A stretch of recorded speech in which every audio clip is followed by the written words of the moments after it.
Chapter 851 Growth. Spending time with Schwerer was something Damien rarely got to do, but now that he had a modicum of time, he could finally spend a few days appeasing the grievance of this little sister that he'd been neglecting for so long. While it was a shame that he couldn't take her out of Thevel to enjoy the sights of Grand Heaven's Boundary, he did his best to make up for this by providing Schwerer an experience like she'd never felt before. Using void mana and his absolute control over the sanctuary's laws, Damien could essentially do anything as long as it wasn't at the level of resurrecting the dead. As such, building a few amusement park rides, a movie theater, and other novel entertainment areas wasn't a problem at all.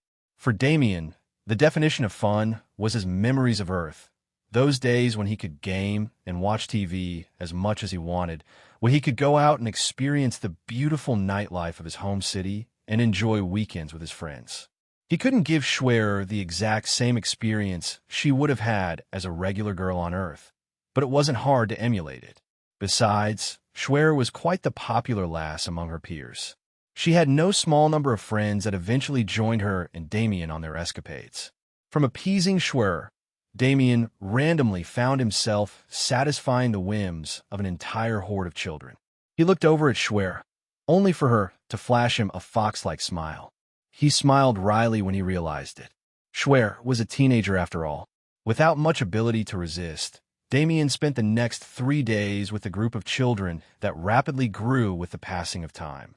At the end, he even threw something akin to a mini-rave for the brats. If there was one thing Damien learned, it was that children and mana did not mix well together. These kids had endless energy and endless curiosity that they had the mental capacity to actually satisfy. It was like giving a steroid and cocaine smoothie to someone with ADHD. Nevertheless, the seemingly endless headache eventually found its conclusion.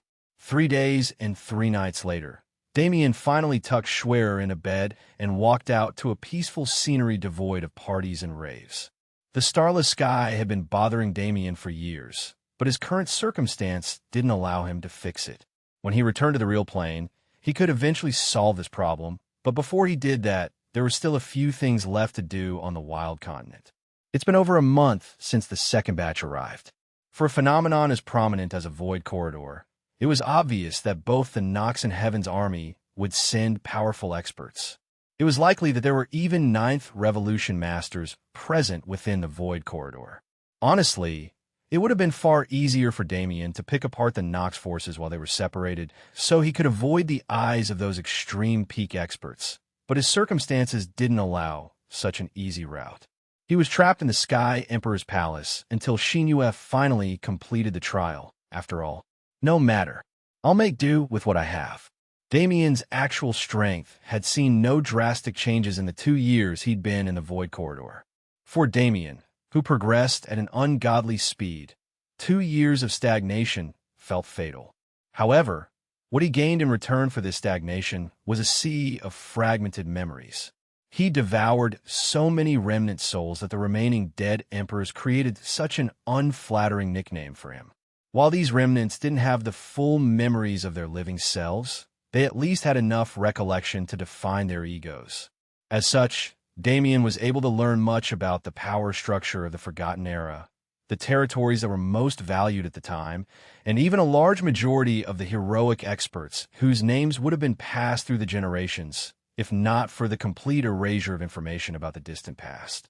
Along with these truths, there are currently 7 inhabitable sectors remaining in Grand Heaven's Boundary. However, in the vestiges of the past, Grand Heaven's Boundary used to be a massive universe more than double its current size. It was home to an infinite number of races, most of which Damien had never seen or even heard of before, and hosted a mana density that was unfathomable in current society. 90% of those ancient races had gone extinct. The mana density weakened to around half of its former glory, and 11 sectors vanished into thin air. The Abyss was the Abyss. It wasn't an area that came into existence due to the result of an ancient war. If one circled Ion until they reached the Elven Domain, they would clearly be able to tell the difference between the dead zone that the Elven Domain had become and the Abyss that stood parallel to it. So then, what happened to those 11 sectors? Even if the abyss wasn't directly the answer to this question, it was definitely related.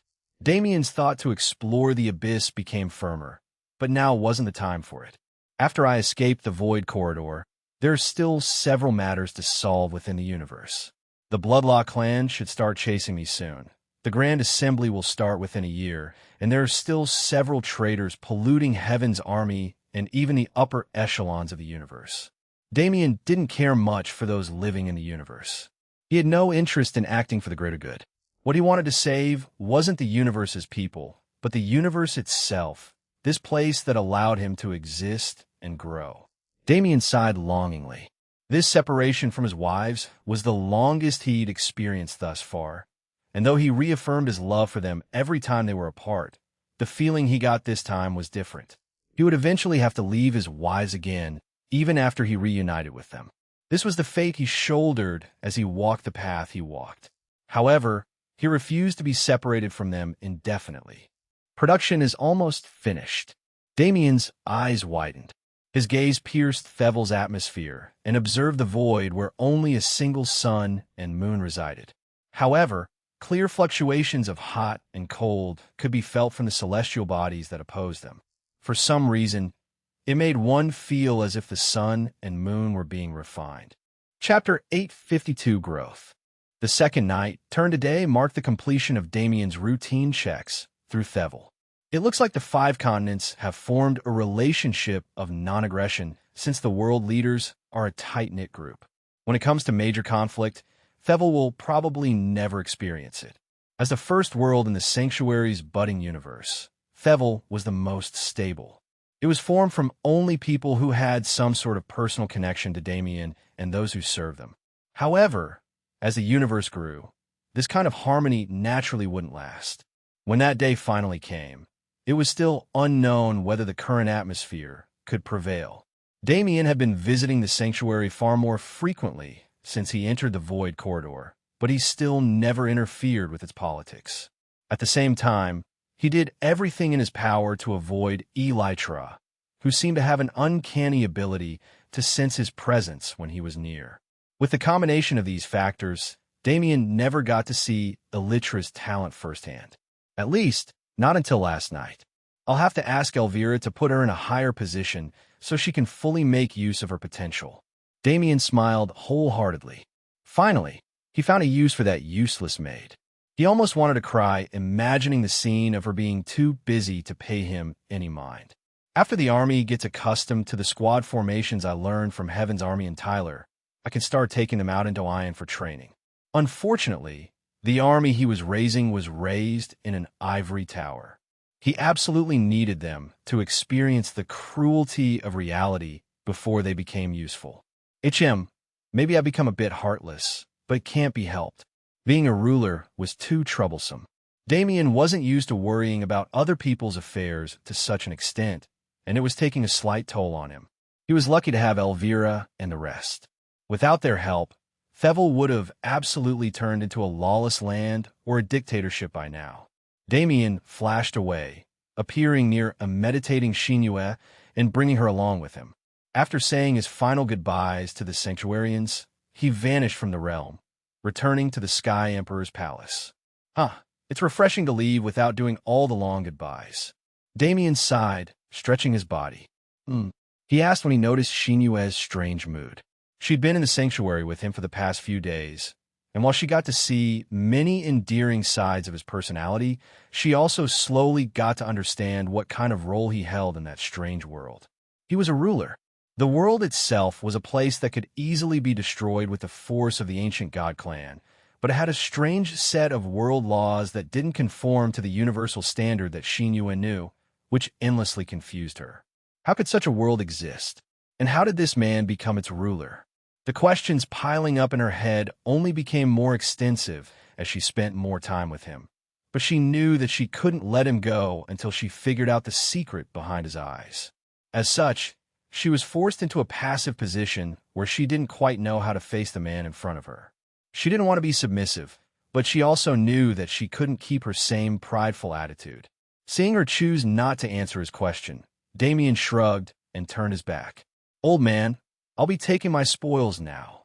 He yelled into the air. The ancient voice of the Sky Emperor's remnant soul rang out in response. "Are you sure?" Damien reiterated, but the Sky Emperor didn't leave any room for doubt. "I have thought over this decision for many months already. My true self died long ago, and my current existence is far too pitiful." Damien grinned. Bang! He stomped his foot into the Sky Emperor Palace's floor. A web of hairline cracks spread from the point of impact, soon transforming into bright golden lines that crossed the floor and formed a strange pattern that encompassed the whole palace. "All that's left to do is your part," Damien said. The Sky Emperor affirmed. His aura flared into the surroundings for a brief instant, and the golden formation was dyed red. In that moment, the Sky Emperor officially relinquished his control over the palace. Damien dripped his blood onto the red-lined floor, causing the formation to pulsate. Boom! A wave of mana spread through the air. It was vast and complete, a mana that resembled the sky. Boom! A second wave of mana spread. It was dark and untraceable, containing traces of countless different laws. This was Damien's mana. Once it finished spreading through the palace, Damien grinned. Ever since he saw Long Qian acquire the Empyrean Dragon Sword back when he was in the Cloud Plane, Damien had been desiring a god-ranked treasure himself. He didn't need a sword. He didn't need armor. He didn't need supportive treasures. Damien somewhat lamented his self-sustainability when he realized how useless most treasures were to him. But this palace was different. It was both a residence and a fortress with heavy offensive and defensive power. Rather than a palace, it was better to call this structure a top-grade starship disguised as a palace. To hold a vessel with the same power level as the Nox's Star Destroyer in his hands, how could Damien not be excited? Damien pushed his mana into the palace formation. Rumble. The earth rumbled. The palace's foundation began to lift off of the ground, tearing apart from the earth below. It didn't feel like a clean process at all. The shaking was intense to the point where it felt like the whole palace would collapse. It was hard to imagine that these walls could handle such fierce shockwaves. However, as expected of a god-rank artifact, there were no problems with its structural integrity. The rumbling gradually calmed down as the palace further detached from the ground, and in a matter of minutes, the ancient treasure that had been forced into stagnancy for so long finally moved once more. A golden palace flew through the sky. Its destination? Naturally, it was anywhere the Nox were present. Chapter 853 Attack. Over a month had passed since the second round of entrants made their way into the Void Corridor. In this time, a number of things had happened. For one, several experts from both sides saw rapid increases in strength. Most of this strength came from the abundant resources of the wild continent, many of which had efficacy rivaling direct leveling fruits. However, there was a strange phenomenon that occurred when they tried to enter legacy tombs to attain ancient inheritances. Regardless of which tomb it was, which allegiance the ancient expert had, they'd only open their inheritances to humans. These humans felt incredibly blessed, as, besides the legacy tombs that only accepted humans, the rest didn't have inheritances at all. Compared to the great rumors about void corridors, reality was extremely disappointing. Though, why did it seem less like the realm was trash and more like it was rated beforehand? Nevertheless, this possibility was so unfathomable that it wasn't given any thought. Rather than focusing on the mystery of the inheritances, the two sides realized it was more beneficial to compete for resources. As such, scuffles started both between opposing forces and those on the same side.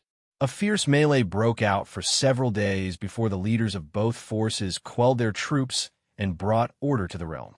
After all, the secondary goal that all people held in coming to the wild continent was exterminating the enemy. How could they tolerate internal conflict at such a time? By the time the second week rolled around, the conflict evolved into several full-scale battles between Heaven's army and the Nox army. Countless people on both sides died, but these deaths were usually limited to ground troops and those under the late stages of 4th class. On a battlefield of experts, such as this one, they were nothing more than cannon fodder. Deaths among those above that level were far more disastrous. Each one meant a substantial loss of battle power, and while several experts from both sides died, the Nox currently held the advantage. They simply had too many experts. There were several tens of thousands of late-stage, fourth-class denizens in the Void Corridor, along with a few thousand extreme peak masters. However, the Nox had at least thousands more troops at both levels. Heaven's army was fighting an uphill battle, but since when were they not? They endured as they always did and fought for the sake of their lives and their homeland. Currently, the two sides were at an involuntary ceasefire. 3 days ago, a mystical scent started to permeate the wild continent. This scent could instantly revitalize one's body. The Nox and Grand Heaven's boundary denizens had completely different physiques, but the effect of the scent remained the same throughout. This could only mean it was a heavenly material. Resources under the level of heavenly materials simply didn't have overarching effects that didn't vary from person to person. On another note, the only benefit humanity's birth physique had over other races was the fact that they had high compatibility with all resources, a product of their high adaptability. Nevertheless, the emergence of a heavenly material was a major event. It wasn't something that could be approached carelessly, as any small factor could potentially ruin the blooming process of such a precious material. As such, both sides recalled their forces and began slowly preparing for the birth phenomenon to show itself so they could charge to the heavenly material's location and claim it. In a land of darkness somewhere on the wild continent, a scene resembling hell presented itself to all present. Countless feral and mindless black beings were chained together in a massive pit, their numbers reaching the tens of millions. They tried to climb over each other and even devour each other, but the muzzles and chains keeping them down didn't allow them to act rowdy. This pit stood at the forefront of the Nox base camp, holding the lesser Nox beings who had been brought into the realm.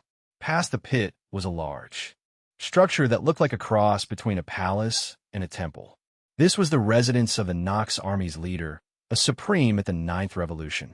This structure was surrounded by a plethora of smaller structures that housed the rest of the higher Nox population. However, at the moment, most of the important members of the Nox army were at the Supreme's residence. As you know, our primary goal in this secret realm is to cripple one man, the Supreme stated, panning his gaze over his subordinates. Despite the Supreme's prompting, nobody spoke up. Despite spending a month gathering intel through several scuffles and battles, they hadn't caught a hint of the man's existence. The Supreme's eyes turned cold. Sir Thean, it isn't that we haven't found him, but rather that he hadn't appeared at all. A high commander said quietly. The Supreme said, "Yes, sir. We received confirmation from the envoy that the boy entered the Void Corridor, so we can be sure that he is present somewhere on the wild continent. However, we have scoured every inch of the continent in the past month, and we have yet to find traces of him." The High Commander responded. The Supreme furrowed his brows. It wasn't an impossible theory. After all, the boy they were chasing was a human. He had access to the inheritances that all others were barred from. Does he truly think he can hide from us? He scoffed. However, Sir Thean, what if it was merely happenstance? Even if the target's strength is weak, we should still be prudent. The Supreme glanced at the High Commander and nodded. You are right. Heighten surveillance of Heaven's army and fortify the campsite. The Supreme's decision went into effect before the meeting even ended. As soon as they finished speaking about the topic, the Supreme's orders were carried out. At the same time, they moved on to discussions about the heavenly material. However, Sir Thean, the Supreme, still had his mind on the previous topic. Their current goal was both unheard of and demeaning. For a Supreme like him to be tasked with crippling, not even killing, but merely crippling a rising genius who wasn't even at the late stage of 4th class yet, had such a situation ever occurred in the past? The reason Thean accepted the order willingly was because he was curious. He also had ambitions, and as someone with huge ambitions, meeting the man who could cause an emperor to act so out of character was imperative. Even as his subordinates discussed how to deal with the Supreme of Heaven's army, the question remained in his mind. Boom! Chapter 854 Attack. Boom! Sir Thean's thought was instantly preceded by the sound of a muffled explosion. He stood up, his eyes narrowing. He looked past the bounds of his residence to see a golden palace hovered in the sky. Behind it, a golden ring of mana formed like a halo. Currently, this golden ring was emitting furious light that transformed into a rain of swords that plunged into the earth below, absolutely demolishing the Lesser Nox pit in its totality. With a single explosion, several 100,000 Lesser Nox were incinerated to the point of no return. And even as the Supreme watched, the palace started charging for a second attack. He slammed his hand down on the table, and without him needing to speak again, the high commanders in the room moved. Bang, bang, bang, bang. The air exploded as several powerful auras flared into the atmosphere. The high commanders shot through the air and reached the Golden Palace in an instant. Oomph. Who cares? The high commanders galvanized their mana, causing a black tide to form in the air and crash down on the palace, enveloping it entirely. Boom, boom, boom. Within the murky black waters, several deadly attacks were hidden. The palace found itself barraged by countless profound Nox laws, the scent of death corroding its surface. A high commander shouted as he pushed his mana. He formed a strange shape with his hands, forcing his mana to follow. A cyclone shot from his body and charged at the palace. While it looked like a simple attack that even a second class could pull off, it actually hid a profound mystery of death, the concept of vicissitude within. This concept was especially useful for structural damage, as it spread corrosion on a more intrinsic level and even damaged the lifespan of materials, making them brittle and easily broken. Boom! The spiral collided with the palace wall, pushing into its surface like a massive black drill. Sparks flew in all directions, and a smoke cloud formed, bringing color to the darkness. This ferocious attack was one of many. At least 10 attacks with the same level of force struck the palace in unison, bombarding it and forcing it into a state of inaction. It was a domineering scene with no witnesses. However, when the black tide cleared away, the palace stood unblemished. A high commander exclaimed. Hearing it, a small grin spread on the face of a certain purple-eyed genius. The palace's golden light shined once again, sending a flurry of attacks back at the high commanders and the earth below. Shio! Shio! Shio! Each golden sword projection was terrifyingly sharp and powerful, forcing the high commanders to acknowledge them. And while they were stuck dealing with the attacks, the rest of the sword rain went unhindered as it crashed into the earth. Boom! Boom! Boom! A roar resounded through the air. It was followed by the appearance of several hundred higher Nox at the extreme peak of the fourth class who swarmed the ground below and shielded the camp from a sword rain. Within the Golden Palace, Damien's grin only widened. Good. Send as many as you can, and then send your Supreme as the cherry on top. His borderline maniacal laughter alarmed those who could hear him, specifically the crowd of 3 women who resided in the palace with him. That's right. The number of females in Damien's party increased by 2 in the time it took to find and reach the Nox base camp. Though only one of them was corporeal, nevertheless, the 3 women had varying expressions on their faces. Alice maintained an attitude of curiosity when she woke up in such a mystical environment with an unfamiliar man. Alexandra was far warier, and especially in the current situation, she was panicking for her life. As for Xinyue, she showed no expression at all. After leaving the sanctuary, it was like she became a blank slate. Damien didn't pay any mind to these women. How could they hold any importance when he was currently controlling a badass star weapon? He exclaimed inwardly as he stared into the various holographic screens that showed him the outside world. He slammed his hand down on a certain formation node. The structure of the palace went through a subtle change as a row of cannons unveiled themselves from the multiple spires of the structure. Boom! Boom! Boom! Boom! Boom! A rain of cannon fire joined a rain of swords. Despite the number of high commanders increasing, the effect of their existence didn't increase at all. They were forced down by the palace's weaponry, unable to even focus on protecting the camp below them. Explosions became so commonplace that the air felt strange without ash in it. The hellish landscape became a true hell as the Nox who couldn't defend themselves were removed from the reincarnation cycle. Damien's eyes twinkled. The palace was showing its true greatness at this very moment. What he was pulling now, perhaps even a Supreme couldn't do. The amount of damage he was doing to the Nox's experts was negligible, but the rest of their army? It was impossible for those several tens of millions of troops to survive if the palace was allowed to continue its tyranny. This was the product of God-ranked defense. Even a Supreme would fall under the strikes of another Supreme.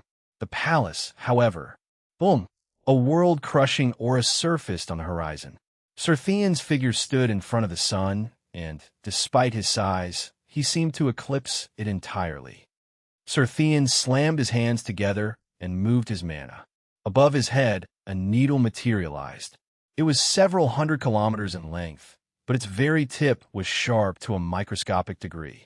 As Serthian threw his arm forward, the needle moved at impossible speeds. It appeared before the castle in an instant and drilled into its surface. BZZZZZT.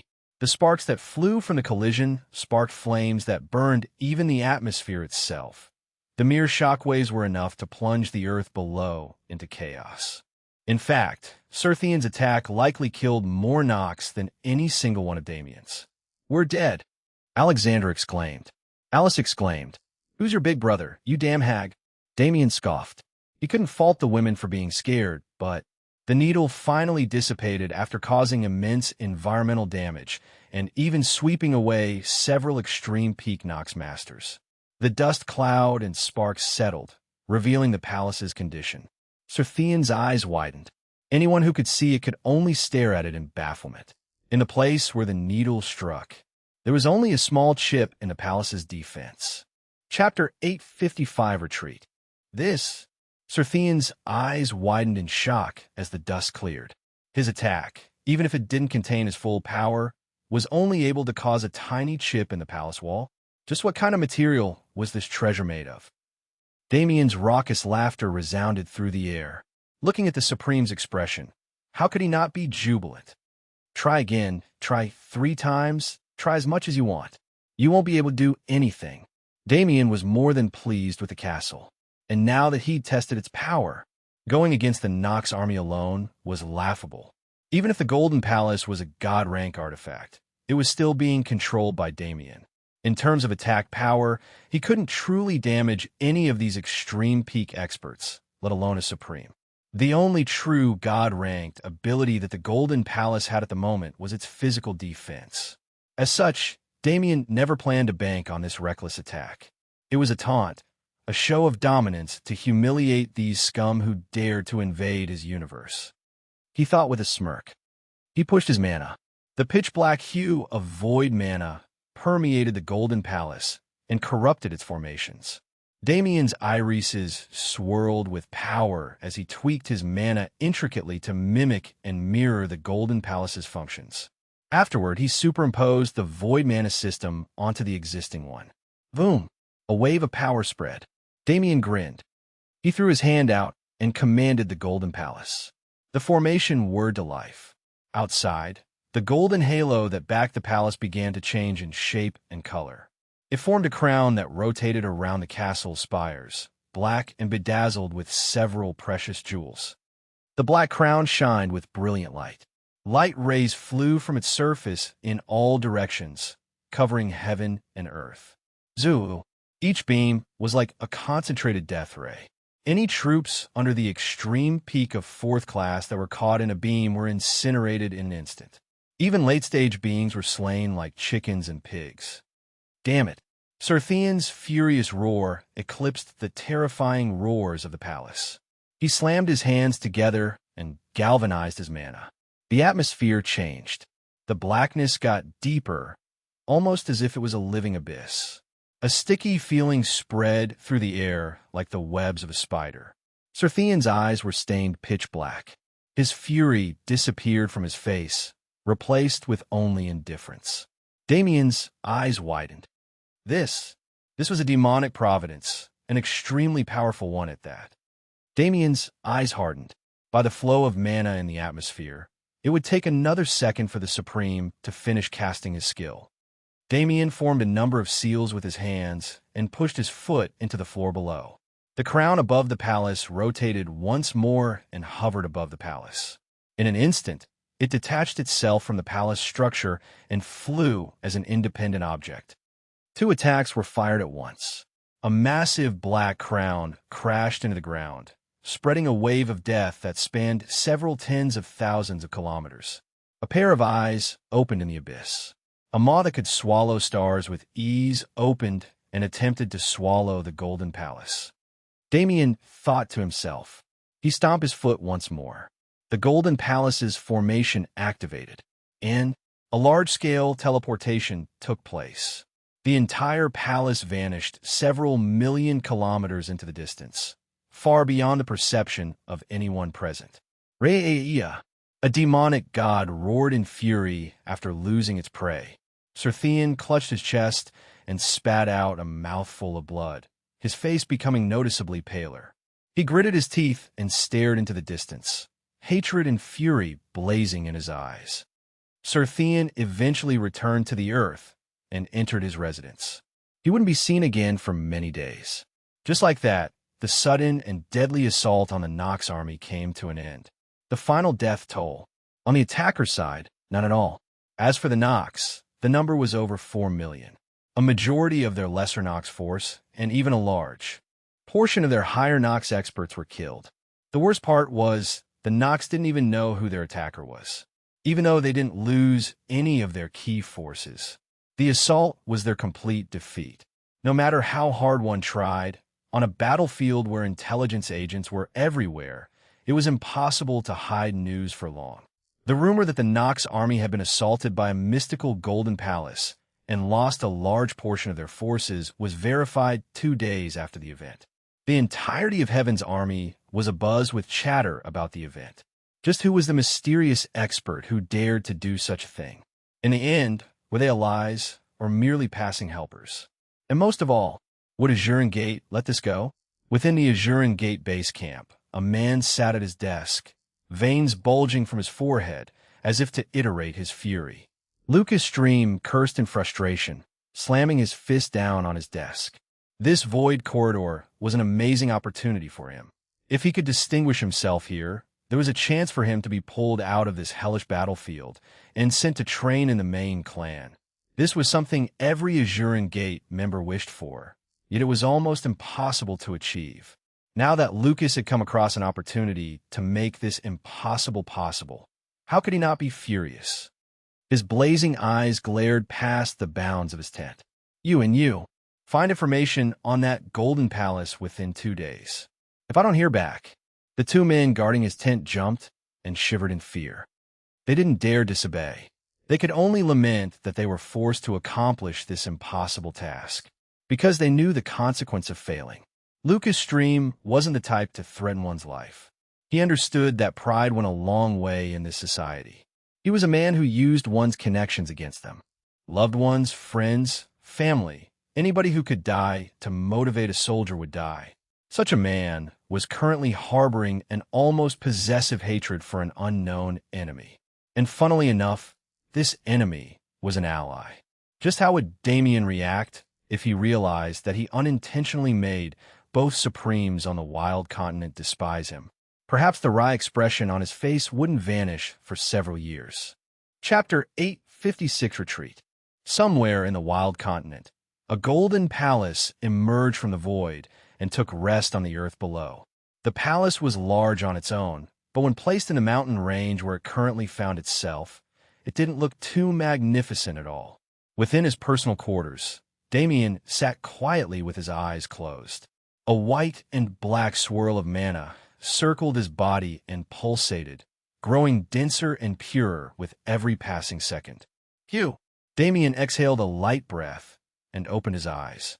Samsara intent is still difficult. Using it in battle has become smoother, but creating a moveset using Samsara intent is more taxing than expected. Damien frowned.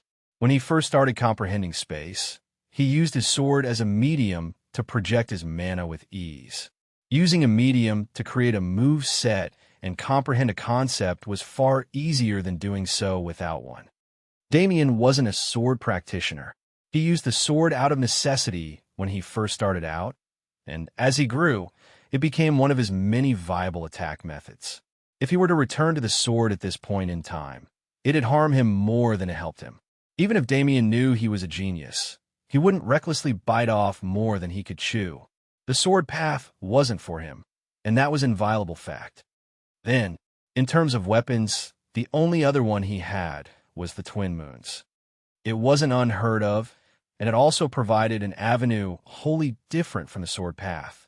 If space-time and samsara could be separated into sword and gun, maneuvering them in battle would also become much easier. Damien shook his head and stood up, thinking that he needed to find a master on the outside to teach him once he returned to Ion. Last time, even though she creeped him out, Priscilla had given Damien a great deal of help. And even if he didn't use her much, Shimin Wuhan wasn't a bad helper at all. After the original battle, Damien took the opportunity to stuff her in the sanctuary and keep her there.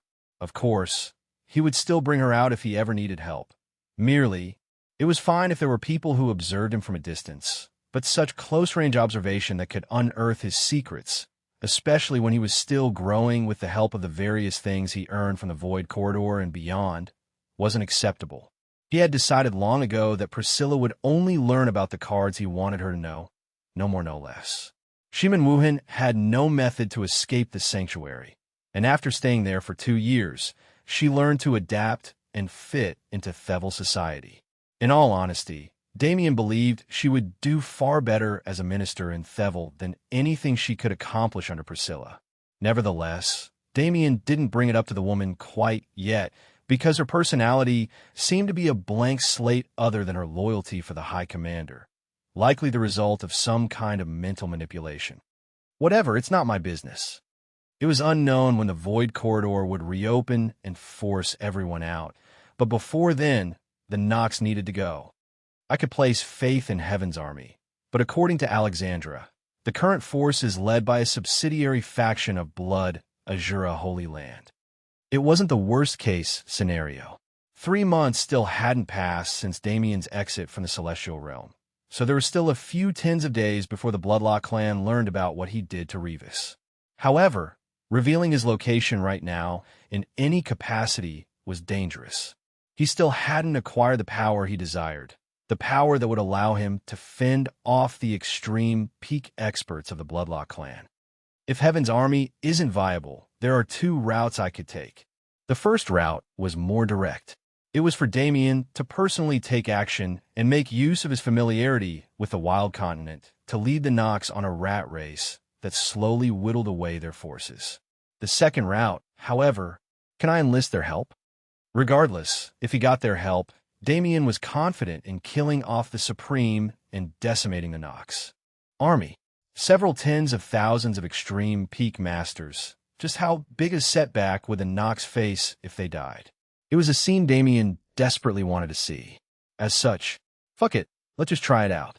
With that thought in mind, Damien's body flashed away from the Golden Palace, traveling several million miles in the distance before reaching a hidden alcove covered by wild vines and greenery. Damien yelled. His voice echoed through the alcove in an impossible manner, seemingly disappearing into a void that didn't exist. Suddenly, the mana in the air swirled and took the form of an old lady not much taller than Damien's leg. When her figure took physical form, she glanced over at Damien indifferently. Then, her face changed. "Brat, didn't I tell you not to address me the same way you do with those old ghosts? I'm alive and well, you know." Her eyes turned red and her teeth turned into jagged edges. She raised the cane in her hand and, without suspense, started relentlessly beating Damien over his head. Hey, okay, I'm sorry." Damien ran in circles around the alcove as he tried his best to avoid the old lady's cane, though it was an impossible goal in the first place. Thwack, thwack, thwack. 3 strong whacks had him lying on the floor with a comically large bump on his head. "Ha, Granny Lou, did you have to give me such a rough greeting?" he complained as he sat up and brushed off his injuries. Tisich, Granny Lou scoffed. You brat only looks for people when you need something. Damien chuckled awkwardly and looked away. Well, he couldn't necessarily prove her wrong. Wait, that wasn't the point right now. Granny, I need help. Seeing her positive response, he grinned. As expected, forming a good relationship with these people was a great idea. When he first arrived in the Wild Continent, he met them by chance after raiding a great emperor's tomb. They were headed to find the inheritance as well. But strangely enough, rather than the inheritance, they just wanted a small portion of the resources he earned. The resource they needed was called the crystallized ginseng, something Damien didn't need at all since it was a body-tempering resource. He could have made a trade with them, but since he didn't need the resources and he was looking for a way to get rid of some of his stock, he simply gave them all the crystallized ginseng he'd found until that point. His random act of grace ended up getting him in the good graces of this indigenous race that resided in the Wild Continent. Damien grinned. He answered Granny Lou's question with confidence, because with their help, a mere Nox army that only had a single supreme wouldn't be a problem anymore. After all, they were descendants of the Titan race, the progenitors and ancestors of the giant race that existed in the grand heavens boundary in the current era. When it came to physical power, perhaps even the greatest primal sovereign wouldn't even be able to match their top experts. Chapter 857 Trials. In Grand Heaven's boundary, the existence of the Titan race was long forgotten. They had been extinct for several 100,000 years, and even the giants who were birthed from them didn't have any records about them. This was partly due to the sheer amount of time that passed and the disposition of titans and giants. In terms of written history, they were far worse than other races as they were disinclined to keep such records. However, more than that was another reason. The Titan race had been actively erased from history by experts of the past, and their descendants were banished into the Void Corridor so as to completely eliminate the possibility of Titans reappearing in the universe. After all, the Titan race was a race of traitors. The small alcove opened up around Damien and Granny Lou, giving way to a long earthen corridor that descended deeper below ground. Damien followed Granny Lou through this corridor, watching as it opened up gradually and became a cave system that spanned several 100,000 kilometers. This place was the home of the Titans, if they could even be called that anymore. Generations had passed since the first group of Titan descendants was banished to the Void Corridor. Even Granny Lou was in the 5th generation born after the migration. As time passed, and they were forced to inbreed to keep their people alive, rather than compounding, their bloodline continuously became more impure and thinned until the currently existing Titans were mere shells of their previous glory. There was a reason the Titan race was so feared. There was a reason they were only partially exterminated and banished instead of fully wiped out. The Titan race of the past had a true gift from heaven in terms of physical strength. Even the weakest Titan could demolish their peers with fists alone. As if their strength wasn't enough, the universe also gifted them with divine bodies that were nigh indestructible. When the ancient experts took care of the Titan race back then, they simply weren't able to kill every Titan, leading to Damien's meeting with their descendants in the current era. These descendants termed themselves the Cloud Giant race. They were somewhere between Titans and giants, leaning more towards the former. Damien thought to himself, talking down about the Titans was easy when one wasn't aware of their strength. Damien could only use their descendants to put them into perspective, but even then they were unfathomable. It was a curious twist of fate that didn't make sense to Damien at all, especially since he'd met and interacted with the Cloud Giants. He couldn't understand their ancestors' intentions. Were the Titans innocent? Probably not. But did that change Damien's opinion of the Cloud Giants? It was a question that didn't even need asking. The faults of the past generation were the faults of the past generation alone. If the current generation was clearly different, what was the use of persecuting them? Such an action only needed to be taken if they decided to follow in their ancestors' footsteps. Granny Lou led Damien through an array of tunnels for several minutes, her speed gradually increasing as they moved along. Within a few minutes, they were racing through the tunnels faster than the speed of sound, using their residual mana to quell the sonic booms that were threatening to form behind them. Damien asked curiously, They must have been halfway to the very bottom of the wild continent by now. He couldn't think of a reason to go so far for a mere meeting. Granny Lou glanced at him in exasperation. "Didn't you say you wanted to take a trial?" Damien's eyes widened. "Nope. The Titans of the past were a curious race. They were incredibly independent and without many positive relationships with other races, but they had a single tradition that allowed cooperation. This was the so-called trial. In Titan tradition, if a guest ever came with a request that required the race to move as a whole, they would be assigned an appropriate trial to complete. Only after proving themselves would they be granted aid. The Cloud Giants adopted this tradition as well. However, they weren't necessarily able to carry out trials when no other intelligent life existed on the wild continent. When Damien first learned of their tradition, it wasn't through them, but rather through the memories of one of the forgotten emperors that he devoured. He didn't immediately confront them about it, and instead chose to keep his chance for when he needed it more. Actually, Damien had formed some greater ambitions recently, so it was good that he got a different opportunity to take the trial. After all, besides requiring help from the Cloud Giants, Damien also wanted to experience the traditions of this forgotten ancient race.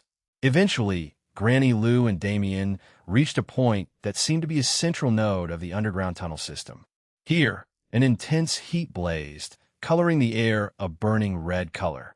Standing in the center of this small, open area, Granny Lou halted. "Little monster, your request is a big one. To fight the Nox is one thing, but to slaughter a Supreme is another. Rather than a single trial, you will be given 3. The first is endurance, the second is perseverance, and the final is morality." Damien looked at the heated floor curiously. "The trials are more character-driven than expected." "Good," he responded to Granny Lou. Granny Lou smiled an ominous smile. Before Damien could finish his sentence, Granny Lou rushed out of the open space, re-entering the tunnel system and slamming her foot into the ground. Those were the last words Damien heard before his vision was filled with red. Fuck, crack, rumble. Before he could readjust to the heat wave, the ground below him cracked and shattered into countless pieces. The lava pit that lay below was revealed to the world, and as Damien tried to fly to avoid falling in, he suddenly found that any sort of movement was restricted entirely. Fuck. Boom. As Damien's wry smile grew, a wave of flames enveloped him and dragged him into the lava pit. His body descended without a struggle and began to burn under the lava surface. And though Damien had experienced such a lava quenching once before. Chapter 858 Trials. The first trial was self-explanatory. Damien's flesh and bones were sundered and burned until they couldn't be burned anymore. And then they were burned some more. Transcendent regeneration kept him alive, and his iron wall mentality didn't submit to such little pain, making this trial easy to pass. It was even mildly enjoyable.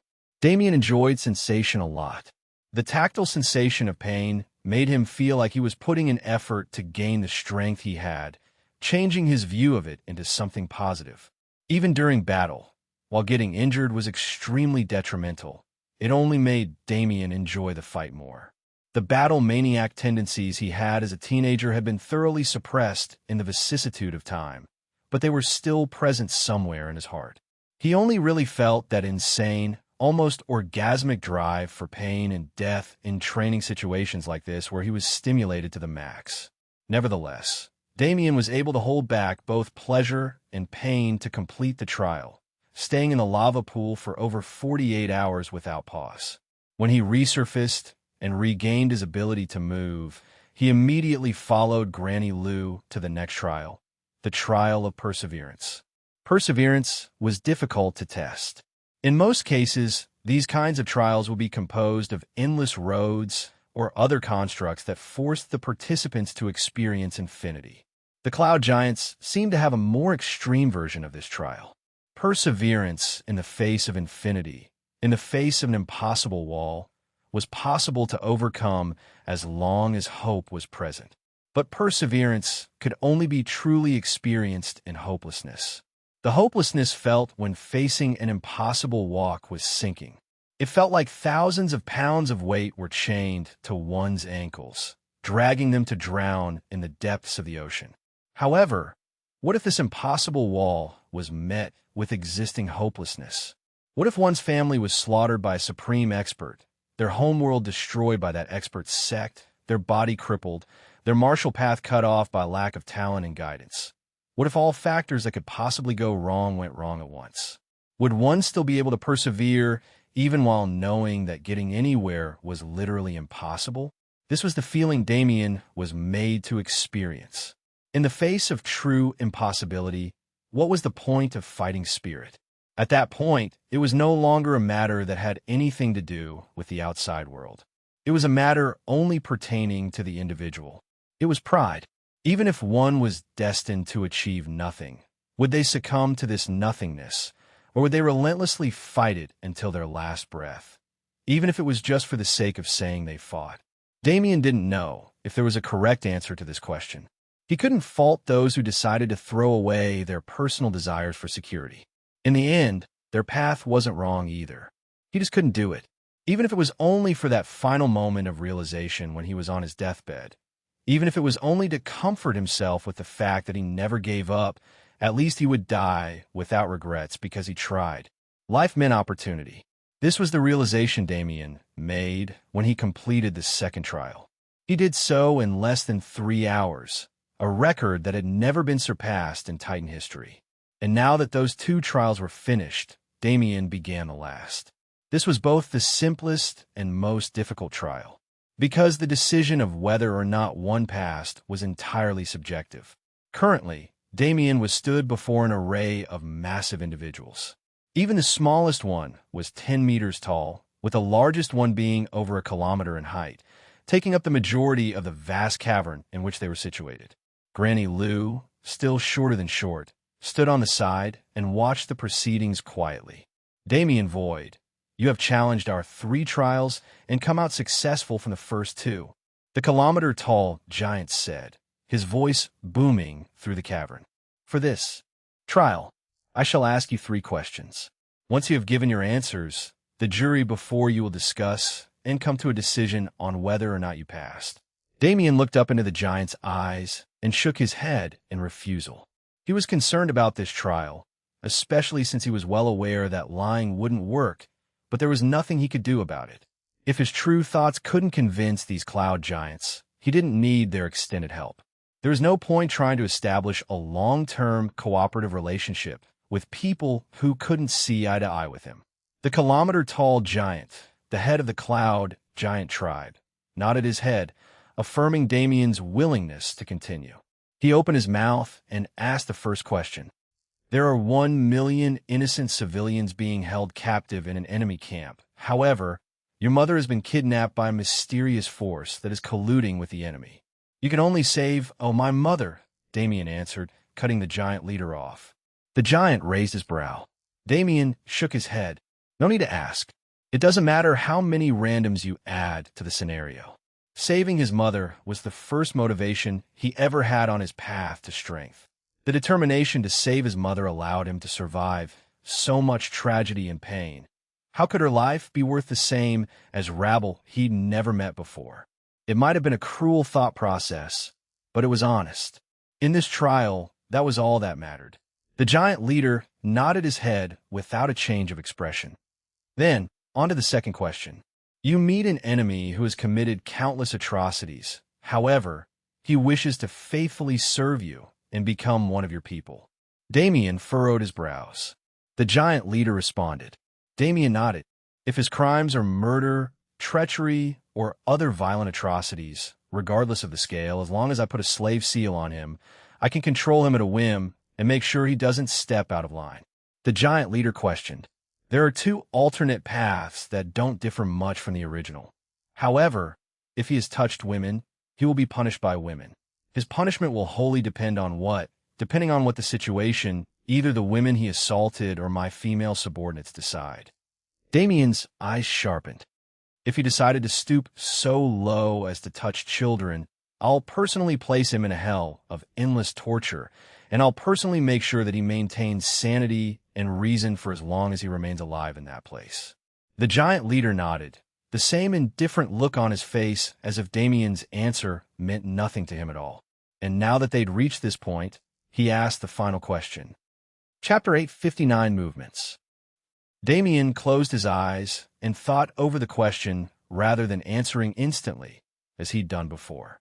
He'd never given any thought to a hypothetical where Rose, Ryue, and all of his closest people betrayed him, since he knew it was simply impossible. However, now that the question was set in front of him as a hypothetical, he finally gave it the time of day. In reality, this question went far deeper than morality. This question could define one's sense of self, opening pathways to explore several other facets of one's ego. Damien had 3 hearts outside of his body. The first was Earth, his roots, his origin. Even if Damien didn't have any particular feelings for Earth, he knew how important the world was to him as a celestial. The second was a Pyron, the location where he experienced rebirth. The Damien void who existed on a Pyron was a completely different being from the one who came from Earth. That was a Damien void qualified to grow stronger. And finally, the cloud plane, Damien's third external heart. The cloud plane was the world that allowed Damien to overcome his past and look towards his future, shedding his mental instability entirely. Each of these worlds held great meaning in Damien's heart, and coincidentally enough, each was the birth world of one of his wives. For everyone and everything he knew and loved to turn against him, these worlds would also do the same. The people residing on their surfaces would follow their will, becoming his eternal enemies. Even if he returned to his roots, he'd only be met with jeers. No matter where he went, he'd either be shunned or attacked. There was no such thing as safety, no such thing as solace. At least, not within Grand Heaven's boundary. Damien didn't doubt that, if he truly decided to join them, the Nox would accept him. They valued power over quite literally everything, and with their strange connection to the Void, they'd obviously want Damien on their side. However, would the betrayal of the universe push Damien to the enemy's side? He tried to picture himself in that situation, where everyone he grew to love turned their backs on him one by one, betraying him and forcing him into a corner. The first few times, it felt like his heart was being stabbed when he was met with their indifference. But as time went on, his heart became void. His emotions became numb as he only expected betrayal and never longed for love. He became colder, more indifferent, and less inclined to aid those in danger when he saw them. Rather, he moved completely independently. But would he abandon the universe? It was simple to realize once he put the situation into perspective. Because even if everyone else betrayed him, the universe never would. It was an eternal ally with no way to voice its support. It was his true roots and the flow to which he'd been connected for several years. Even if everyone in the universe died, as long as he saved its existence, its roots, it would still be able to regrow and rebirth itself. So what did it matter if everyone betrayed him? If they ever betrayed his expectations of them to such an extent, they simply weren't worth his emotions. They weren't worthy of being the cause of his abandonment. Damien looked up at the giant leader with flames in his eyes and gave his answer with utmost confidence. Yes. The giant leader exclaimed. Boom! The giant leader lightly tapped his foot on the ground, causing a massive wall of limestone to raise from the earth and separate Damien from the giant elders. They're discussing whether or not they should help you now. Granny Lou walked up to Damien and said, HM, Granny Lou, you're still here? Damien responded in surprise. TCH, what do you know? Damien's eyes widened in shock. There was no way this little old lady was trying to tell him that she was the previous leader of the Cloud Giant race, right? Granny, quit kidding with me. Granny Lou glanced at the limestone barrier with furrowed brows. Those brats, well, it doesn't matter what they say. Damien's eyes widened. Further, why was Granny Lou so certain of the outcome? At this time, Damien failed to realize that he'd left one important fact out of consideration. The Cloud Giants were expelled to the Wild Continent because their ancestors supported the Nox. Even though they were direct descendants of the Titan bloodline, even they didn't have knowledge of why their ancestors chose betrayal. All they knew was that they'd been punished for an eternity for sins they didn't commit. There were many parties at fault for this. The Titans themselves, the forces that decided to exterminate them, and the Nox were all key reasons for the race's tragic fate. Of them, the Titans and ancient experts were dead and gone. If the legacies of these experts survived, they existed in the outside world that the Cloud Giants couldn't access. Now, intelligent life had returned to the wild continent in the form of outside adventurers, and half of those who came were Nox. Of the three groups that the Cloud Giants resented, there was only one that they could currently act against. And what if their contributions somehow allowed them to exit this forsaken land? Regardless, there were endless benefits for the Cloud Giants if they attacked the Nox. There was no reason for them to refuse. Merely, generations without leaving the turtle shell known as the Void Corridor had turned these once ferocious beings into great cowards. Currently, the giant leader was facing a split opinion. A majority of the elders wanted to remain in inaction. They didn't want to aggravate a situation they had no part in, as they had safety and security in their current state. However, was this safety and security really worth it? Was it not just a facade? Even if they were a smaller number, there were still several elders who firmly believed that now was the time for action. They had just cause in accepting the request of someone who aced their trials. They had a motive in slaughtering Nox, and they had more than enough power to spare. Damien's trial answers weren't brought up in the conversation one time. Before he even started answering, he'd passed the trial in many of these elders' eyes, including those who currently opposed his request. His answers only led them to respect him and ponder his skewed, yet curious mentality. It was a personal curiosity that these elders didn't enter into their discussion. Perhaps it was for this reason why the opinions were currently so split. At this point, the weight of responsibility fell on the giant leader's shoulders. His decision would be the Cloud Giant's decision. So, would he succumb to pressure, or would he rise to the challenge?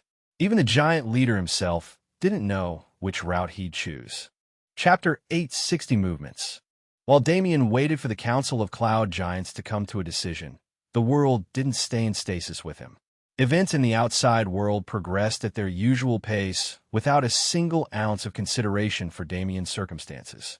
The first thing that happened, on the same day Damien first entered the Cloud Giant Sanctuary, was the release of a bounty that subtly affected the tides of fate. It was a bounty on a mysterious man and his golden palace. Anyone who was able to bring this man in would receive a hefty reward of resources and money, enough to set them straight for several years on end. The strangeness of the bounty didn't come from the bounty itself. Rather, it was the requesters. There were two, Lucas Stream of Azuran Gate and Sir Theon of the Nox army. Both sides offered copious rewards for that man's capture, forming the first instance where Nox and universe denizens unintentionally cooperated. As the ceasefire between both sides was still ongoing until the heavenly material finally showed itself, the next few days became a widespread search for a single man rather than a war. When Nox and universe denizens encountered each other, they actually avoided combat, something that had never happened before.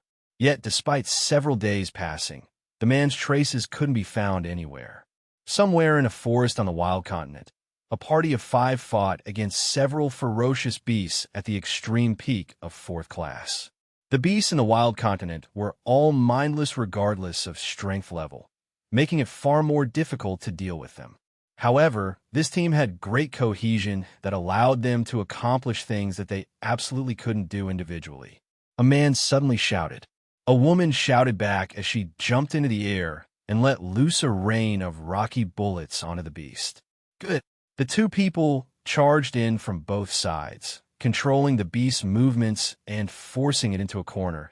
The beast slowly accumulated injuries under the attacks of these 3 people until finally, the leader jumped into the air and sliced his sword powerfully, bisecting the beast into 2 even halves. Fua, the woman named Tess exclaimed as she crumpled onto the ground. TCH, you just love to complain. Braden responded noncommittally. The leader said with a sigh. Alice clapped her hands together and prayed, causing white and gold manna to descend from the sky and wash through the bodies of these 5 people, healing all of their minor injuries and even partially healing most major injuries. Haha, as expected of Alice. Tess exclaimed in satisfaction. Hee hee, Alice giggled happily. Her gaze turned to the horizon, a slight hint of worry surfacing in her eyes. It had been many days since they separated and that man disappeared. He wasn't dead, right? She truly hoped he could survive this ordeal. She personally saw his determination to fight against the enemy, and even though she was never too good at reading people, she thought he was a good man. He saved her sister, after all. Alexandra glanced over to find Alice sneaking a peek at her and sighed. Unlike Alice, Alexandra was far warier about the interaction they'd had with that strange man. Aside from the power of his artifact, just the fact that he was willing to offend so many people was dangerous in and of itself. Arcadia Guild had survived and grown into its current state because they'd been prudent as they rose, taking account of others' interests so as to not offend someone who couldn't be offended. The reckless and belligerent approach of that man wasn't something Alexandra could fathom. Regardless, he is still my savior. If he didn't provide me with the appropriate materials and his mysterious healing power, I wouldn't be able to use my body at all right now. In fact, Alexandra and Alice's return to the Grand Heavens Boundary Camp and reunion with the other members of Arcadia who'd come for the Void Corridor opening wasn't a coincidence. It was something Damien had requested of them. He didn't know how Heaven's army would move with Azuran Gate controlling them, and he didn't need any unknown factor interfering with his movements. Alexandra and Alice were currently acting as his eyes and ears in Heaven's army. He could contact them through an unknown mental skill and exchange information as needed, but he hadn't cast anything like a slave seal on them. It's a trust test. Alexandra realized it early and acted accordingly. Though, since this man wasn't truly an enemy of the universe, she didn't mind helping him. If anything, he is doing far more to combat the Nox than Azuran Gate. She hadn't heard much since she'd only been present for a few days, but it was clear that Lucas Stream was severely abusing his authority to oppress and control those beneath him. Atop that, he even established unofficial cooperation with the Nox to find a man who, by all logic, should have been a distinguished guest of Heaven's army. Public sentiment was heavily skewed against Azuran Gate, but what could these people do? They were too weak for their opinions to matter. Subtly, a change of mentality took place in Heaven's army. If that mysterious man was leading them, would they be in a better situation? He was bold in action, yet prudent.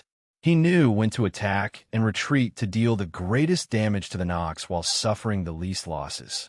And when he was placed side by side with Lucas Stream, he seemed like the defender of justice that all people wished would lead them.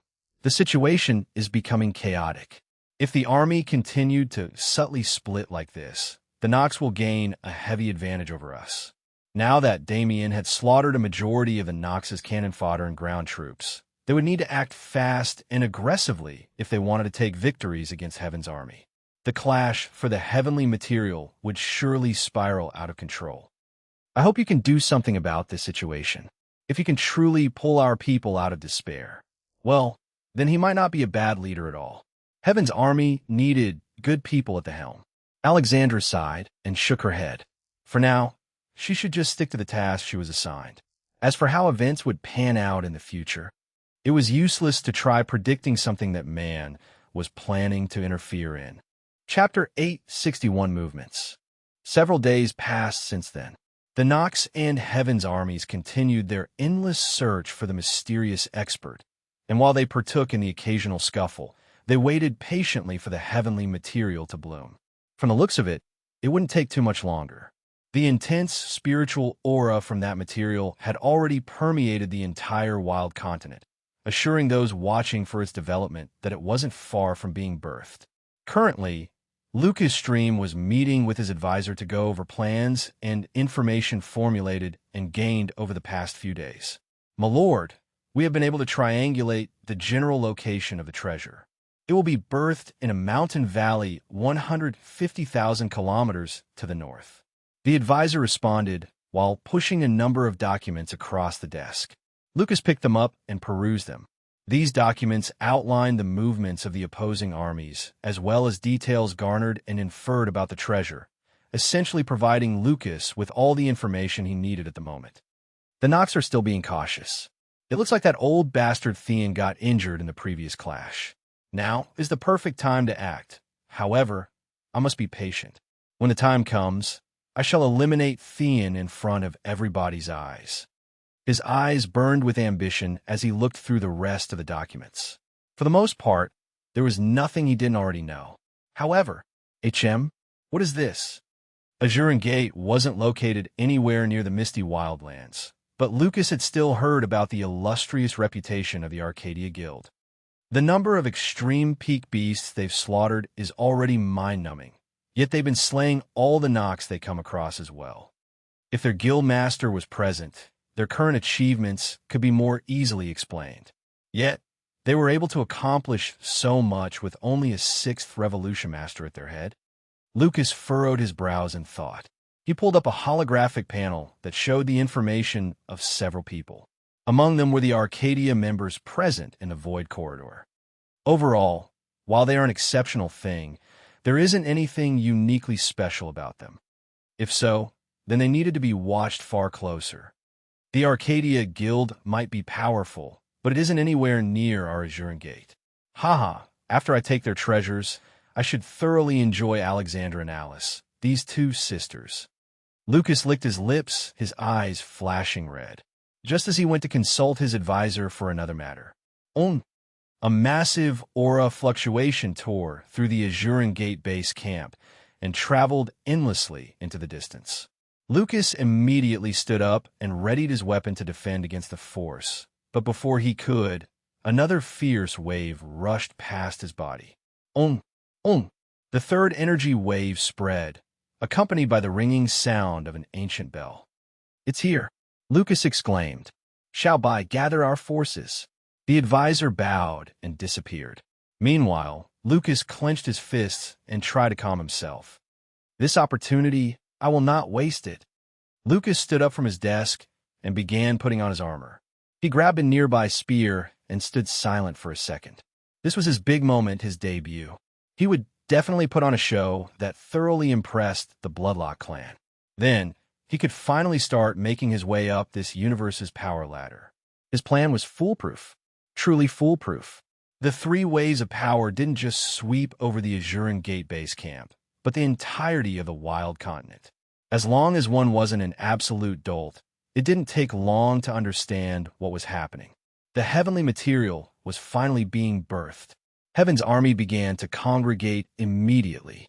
Due to their large numbers, they were forced to split into several different groups for ease of transportation. As for the Nox army, even though Damien was able to wipe out a large portion of their forces, they still had a great number of troops remaining. However, because of their strict, hierarchical system, it didn't take them nearly as long to gather and set off.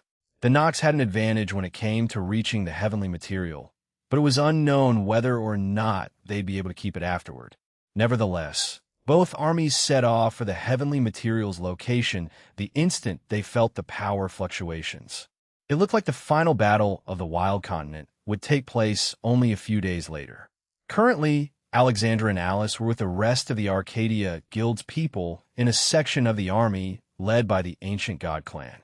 We've successfully entered this army since Shinua suggested it, so we should be relatively safe in comparison to others. However, the other task, Alexandra steeled herself and stopped thinking about it. Since it was her benefactor's request, it was naturally impossible to refuse. She just didn't know how her second benefactor would react to her actions. No matter, Alexandra didn't stay with that man long enough to have a good grasp on his personality, but he definitely didn't seem like a good person. Shinua didn't try to covertly send her off to complete tasks or anything of the sort. Rather, she was quite direct with her request, and even requested Alexandra's aid within the Golden Palace that man controlled. He likely already knew about what she was tasked to do, if he didn't warn her before letting her leave. But he could be testing me. Alexandra complained inwardly and constantly contemplated the disadvantages of her actions. But before she knew it, her feet had already taken her to the Ancient God clan members. A member of Arcadia? A man asked, "I have a message to pass to your elders." Alexandra responded. The man's eyes narrowed. I'm afraid I cannot grant your request. Alexandra sighed.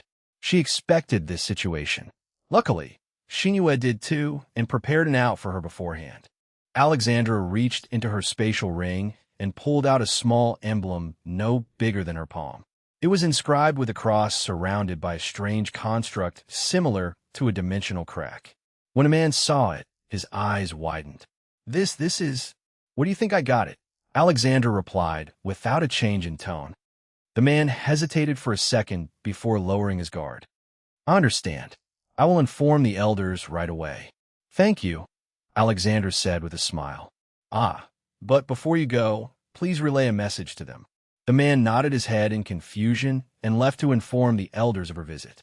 And not even a full minute later, Alexandra found the space around her twisting as she arrived in a new location.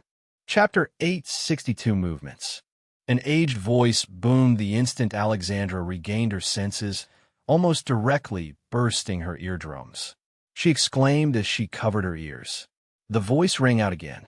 Blood gushed through the cracks in Alexandra's fingers, spurting onto the floor around her. Thud! Alexandra collapsed to her knees. Her head was ringing. She couldn't form a coherent thought. The world around her was spinning uncontrollably, and it felt like any movement she made would kill her. She closed her eyes and clenched her teeth in an attempt to muffle her voice and endure the pain. Just as she did, the ancient voice rang out again. STA, a second voice rang out instead, quelling the furious power of the first. Alexandra collapsed to the ground, convulsing. Look what you have done. How do you expect her to answer your questions in this state? The second voice, that of a gentle woman, admonished the first as it grew closer to Alexandra. Girl, forgive him for his actions. He is an impulsive idiot who doesn't know how to think properly. A warm hand approached in the darkness. The woman placed her palm on the convulsing Alexandra's forehead and inserted a stream of gentle mana into her body. Alexandra's convulsions immediately stopped. Her body began to heal as well, even becoming stronger than it was before. She opened her eyes with a slight struggle and looked up, only to be faced with the most beautiful woman she'd ever seen.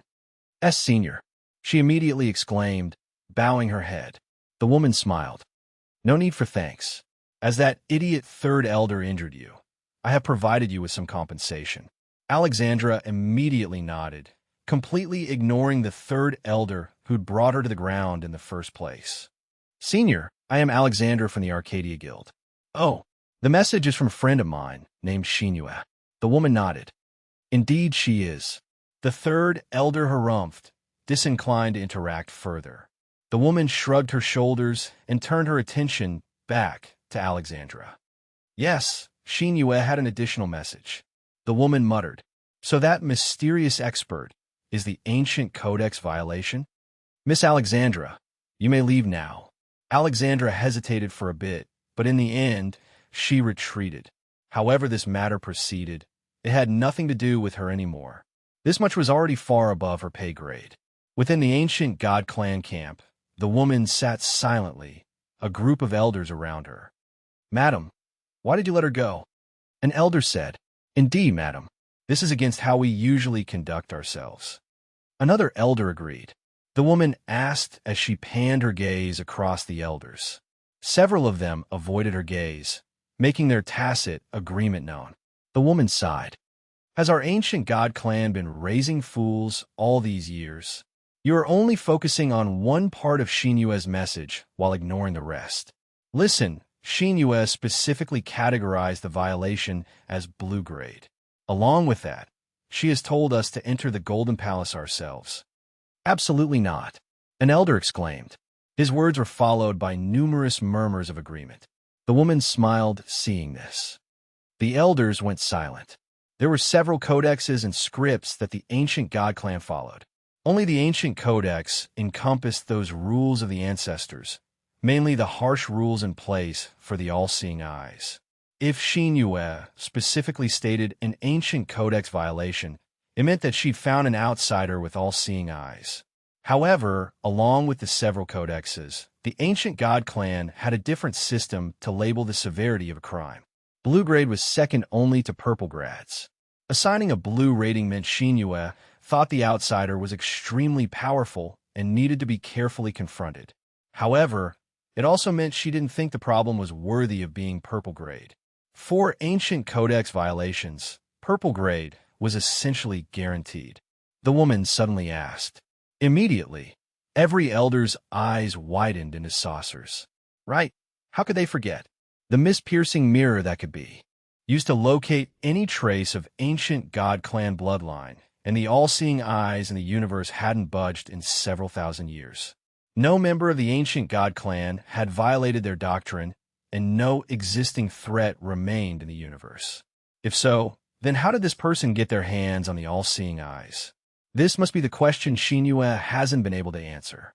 By the fact that she was able to easily send a messenger to us, it is clear that the other party is not hostile. The woman's eyes panned over the elders once more, lingering on the few who'd tried to educate her a moment ago. There were no responses to her question. Good. Then I will personally take a delegation with me to the Golden Palace after this heavenly material squabble ends. Until then, you are to regard the Golden Palace and its owner as distinguished guests of our ancient god clan. Any action against him will not be tolerated. The elders responded in unison. The woman nodded and sent them out of her residence. Left alone, the woman sat in silence for a moment. Suddenly, her eyes curved into crescents. Her body shuddered as if she was holding back something big. Is it you? She wondered inwardly. It had been so many years that she'd almost forgotten her identity and purpose. The current ancient god clan was nothing like its previous self. She had been numb to emotion for so long, trying to keep the clan surviving, but today she felt a rush of emotion that almost capsized her. Her heart palpitated in curiosity and anticipation. Chapter 863 birthed. The damp cave walls dropped with unknown liquid, filling the entire cave system with a strange yet oddly calming scent. Damien walked through the cave system for several hours without end, almost to the point where his perception of time began to blur. At the moment, he was chasing something indescribable. I felt something strange during the trials, but that feeling came from deep within the wild continent. Even Damien didn't know exactly what he was looking for, only that it was important. After all, a long-forgotten ability of his eyes had activated, the same ability that allowed him to sense Kurt Galloway's subspace, and even Zara back when he was in the first dungeon. This sense always warned him about extraordinary danger or opportunity. It had been dormant for a very long time. It was evident that this particular ability had extremely high standards for reacting. Hadn't it been the only reason Damien saved Zara back then? Who would have thought that she was a being with such mysterious origins? Knowing the past track record of this ability, Damien wasted no effort to try and find the source of that feeling. But as far as he'd been searching, he'd been unsuccessful. The only thing changing is this burning heat in my chest. It felt like the sun was blazing within his mana heart. Yet, this sensation made Damien feel like he was continuously getting closer to the source of his troubles and curiosity. Rumble. Just as he stood up to continue searching, the earthen walls and ceiling enclosing the space began to shake chaotically. On, on. 3 ancient bell rings that sounded almost vibrant were accompanied by 3 shockwaves that threatened to collapse the cave system Damien was in. His attention was immediately drawn to the surface. His gaze pierced through reality, allowing him to see the slight gold hue that had permeated the wild continent's atmosphere. I see. So that heavenly treasure is finally blooming. Damien thought with a grin. If this thing turns out to be what I think it is, my plans will proceed far smoother than expected. Haha, just gather in peace and fight those fools from Azuren Gate for now. Damien shook his head with a smile and began moving again. From the looks of it, there were still several days before he needed to act. In that time, he had a few specific goals he absolutely needed to accomplish. His eyes sharpened. It was time for him to get serious. A few hundreds of thousands of kilometers wasn't a distance that meant anything to a high-level 4th-class expert, but when it came to moving as an army, even such a distance became taxing. Putting aside the weaker forces that held the army back, There were also several security matters, conformity rules, and other circumstances that made it difficult for Heaven's army to move at its full potential speed. Overall, it took almost an entire week to reach the mountain valley where the heavenly material was hatching. The groups of Heaven's army joined together 4 days in and past the great mountain that blocked them from their location. It was a grueling journey for many, especially near the end, but most of them were able to make it through without dying. Lucas stepped over the horizon, his figure occupying one of the 2 great mountains bordering the valley. Behind him, several million troops stood uniformly, slightly separated by unit and squad. He thought with narrowed eyes. As he gazed across the valley, he could clearly see the repulsing form of Sir Theon and his elite troop standing at a spot nearly parallel to his own. Lucas furrowed his brows. As expected, his troop is far less numerous than it was previously. It wasn't just the troops. Even Sir Theon himself had a slightly weaker aura than he did previously. Lucas couldn't wrap his head around it. Even he, someone who stood on par with Sir Theon, couldn't leave a lasting internal injury on the man. Just how powerful was the mysterious expert to do so and escape without his identity being known? In reality, Sir Theon was injured by the backlash of his own skill, when the demon god summoning failed to consume its target. But that was perhaps even more embarrassing. What would Sir Theon and Lucas do when they realized the mysterious man they'd been fearing and respecting was actually a junior that they could kill with a single slap? Nevertheless, that was a story for another time. At the moment, these 2 men stood across from each other and, despite the distance, didn't break eye contact even once. Silence descended on the mountain valley. All eyes were drawn to a small golden light that appeared in the dirt. A voice suddenly rang out. A Nox being stood near the golden light, seemingly having snuck there while the 2 sides were busy standing off. The sound of necks snapping in his direction was almost palpable. Countless eyes went red with envy. From both Heaven's army and the Nox side, several weaker or less intelligent beings shot forward. The original Nox was cut down in an instant as several thousand others tried to take his place and steal the material before it bloomed. However, bodies suddenly started dropping on the floor. Their vitality was sucked away, and they were turned into lifeless husks in an instant. Numerous small vines reseeded into the ground after completely devouring the thousands who charged early. Their blood and vitality nurtured the half-birth secret treasure. The true golden light below the ground was tinged golden red. Rumble. Those idiots caused changes in the heavenly material, but they also caused it to bloom faster. Lucas thought to himself as he watched the ground split apart. He didn't stop those people, and neither did Sir Theon. It was for the sole purpose that their sacrifice, even if it changed the nature of the heavenly material, would definitely strengthen it. And finally, boom! The ground burst into countless fragments that flew into the surroundings and embedded them's legs into any solid surface they could find, including the bodies of many unfortunate souls. From the cracked earth, a massive vine rose into the sky. Beautiful iridescent flowers bloomed on its surface with every few meters that it raised out of the ground, growing large enough that even a single flower could eclipse several dozen people. Lucas exclaimed. He didn't know the exact identity of the treasure, but the breath it exuded was extremely enticing. It felt like even a supreme like him could benefit from consuming this treasure. Realizing this, he didn't hesitate to make the call. Heaven's army, don't falter. Chapter 864 birthed. Calls for confrontation spread through the army as Lucas' command was passed down. The several million-strong army immediately split into several parts that operated autonomously but kept in contact with each other. Rumble. Even more than it did when the heavenly material first surfaced, the ground rumbled under the combined footsteps of Heaven's army. On the other side, Sir Theon harumphed loudly. Oomph! Look at those hypocrites go. If they win here, how can we ever show our faces in the future? Charge! As both sides made their move, the vine finally stopped growing. Several thousand kilometers in the sky, the dual flowers at the very tip of the vine slowly bloomed. one gold and one silver, one hot and one cold. The two flowers created untold harmony with their existence. But more than them, in the center of those flowers, one could faintly make out a certain structure holding a large amount of liquid. Lucas and Sir Theon realized together. The entire vine was polluted with treasures galore, but the only one that truly mattered was the liquid at the top. Only that was worthy of being called a heavenly material. Two armies clashed in the valley below. Experts clashed in the sky above, fighting for those flowers that bloomed on the vine's stem. And finally, on par with the clouds were two experts eyeing the same treasure. Now that they'd come face to face, it was time for them to settle old and new debts.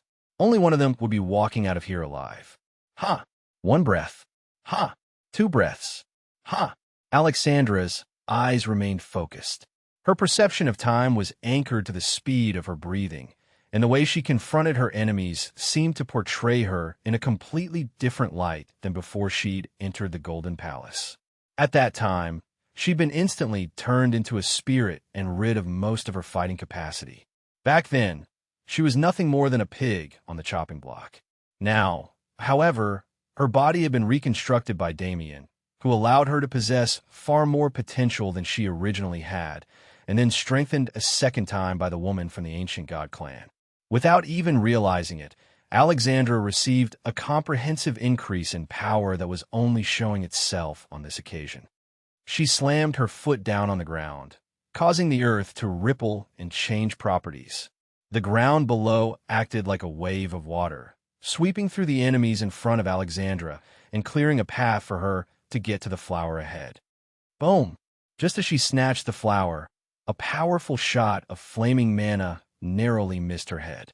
She turned around with bloodlust in her eyes, only to find an unexpected visitor. She muttered through gritted teeth, "Alex, you recognized me." The man named Clyde exclaimed with a perverse smile. "What is your intention?" Alexandra yelled back. Clyde's grin fell slightly.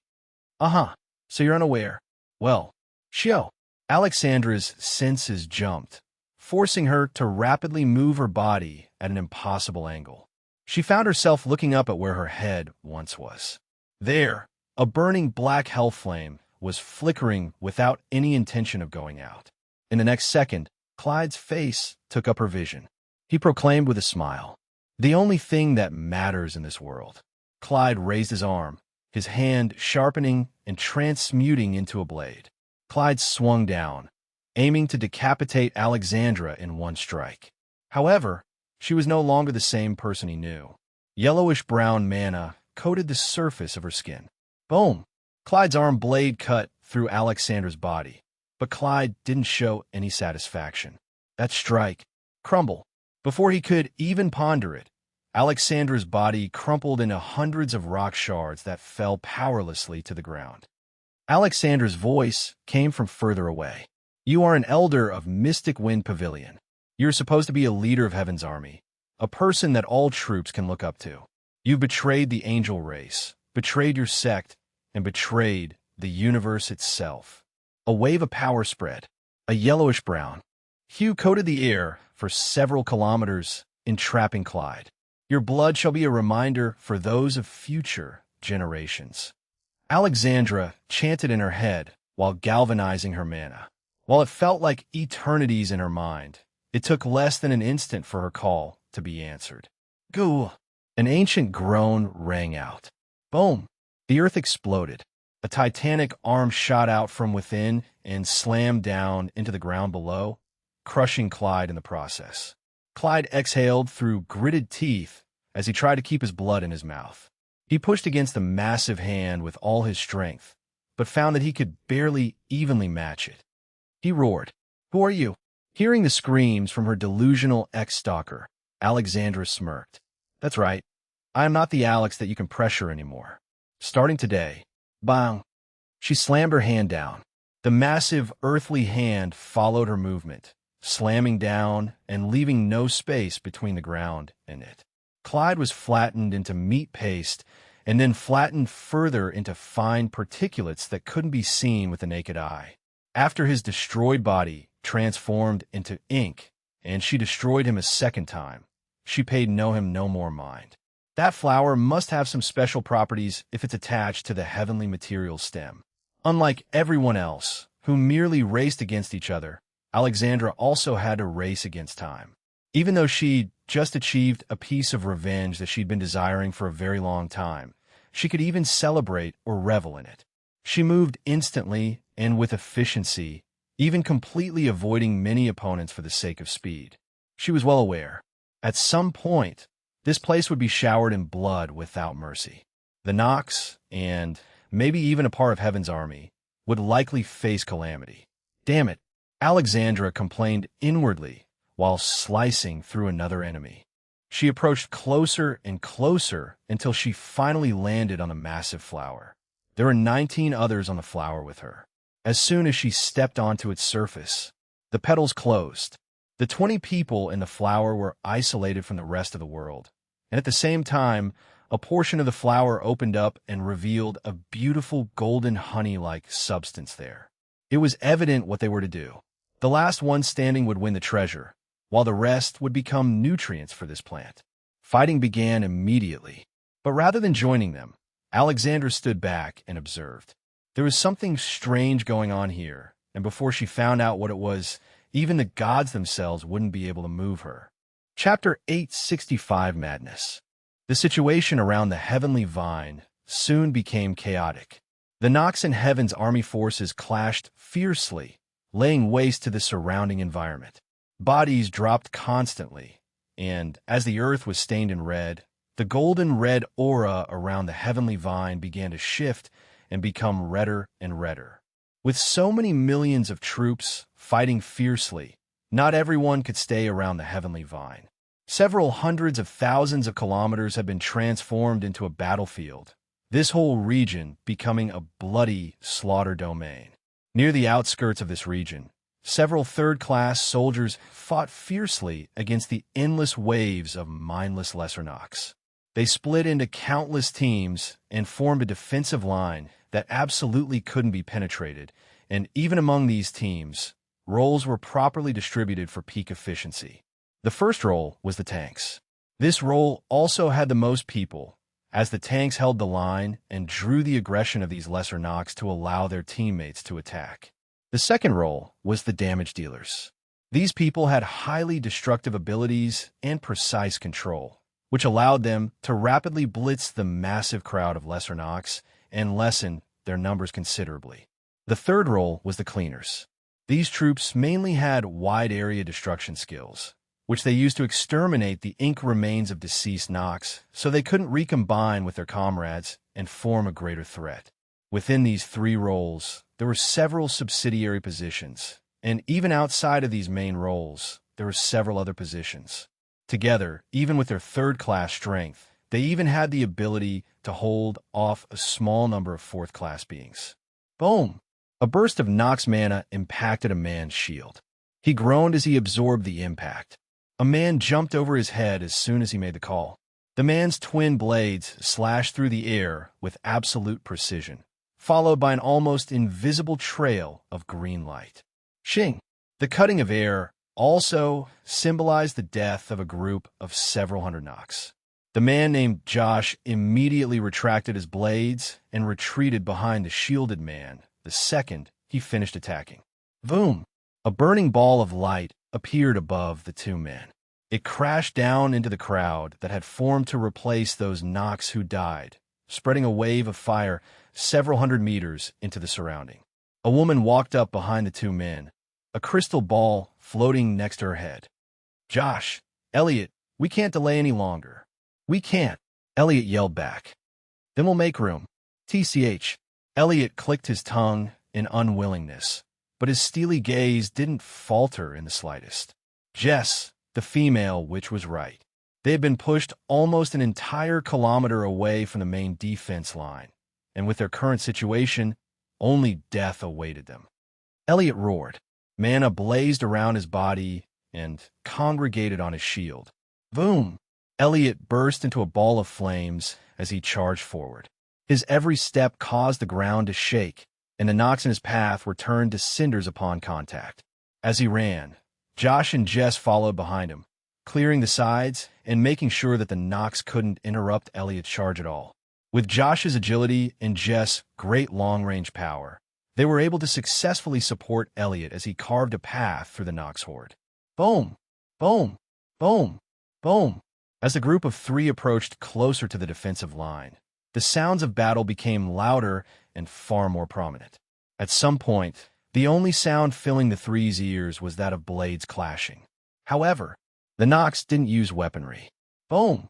Elliot's charge came to an end. A burst of fire spread in all directions around him as he made the final push and returned to the defensive line. However, when the Nox blocking the defensive line from view were cleared, a horrific sight entered their eyes. Jess exclaimed. No matter which direction they looked in, Heaven's army had collapsed. Brothers were fighting each other madly, comrades stabbed each other while laughing indifferently. There was no semblance of order remaining in the ranks. Fuck, what are they doing? Elliot roared furiously. Josh, go ahead first and try to knock some sense into them. Elliot's eyes scanned the battlefield as he waited for Josh's affirmation. However, it never came. Elliot questioned, turning his gaze to his silent comrade. Elliot walked up to his old friend and grabbed his shoulder, turning Josh to face him. Spurt. Elliot's eyes widened. He looked down into his friend's eyes. The only thing he saw was madness. His body collapsed to the floor, lifeless. Jess exclaimed. However, she found a speedy blade slashing towards her neck before she could finish. She wondered inwardly, panicking. This was a critical juncture where teamwork was of the utmost importance. She didn't expect her comrade of so many years to turn against her here and kill her brother. Her emotions boiled. She roared. She galvanized her mana and prepared a massive ball of fire to exterminate the traitor. HM? Just before she let the attack loose, a strange scent entered her nose. It was an enticing scent of flowers mixed with the scent of blood. As soon as it entered her nose, Jess' eyes changed. Boom! Her fireball exploded in midair, turning into a rain of starfall that flew wantonly into the battlefield and caused a chain of explosions spanning several kilometers. Swish! A blade passed by her neck. Her eyes widened in concentration as she narrowly dodged to the left. Her arm shot out, her hand catching her attacker's wrist like a claw. Keek, keek, keek. Boom! A bout of maniacal laughter left her mouth as a powerful flame transferred from her arm to her attacker's body, burning him to a crisp. Josh's body fell to the floor not far from Elliot's, and as it did, Jess moved further into the defensive line to continue her killing spree.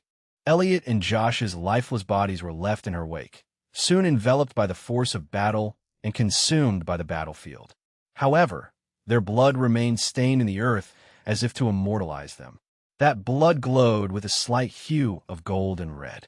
It integrated deeper into the ground, dripping into something like a vein extending below the surface of the earth. If one could see a comprehensive view of the underground, they'd be able to see a massive network of these veins spanning the entirety of the slaughter domain that had formed with the clash of these two massive forces.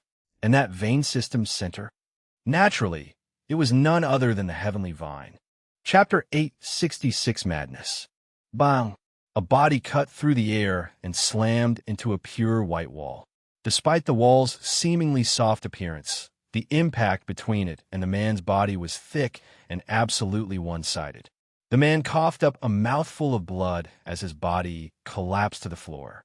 Before he could regain his bearings, a lithe figure appeared behind him like a shadow and sliced through his neck, letting his head fly into the air like a firework. That man was the 16th to die.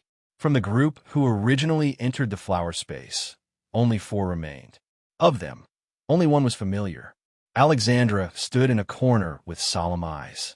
Surrounding her were 4 bodies. These bodies were a show of what would happen if one messed with her, as well as her temporary peacebringer. She'd been attacked 5 times so far. The first 4's fates were evident. After they died, nobody else dared to provoke Alexandra, at least for the most part. The 5th time she was attacked, it was by the same lithe figure who killed that man. The figure was hidden by a cloak of shadows and remained both faceless and genderless. However, If one thing was certain, it was that person's strength. If it wasn't for her twice-tempered body, she would have died under the force of a single one of that person's punches. However, it was strange. After she survived the first attack, that person no longer paid attention to her, instead targeting the remaining experts in the flower space. Now, they'd killed 8 of the 16 who died. Alexandra was wary of this strange individual, but more than that, she was extremely wary of the flower space itself. Their bodies disappear when they die. Alexandra surmised. It wasn't a unique tactic. Most plant species, and even several bee species, use this same method of evolution to gain strength. It was just... The scale of this time is massive.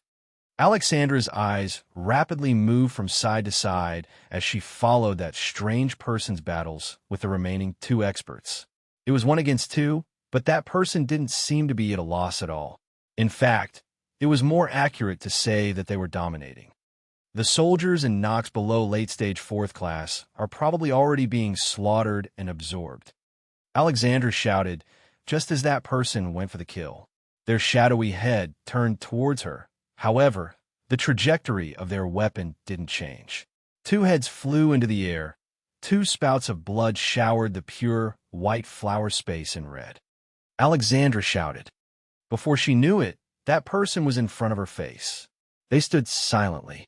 Even without their face showing, Alexandra could clearly feel their eyes scanning her. The mysterious person muttered. Alexandra made a sound of confusion. Alexandra furrowed her brows. The last time she heard this choppy speech pattern, she ended up without a body. Nevertheless, this person was a potential ally she couldn't lose at the moment. It's like this. Alexandra rapidly explained her reasoning to the mysterious person. She didn't leave out many details, as long as they didn't concern greater secrets. The rewards in these flower spaces are probably real, but there's probably corruptive mana hidden within. The mysterious person stood silently for a short moment. Alexandra shook her head. It's impossible for us. The only solution is to kill the heavenly vine, so its mana loses effect. It was as she said. The flower petals that enclosed the space were harder than most heavenly materials. Every piece of this heavenly vine was a treasure, though that didn't quite matter if they couldn't survive this situation. The mysterious person glanced at the petal walls and nodded. What? Are you sure you can do that? The mysterious person flinched at Alexandra's exclamation. They hesitated for a second with their back turned. Alexandra, Arcadia, that person muttered. They turned around, the shadows covering their body slowly vanishing. Long, iridescent blue hair, the divine body of a goddess. This person's form looked far too perfect for it to remain hidden under a veil. However, her face, it was a mangled mess. Shadowy black energy pulsated through the exposed veins in the woman's face, only somewhat contributing to its gruesomely mutilated appearance. If it wasn't for the fact that it was attached to a body, it would have been hard to even call it a face at all. Alexandra's eyes widened. The disgust she felt for a split second was replaced by pity almost immediately. This person used to be. Rilia, Sturhaven, Sanctuary Guild, one of the first-round entrants of the Void Corridor, and also the strongest of them. How'd she end up like this? The battles on the ground and the battles in the flower spaces were all extremely fierce. The stench of death clouded the atmosphere and almost took physical presence due to the sheer amount of it in the area. However, these battles meant nothing compared to the one taking place in the clouds. Boom! A massive blast of mana enveloped the sky, shaped like a dark phoenix, holding the properties of both fire and metal. This attack formed a blazing inferno of death that enveloped the enemy and melted them while corroding their insides. This dark phoenix slammed into a valiant man who stood across from it. A golden red light barrier formed around him and clashed against the phoenix, causing sparks to fly into the air. Lucas shouted jovially. Lucas raised his weapon and pointed it. Swirls of mana covered its blade like will-o-wisps as he pushed it forward. Lucas' sword split into several thousand pieces, each sword carrying a different concept from the bluff and metal laws that Lucas studied. These swords were already powerful individually, having more than enough power to destroy cities. However, when they came together, BBBOM, the preceding explosion was heaven-shaking. Clouds of flame and metal fragments rushed to cloud the entire atmosphere around Sirtheon. The metal fragments were already extremely enhanced, but when they were combined with the force of the explosion and blood element, they became dangerous even for someone at Sirtheon's level. He clicked his tongue as he swerved through the air and dodged the rain of attacks. His murky black mana acted like a ribbon, trailing his hand and forming a flexible defense that reflected most of Lucas' attacks. Yet, Theon wasn't happy at all. The battle was fine right now, but if they prolonged the fight, Sir Theon would absolutely lose due to his existing injury. Theon knew this, and Lucas did too. It was obvious what the latter's intentions were at this point. Sir Theon gritted his teeth in rage. Damn it! Sir Theon immediately charged back into battle, exchanging several thousand attacks with Lucas every second. And as the two fought, they lost the ability to watch their stray mana. Below them, an almost unnoticeable suction force began emitting from the dual flowers at the vine's peak. The mana that these two experts left in the surroundings was slowly absorbed and turned into power by the heavenly vine below them. Chapter 867 Madness. Confusion was a dangerous weapon.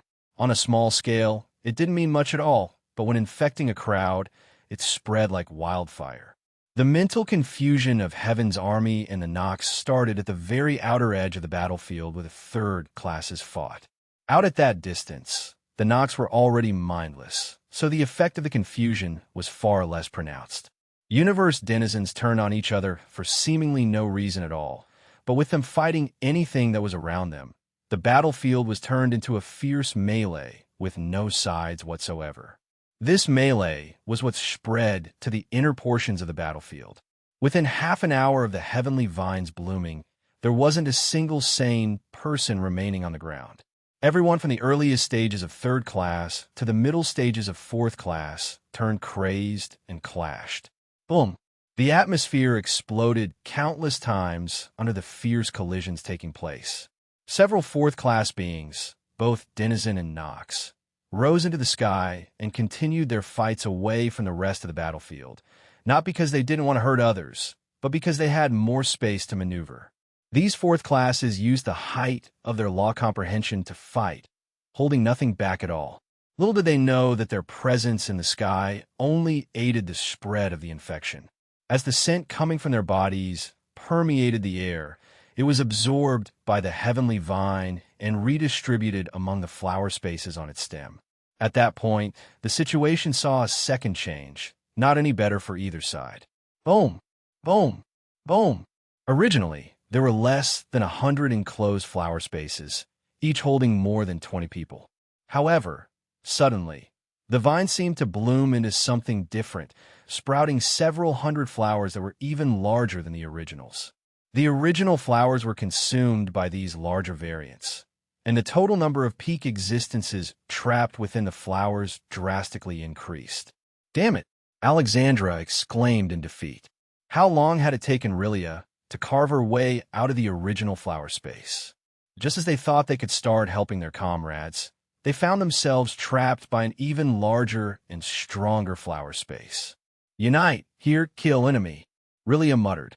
Alexandra nodded. You're right. Even if killing is feeding the vine's agenda, we have no choice when it comes to the Nox. In the current flower space, there were a few hundred extreme peak masters at the very least, and the split wasn't even. A majority of those present were enemies. To rally allies with their current odds and the already disjointed nature of Heaven's army would be difficult, but they had to try. Alexandra immediately put the plan in motion. She rushed to the denizen experts and began explaining the situation to them slowly, allowing them to completely understand how they needed to move from there. At the same time, Rilia charged into the crowd of Nox and began a killing spree. Unfortunately, the strength of these Nox far exceeded the strength of her previous enemies. She wasn't able to rapidly kill them off like she'd done before. Still, She was an efficient killing machine unlike any other. Her body moved like a shadow. It was a blur in the light that even the greatest trained I would barely be able to catch a glimpse of. It wasn't a teleportation skill, nor was it some kind of instant movement. Rather, it seemed Rilia had mastered some sort of movement skill that allowed her to move swiftly and elegantly, almost defying the laws of physics the way she ignored gravity. This speed was her main weapon. The massive sickles she used as weapons were truly envoys from the death god. Each time they sliced out, it felt like a soul was reaped. Even those who remained alive could feel their souls losing power under the oppression of those weapons. Though there were several hundred Nox present, and it was absolutely impossible for Rilia to hold out alone. Bang, bang, bang. She zigzagged through the air to avoid a terrifying array of spikes that threatened to swallow her. Just as she reached the end of her movement path, a mushroom cloud swallowed her whole. Boom! A nearby Nox swept his hand through the air, controlling the explosion to deal the greatest amount of damage possible. Rilia's form went flying through the air, black blood spurting from her lips and chest. Thud! She slammed against the flower wall and slid down to the floor. Tui! Her eyes remained indifferent as she spat out the blood pooling in her mouth and stood up again. There might have been an injury, but she didn't feel pain. She was more than okay to keep fighting. And luckily, hey, an annoyed voice came from behind. Alexandra arrived next to Rilia in the next instant, followed by a crowd of Heaven's Army experts. Rilia's eyes widened. Alexandra grinned. I couldn't convince all of them, but the majority are good people. Huh. The experts behind Alexandra all nodded solemnly and charged. A massive clash began, a clash that could easily rip a continent or maybe even an entire world into shreds. However, this conflict was contained within a single flower space. If one exited this flower and looked into the hundreds of mirrored spaces in the other flowers on the vine, they'd see similar scenes, however to different extents. There were some flower spaces where the experts realized what was happening and banded together to defeat the Nox and escape. Some where denizens and Nox actually worked together to escape their mutual destruction, and others where the experts simply fell prey to the vine's machinations. No matter which route they took, it remained an absolute truth that a massive number of experts was dying, a loss that neither side wanted to endure at all. The current forces in the Void Corridor weren't a joke. If taken back to Ion, they would make up roughly a fourth of the massive universal ring. If they took so many losses, wouldn't a massive hole be opened in the universe's defense? Unfortunately, the only people who could possibly care about this fact were either trapped in flower spaces or didn't care at all. As a matter of fact, the latter opinion was only held by a single person. The same person who was currently leading Heaven's army for the sake of his own personal gain. That man wasn't even thinking about the universe. His only thought was achieving merit to enter the eyes of his owners in the Bloodlaw clan. But how could such a stupid person ever be accepted by the Bloodlaw clan? To be so desperate for recognition, yet to not realize the repercussions of causing such severe losses to the army. Why would the Bloodlaw clan accept this kind of narrow-minded fool? Of course, their clan was built on a foundation of narrow-minded fools, but that didn't need to be said out loud, right? Nevertheless, the current situation was one that devolved with every second it continued on. Something needed to change. As soon as possible. Chapter 868 Madness. If one thing could be considered miraculous, it was the structural integrity of the wild continent. Even with a massive war of fourth-class beings who could single-handedly destroy continents and extreme peak masters who were even stronger than them taking place on its surface, neither the continent itself nor its atmosphere experienced even the slightest collapse. Hell, the most atmospheric disturbance the wild continent had experienced since the opening of the Void Corridor was Damien's constant teleportation. However, no matter how strong an environment was, if it wasn't in the heavenly world, could it truly withstand the collision of forces just barely below divinity? This question was put to the test as Lucas' clash with Sir Theon intensified. Law fluctuations with untold profundity flew through the air like clouds. absolutely razing everything in their path. Lucas was the head of Azuran Gate, an organization under Blood Azura Holy Land, which meant his main specialty was in blood laws, though his original affinity was for metal. Lucas incorporated this original affinity into his blood laws and created an art that could manipulate the iron in blood, whether it was his own, his enemies', or even blood mana created through mana. This concept somewhat limited his versatility, but his expertise in manipulation made him a deadly enemy. Bang! Sir Theon shot backward, his arms crossed in front of his chest. The armor that covered his forearms had been shattered by the previous attack. Tui! Sir Theon spit out a mouthful of blood and furrowed his brows as he charged back into battle, attacking continuously to prevent Lucas from having any opportunities. He already got me, Sir Theon thought solemnly. As mentioned before, Lucas' ability was to control the metal in blood, even his opponents. The only caveat was that this ability had harsh activation requirements. In the current situation where Lucas had been continuously barraging Sir Theon with blood and metal attacks and injuring him, these conditions had been met. Every cut Sir Theon received, no matter how shallow they were, was corrupted by Lucas' mana. His mana had already formed a connection with Sir Theon's blood, almost nearing the point where Lucas could instantly control the Nox Supreme. At this point, it was far too late for Sir Theon to counteract the corruption. Instead, he could only kill its originator before he could make use of it. His mana raged into the surroundings, forming a human-sized projection behind him. Sir Theon activated his demonic providence. The projection melded into his body, turning into an aura of divinity that encased him. When it came to demonic providence, Sir Theon's was likely the most literal. He gained the ability to borrow the divinities of demigods who allowed him to.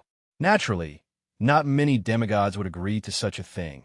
However, there were several exceptions, one of which was the Saint Emperor who Sir Theon served. Sir Theon felt a rush of power course through his body. He felt the unbridled freedom of a higher existence, the absolute gate by which a divinity carried themselves. His eyes sharpened, his muscles bulged, his attacks became exponentially fiercer and deadlier. Bang! Bang! Bang! Terrifying bursts of black mana filled the atmosphere, taking on the properties of several elements as they did. Lucas suddenly found himself in an extremely disadvantageous position. His thoughts whirred as he tried to find a way out of his predicament. However, there was no way he could compete with true divine mana. His eyes hardened as a thought crossed his mind. Within a certain flower space, a reeking smell permeated the air. Several blotches of black ink painted the ground below, evidence of the hard-fought battle that had just come to an end.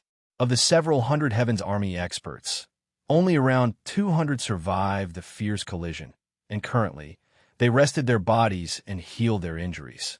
As soon as they broke out of this place, they would need to go back to battle again. It was best to cherish every moment of respite they could get.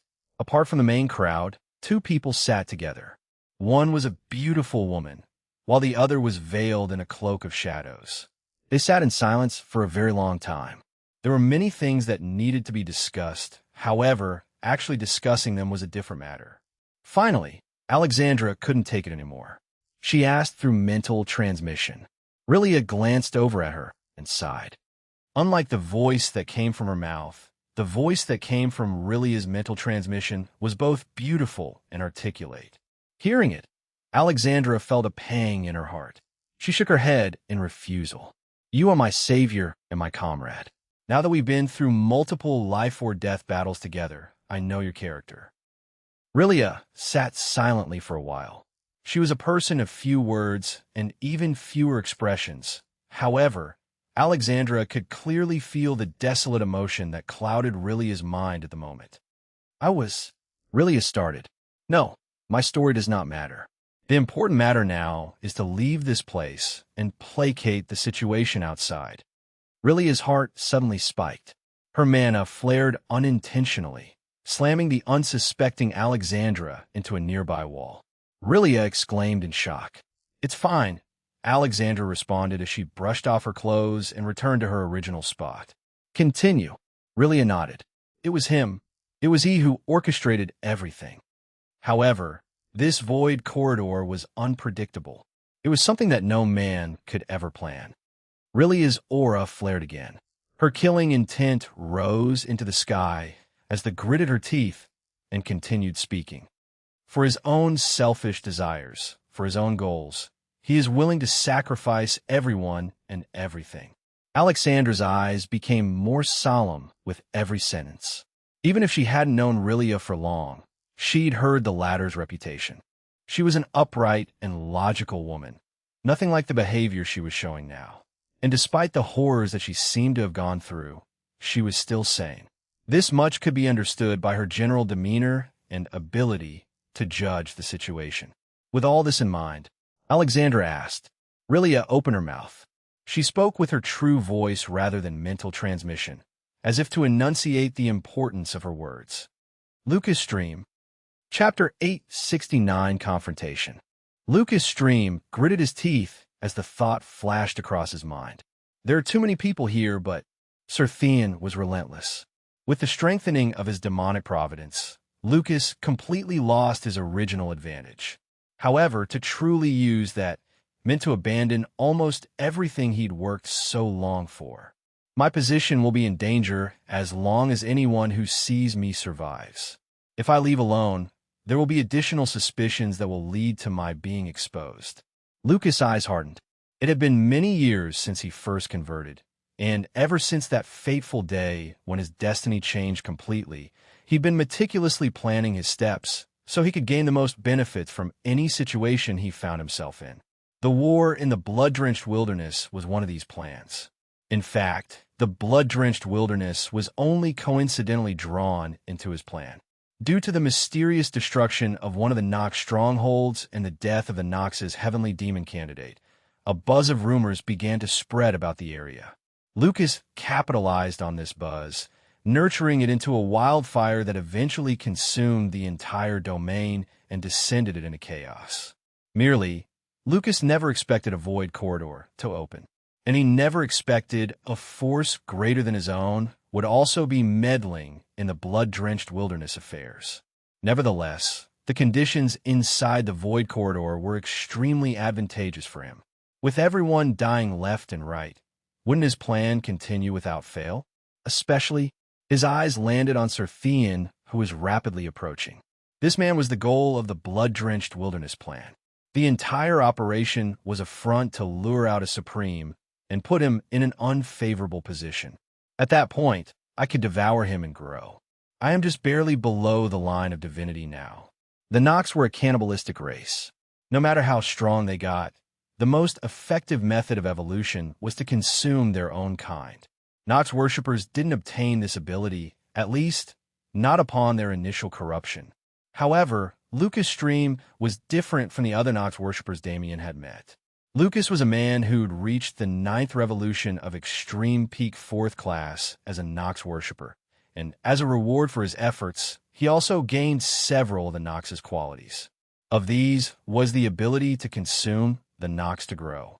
As Lucas' blood was nearly completely corrupted by now, he was closer to Nox than demon anyway. Therefore, when the time came to make an impulsive decision, he didn't hesitate for long. Boom! An explosion of murky black mana surrounded Lucas.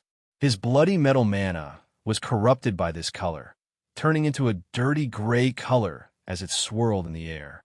Lucas' form went through a massive change, becoming demonic to the extreme. Horns, wings, a tail, and even sleek reptilian skin covered Lucas' body, exponentially empowering him. Huh! Lucas let out a short shout as he charged forward and met Sir Theon head-on. Beoglem. A murky black aura collided with a partial divinity. The air exploded, space shivered and trembled, and an expansive line of spatial cracks opened up in the sky, polluting the air with chaos. Ha ha! Sir Theon exclaimed immediately.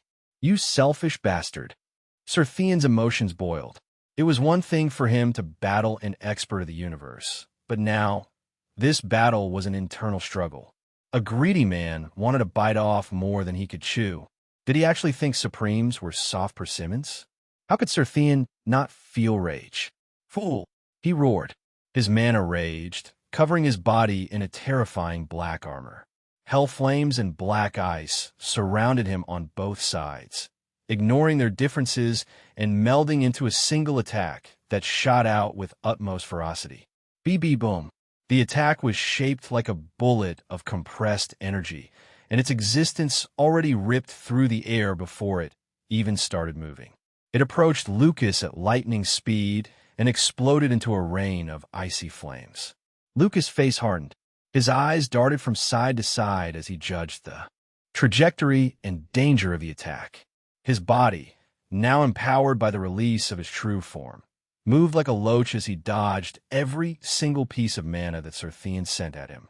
Slowly but surely, he inched closer and closer to the enemy, and once he was less than a kilometer away, he clenched his fist. The iron that he couldn't quite control because of his previous disadvantage came under his reign. Sir Thean exclaimed as his body jerked to a halt.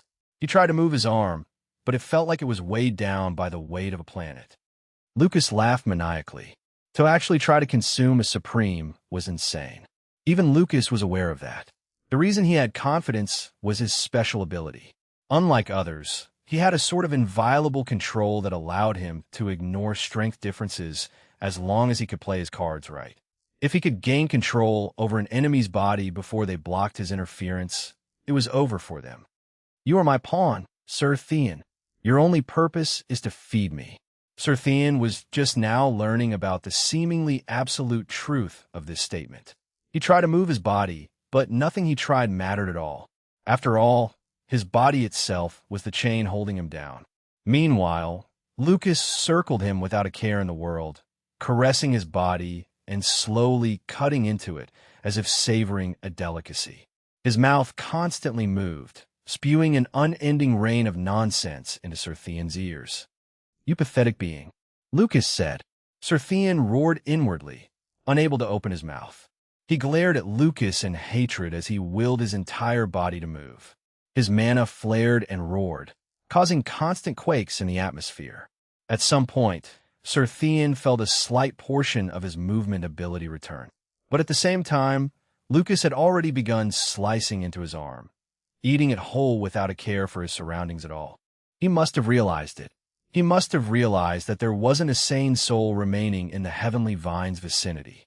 He must have realized what the Heavenly Vine was doing. He simply didn't care. Why would he care about something that didn't affect him? There was a prime meal in front of his eyes, simply waiting to be devoured. The battle in the sky suddenly became strange. Rather than two opponents fighting for life and death, it was more of a standoff between predator and prey. Merely, the prey was still undecided. After all, Sir Thean was absolutely not going to allow himself to die like this. Chapter 870 Confrontation. A lone voice rang out deep underground, far away from anyone and anything existing on the wild continent. Well, anything except one. Before the man whose hands slightly trembled as he gazed at it was a ball of light roughly the same size as a two-story house. It was dim and barely glowing, but had an untamed yellowish hue that made it look larger than life. From many days ago, Damien had been searching for this thing. It was the source of the fluctuation that led him so deep into the underground and what he believed was the greatest treasure of the hidden realm. It's similar to a world core, but not quite the same. Damien thought to himself. World cores were a product of universal law, so by all means, no secret realm or separated space should be able to birth them. This meant that before it was part of the Void Corridor, the Wild Continent actually existed in Grand Heaven's boundary. Damien had the memories of experts, but he didn't have enough context to know whether they entered the Wild Continent through normal means or through Void Corridor. Never mind. The situation outside seems to have reached a tipping point. Damien walked up to the floating sphere and gently placed his hand on its surface. Unlike when he bound world cores, he was extremely careful with this one. After all, it was still a rudimentary world core that hadn't fully formed and materialized yet. The strength of Damien's celestial mana thread would likely cause this construct to collapse. Nevertheless, under Damien's gentle urging and gradual introduction of his own mana, the floating sphere began to expand and change in color. At the same time, Damien's senses expanded far past his body, growing until his perception encompassed the entire wild continent. "Oh ho!" Damien exclaimed. Since it wasn't a complete world core, he didn't gain much world force by binding it, but he did gain a modicum of control over the wild continent. Damien closed his eyes and focused on the scenes taking place directly above him. Actually, he didn't really need his expanded vision to understand the situation above, but it allowed him to gain a far more precise understanding. Though, the massive roots that clawed their way into the subterranean world made the Heavenly Vine's location obvious. Even as Damien bound the underdeveloped world core, the roots fell deeper into the cavern space, growing longer to reach its target, a target that Damien had just stolen from it. He grinned when he realized, "Am I foiling plans on accident now?" His vision suddenly turned to the stem of the Heavenly Vine. His gaze pierced physical reality and witnessed the happenings of the flower spaces, his eyes narrowing as he did. The Extreme Peak Masters can't keep dying like this. He raised his hand to do exactly as he said, but before he could, his eyes caught sight of what was happening above the Heavenly Vine. A surprised chuckle left his mouth.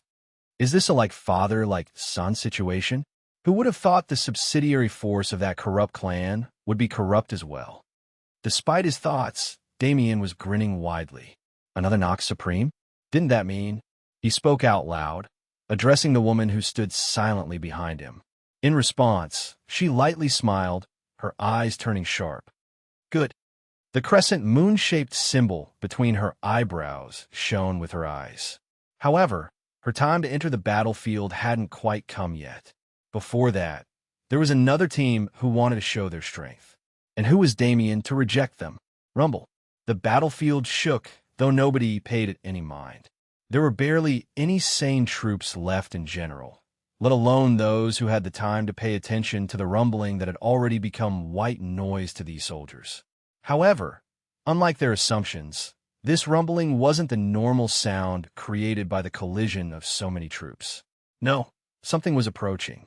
A dust cloud approached the battlefield with untold speed, the rumbling caused by its existence becoming fiercer and fiercer with every second. By the time the dust cloud got close enough for its identity to be ascertained, the ground was already cracked and sundered, on the verge of collapsing entirety. A booming voice resounded through the world. A man who stood an entire kilometer in height roared, his eyes piercing the battlefield. He didn't waste any words, and his exclamation was met only with vigor. Re'awa Ea! The cloud giants let out a fierce war cry as they made their entrance into the battlefield. Not only was this war cry a domineering show of power to their enemies, it was an unexpected boost to their allies.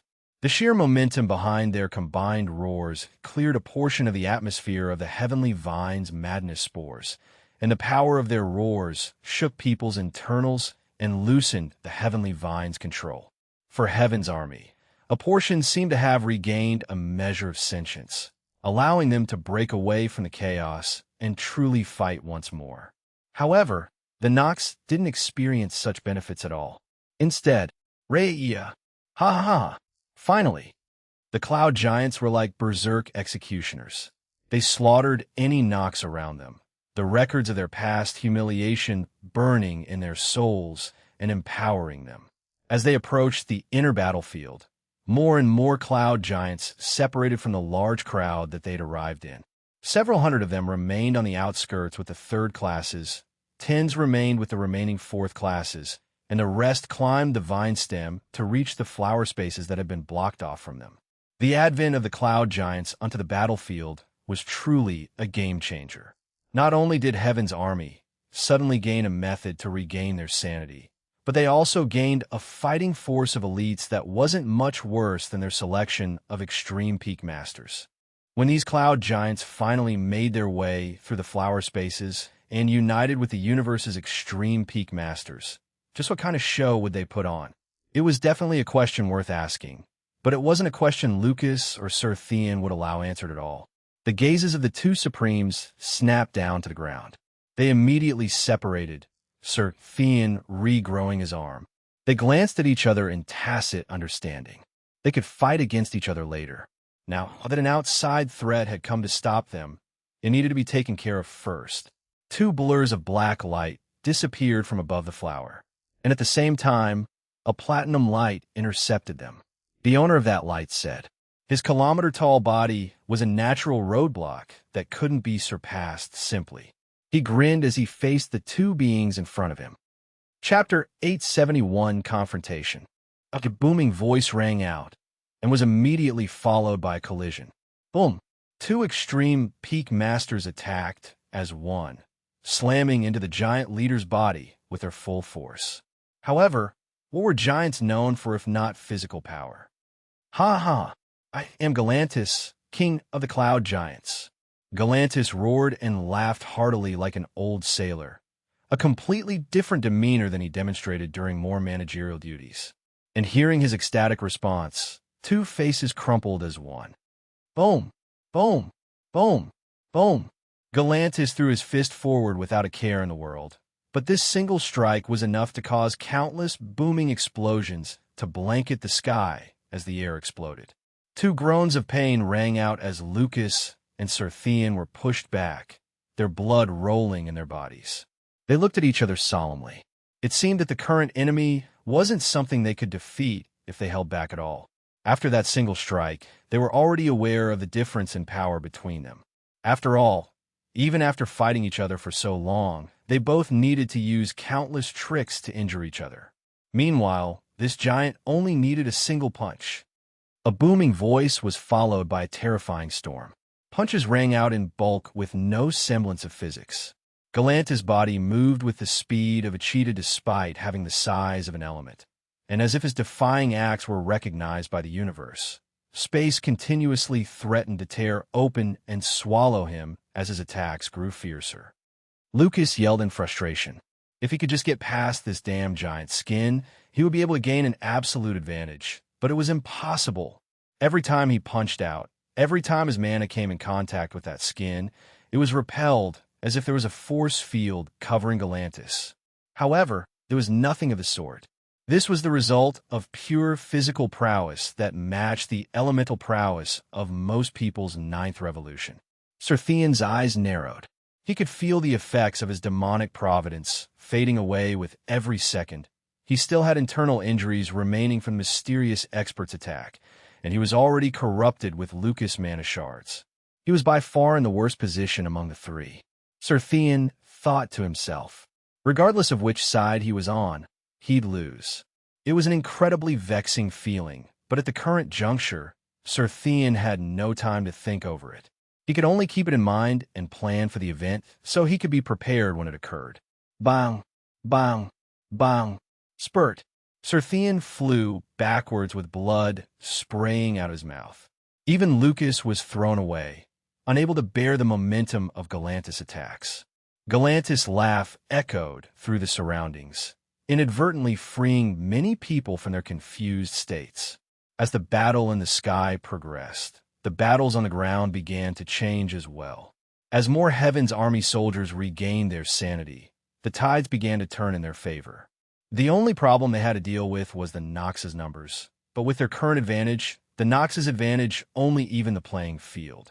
Unlike Lucas, who was fully focused on the fight, Sir Theon had been taking in all of these sights. He could feel the tides of this war changing, and he clearly understood who would win in the end, even if the victory was Pyrrhic. He glanced at Lucas as he avoided Galantis' punches. His body swerved through the air, not hindering the battle, but not necessarily helping either. Lucas glared at him hatefully, but how could he find time to complain? He didn't even have the freedom to control Sir Theon through the mana shards in his body at the moment. The only thing he could do was dodge, dodge, dodge.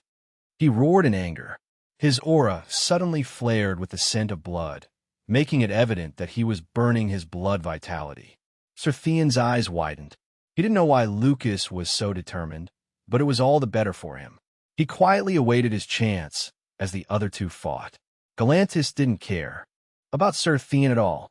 He could see the latter's injuries clearer than water, and considering the expression currently decorating the Nox Supreme's face, Galantis could guess that something interesting would happen if he let that man go. Nevertheless, Galantis lost the ability to check on Sir Thean soon after.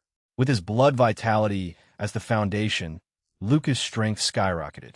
It wasn't just his physical body, but the power of his laws as well. Boom! Two fists collided, one natural and the other covered in bloody light. A gargantuan red explosive force spread from the impact and enveloped them. However, neither of them chose to retreat. Their fists connected again. At the same time, Lucas maneuvered his mana skillfully to create several metallic constructs enhanced by blood mana. These constructs were vessels for several different law concepts, any of which would be deadly to practitioners under the extreme peak level. Shio, shio, shio, shio, bang, bang, bang. Galantis' eyes narrowed. He could feel microscopic cuts forming on the surface of his skin. While these cuts didn't mean anything in the short term, he had seen a portion of Lucas and Sir Thean's previous battle and understood how this Nox worshipper's abilities worked. Galantis kicked his foot forward like a Spartan, striking Lucas in the chest and pushing him back. His body suddenly flared with light, beams shooting from his orifices as his aura solidified into something greater. Lucas tried to exclaim. However, the fist in front of his face had already struck him by the time the first word came out. Boom! Lucas shot backward with the same speed as a comet. He could feel his organs rumbling. There were several internal injuries already in his body, but they'd all become exponentially worse. Lucas thought to himself. However, the solution immediately appeared in his mind. His mana concentrated in his body as he took control over the mana shards he'd left in his target. He sensed his target's location and prepared to throw him into Galantis to distract him. However, the target is... Shick! A blade pierced through Lucas' chest. Lucas' eyes widened in shock. He was too absorbed in the battle and failed to consider Sir Thean's actions. After all, logic said that the duo should attack the Cloud Giant first, since the latter wasn't affiliated with the Nox. Unfortunately, Lucas forgot for a second who he was dealing with. He was irrational, but he was still born a demon. He still understood the prudence that universe denizens learned as they grew. The Nox had no such concept. They would act on whichever benefit would serve them best in the short term. In this case, Lucas' death was that act. Cough. Lucas suddenly coughed. Chunks of organs sprayed from his mouth, mixed with the blood that was already leaking from it. His body started to liquefy. However, it wasn't allowed to complete that process at all. Chapter 872, Confrontation. An exclamation of drive rang through a flower space as those within clashed with the flower's petals in a bid to escape. They'd already been attacking the flower barrier for several minutes, but they hadn't seen any sort of change. Even the spirited shout that spurred them on was one of false hope. It seemed like the only way to escape the flower space was to kill each other and claim the treasure. However, none of those currently alive were stupid enough to even consider this. They'd seen the flower's evolution for themselves. They'd seen how the heavenly vine absorbed the dead to grow. After that, how could they still believe that its treasures were safe? Still, their mentalities meant nothing in the face of the flower space's defensive power. Alexandra sighed to herself as she attacked the wall. She didn't even know how to feel at the moment. How was one supposed to feel when they learned that one of the universe's leaders was a traitor? Was one supposed to doubt everyone and everything from that point forth? Alexandra couldn't bring herself to do that.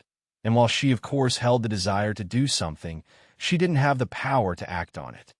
She thought back to the strange man she'd met for barely any time at all. If it was him, maybe ridding the universe of a great betrayer would be a possibility. But how was she supposed to warn him? Rumble. At this time, the flower space suddenly shook. Muffled impacts sounded all across the barrier as if a rain of hail was battering it. Alexandra's eyes widened. Someone's helping from the outside. The others noticed around the same time as her, and their efforts were maximized instantly. Crack! Crack! The barrier began to crack slowly. As the petals were being attacked from multiple angles, the spreading cracks eventually met each other and became more pronounced.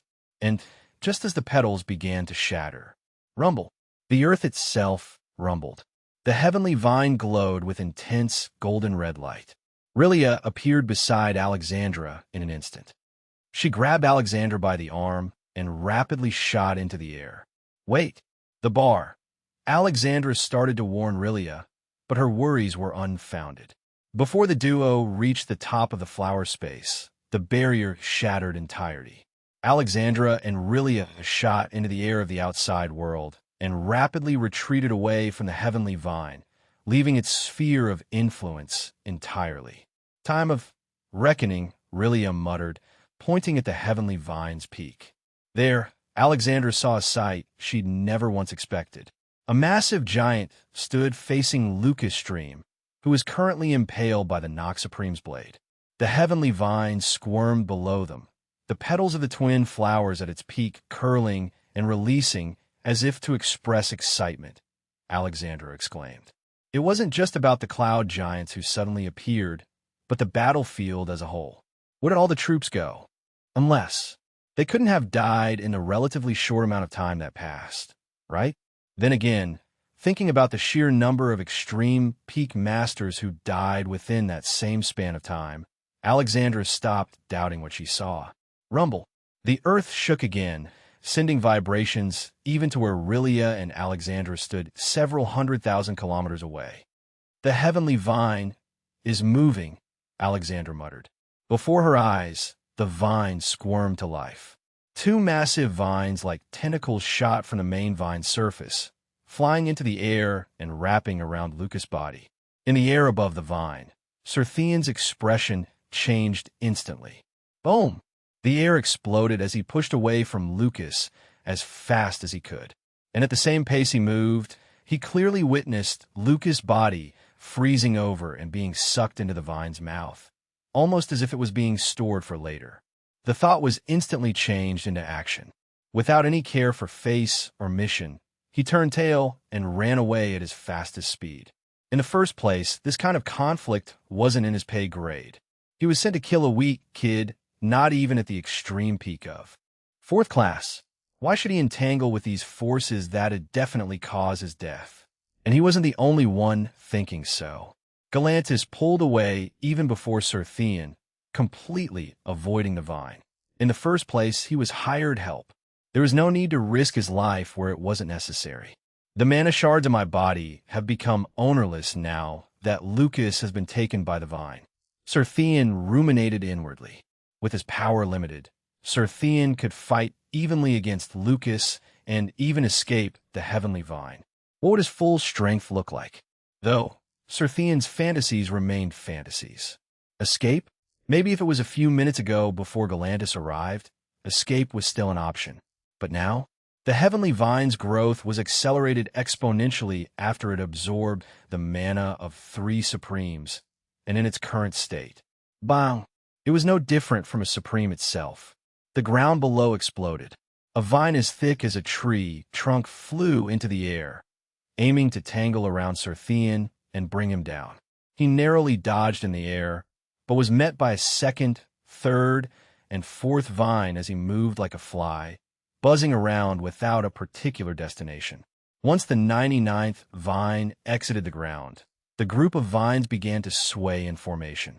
A magic circle appeared around them, increasing their girth and length, as well as imbuing them with certain powers. They now shot out with the power of the earth itself at their disposal. More than that, it even seemed like the vine had certain elemental affinities, likely gained after devouring so many experts. After all, it wasn't impossible to gain an unnatural affinity, merely extremely rare. The prospect of escape, which was barely possible before, became completely impossible. When one entered fourth class, their every attack would be imbued with laws. The form of the attack stopped mattering as much as the substance became more defined. This meant that most people opted to drop their fancier techniques for simpler, more useful skills that could be utilized with speed in a normal battle. And this also meant that the current heavenly vine, even though it was only swinging tentacles around wantonly, was throwing deadly force with every attack. It was especially annoying since the heavenly vine didn't quite know how to control its strength. And Sir Thean was incredibly unresigned since his internal injuries were the only reason he was so miserable right now. But the reason didn't change the fact that he was miserable. With the vines filled with terrifying law fluctuations attacking him relentlessly, a thought crossed Sir Thean's mind. There is truly no other explanation for his misfortune. Chapter 873, Confrontation. Once again, a call was made. However, its strength was nowhere near its predecessor. Under the heavenly vine suppression, Sir Thean had no choice but to forcefully activate his demonic providence again.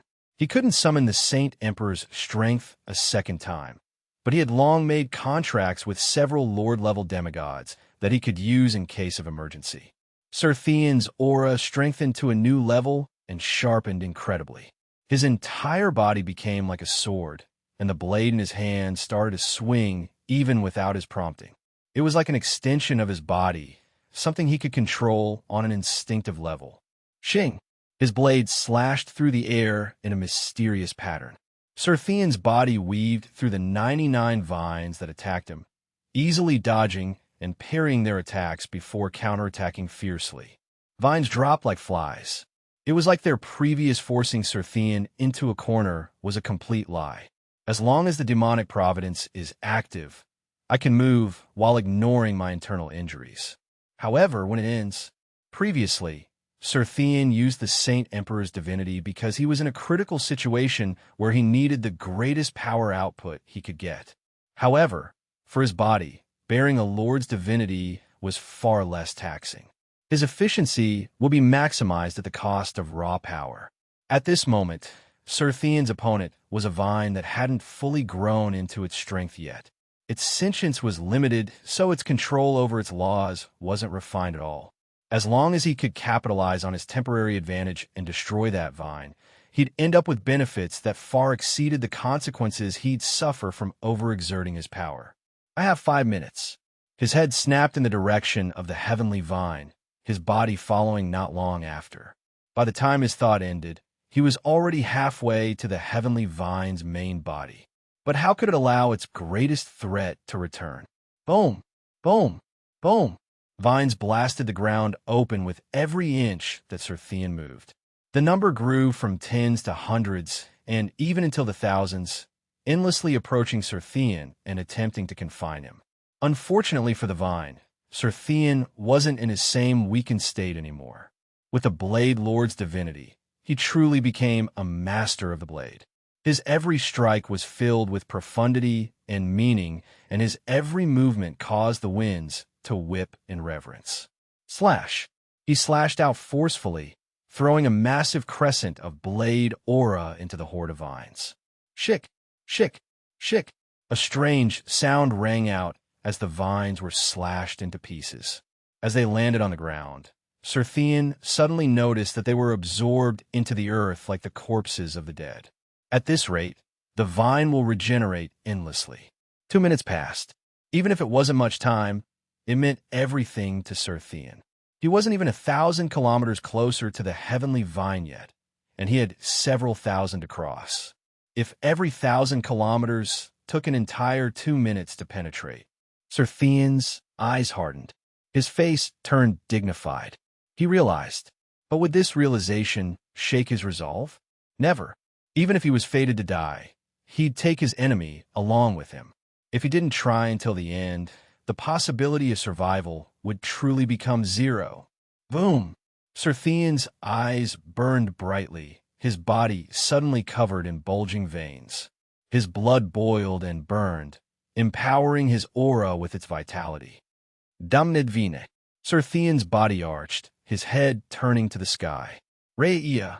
He let out a fierce roar. His aura flared several hundred kilometers into the surroundings, letting loose a storm of blade aura that obliterated any and everything in that range. Boom! Sir Thean's body shot forward like a comet. By the time his 3rd minute ended, he only had a few hundred kilometers to travel before reaching the vine's main body. At that time, the situation evolved again. The heavenly vine wasn't remaining in stasis while Sir Thean attacked it. Its every action to delay him had a single purpose: to buy enough time for it to acclimate. And while that time wasn't completely bought, boom, a massive fluctuation escaped the ground below Sir Theon and blasted him into the air. A vine shot through the exploded ground as the rest had. However, this one was inherently different. The flower blooming at its tip was clearly emanating fluctuations of sword aura, likely collected from the dead. Blade aura and sword aura are rivals in the same vein. Sir Theon gritted his teeth in frustration. In all his years of life, he'd never been this suppressed by an opponent at the same level. Sir Theon slammed his feet against the air as if it was solid and shot towards the vine with ferocity, slashing in a specific pattern that was difficult to perceive with the naked eye. Shirring, his blade aura reached a great level and created 10,000 interconnecting lines that acted as an inescapable net of death. In response, the vine shot out several fierce blasts of sword aura, utterly brutish, yet far more damaging than Sir Theon's strikes. Boom! The two forces collided in the air in a terrifying flash of light. The air was cut into tens of thousands of pieces, and even the wild continent's sturdy atmosphere slightly cracked under the pressure. Sir Theon shot several thousand kilometers in the distance, blood spraying from his body. Yet, his face was decorated with a grin. He might have been injured, but the direction he was flying. Sir Theon suddenly turned his body and slashed his blade diagonally. The edge of his blade made contact with something solid. Blade aura overshadowed the heavens. Sir Theon put everything he had into this attack. He used the momentum of the explosion to shoot himself towards the heavenly vine and use his final minute to gather every last bit of power that he could. The absolute dominant strike was the full force of a supreme, a force that caused the wild continent's atmosphere to crack into several different pieces. His blade penetrated the heavenly vine's thick exterior layer. Ha-Ewa! Sir Theon roared, his muscles bulging monstrously as he pushed the blade deeper into the vine's trunk. It went deeper and deeper. With every second, another piece of the heavenly vine was obliterated, returned to nothingness by Sir Theon's blade, until finally, the final minute of partial divinity was exhausted. Sir Theon's progress, roughly halfway through the vine, his strength faltered. His expression crumpled. He muttered. The thick trunk of the vine separated into countless strands that wrapped around Sir Theon and dragged him into its body. And in the same moment, a voice rang out in the void. Chapter 874 Confrontation. While the heavenly vine was dealing with Sir Theon, it didn't stop its attempts to grow stronger. The ferocious vines that were attacking the Supreme rained hell on the main battlefield as well. And unlike Sir Theon that had the ability to fight against them, not many on the ground were the same. Countless people were torn to shreds and absorbed within a single instant. But luckily, the Cloud Giants had also finished freeing the extreme peak experts trapped in the flower spaces. A fierce battle followed. The extreme peak experts banded together to hold back the vines and destroy them. But facing their endless regeneration, even their power wasn't enough to stop tens of thousands from dying as collateral damage. Alexander and Rilia were also part of the crowd facing the vines. They swerved together, acting as one and combining their power to create a solid attack and defense that couldn't be penetrated. Unfortunately, the duo had expended a great deal of strength trying to escape the flower space earlier, and they hadn't been given much time to rest at all. Bang! Crack! A group of vines slammed into Alexandra's earthly defense and shattered the impenetrable wall. Alexandra clutched her chest and calmed her rolling blood as she retreated. At the same time, Rilia moved forward and held the vines back with her strength. Black shadows and liquid swirled through the air as Rilia moved, acting as the only proof of her presence. With her speed, dodging the vines wasn't a problem, but destroying them was another matter altogether. It was fine when she had time behind Alexandra's defense, but in a head-on fight, she was powerless in the short run.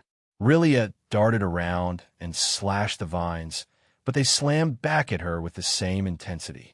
In this fierce back and forth, Rilia gradually left a myriad of cuts on several vines, and when she felt that the number was enough, slice!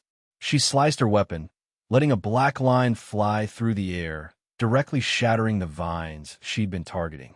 Relia caught her breath and moved again, but at that time, a vine appeared behind her, absolutely unannounced. Her eyes widened. She tried to move her body, but the best she could do was offset the impact, so she didn't get any fatal injuries. However, in the current atmosphere, any major injury was fatal. Shio! A projectile whizzed past Rilia's face as she slightly moved her head. The cut on her cheek was mild in comparison to what happened to the vine that almost killed her. Crackle! A strangely brittle sound resounded. The vine directly froze within a second and shattered into multiple pieces. Shio! Shio! Shio! The first projectile was followed by a storm of countless more, causing every vine in the vicinity to shatter. When Rilia and Alexandra looked up, they caught sight of the figure who helped them. Alexandra's eyes widened. Xinyue glanced over and nodded before dashing over to a separate group of vines and continuing her attack. Alexandra sighed to herself and took several medicines to heal herself.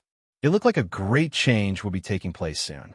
Just as she had that thought, it was like the entire battlefield froze. The heavenly vine and everything connected to it froze as if paused in time. The Heaven's Army soldiers affected by the vine's control were completely freed in an instant. It was almost like a miracle. The heavenly vine froze as a voice rang out in the void, unheard by all but one. Damien stood below the earth, unmoving from his original position with his hands on the underdeveloped world core. However, his command forced that horrifying heavenly vine to freeze. Why was that? The answer was simple. Damien was now the owner of the wild continent. Even if this didn't give him control over the beings who inhabited it, it definitely gave him control over the flora. Regardless of how heavenly the vine was, it was still a plant that required the earth to survive, at least for now. Damien realized immediately that he could capitalize on this. While he couldn't take complete control over the vine, he could somewhat govern its actions.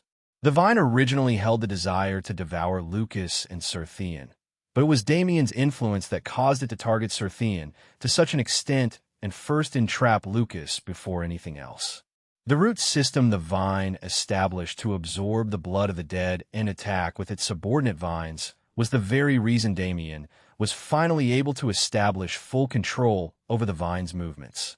Damien's gaze pierced the earth and viewed the situation above. Galantis now, he said. His voice traveled through space and entered the giant leader's ear, causing him a grin. Good. In fact, Galantis wasn't nearly as powerless as Lucas and Serthian. Even if the vine was at full power, he'd be able to defeat it in single combat.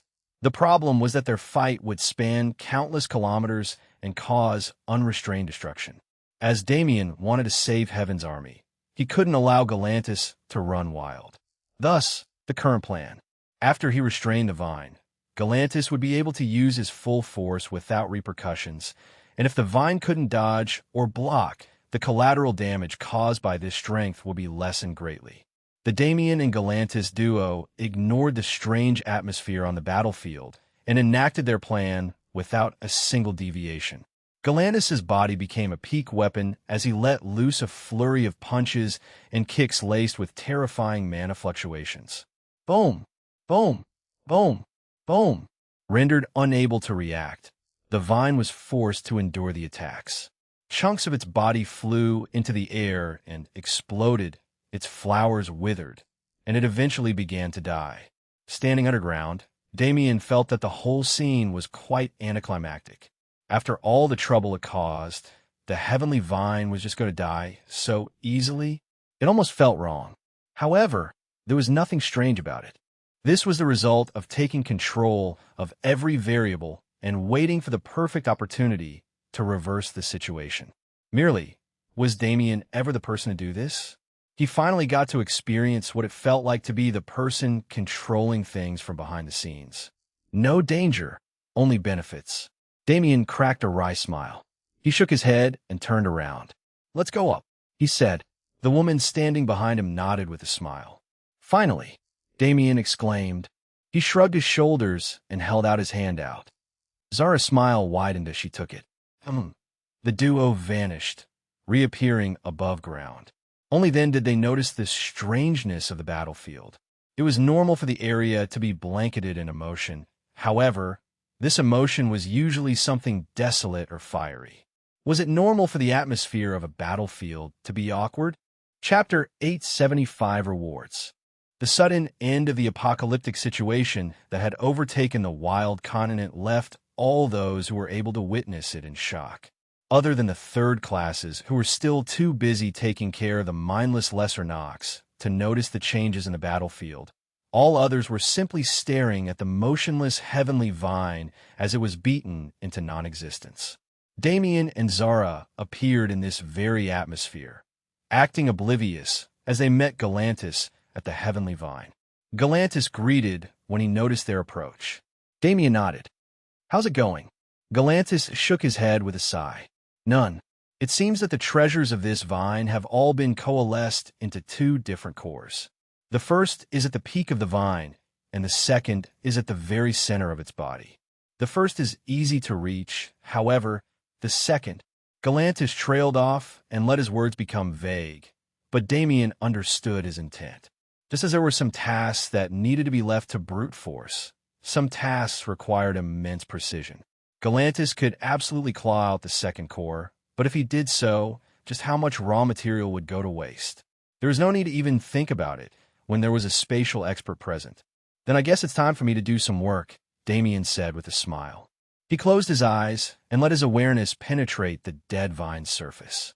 Instantly, he was met with an incredibly interwoven set of structures, so complicated that a headache struck his mind for merely trying to navigate it. Damien furrowed his brows and focused his awareness. This vine! He shook his head and saved his thoughts for when the task was over. Slowly but surely, he unraveled the vine's complex structure, following the traces of aura inlaid within to locate the second core. He breathed a sigh of relief as the crimson red and gold core came into view. And unexpectedly, there was a second surprise next to it. Damien used his spatial mana to wrap around the two objects buried in the center of the vine and carefully displace them, bringing them into the outside world without a single trace of damage. Zara's eyes immediately lit up. "Go right ahead," Damien responded easily. He tossed Sir Theon's dead body to Zara, who changed into her beast form and began feasting in a way that reminded everyone that she was born a beast. Damien smiled wryly. Zara had come out of her small seclusion while he was binding the false world core. Awakened by the strong breath of Nox mana, she felt through her connection with him. And naturally, she woke up hungry. Damien shook his head and let her be. In the end, this was no different from his own devour ability, so he couldn't really comment at all. Instead, he collected the heavenly vine's second core, a clear pouch filled with unknown viscous liquid, and investigated the two treasures in his hands. The thought he had earlier cemented itself in that moment. Even in the memories he'd taken from the various ancient emperors of the Wild Continent, Damien had never seen such an anomalous existence. The vine wasn't just able to regenerate from nothing, it was able to absorb people's abilities from their corpses. Damien knew well what it meant to be an anomalous existence, as there were none as anomalous as him. In fact, even this ability of the heavenly vine was similar to his own void abilities. The fact that this was a void corridor, a place outside of the universe's jurisdiction, meant that the restrictions and structure of the universal system didn't exist outside. Damien's void abilities, the heavenly vine's abilities, and even the Nox's demonic providence were all proof that the Abyss was a place more lawless than any other.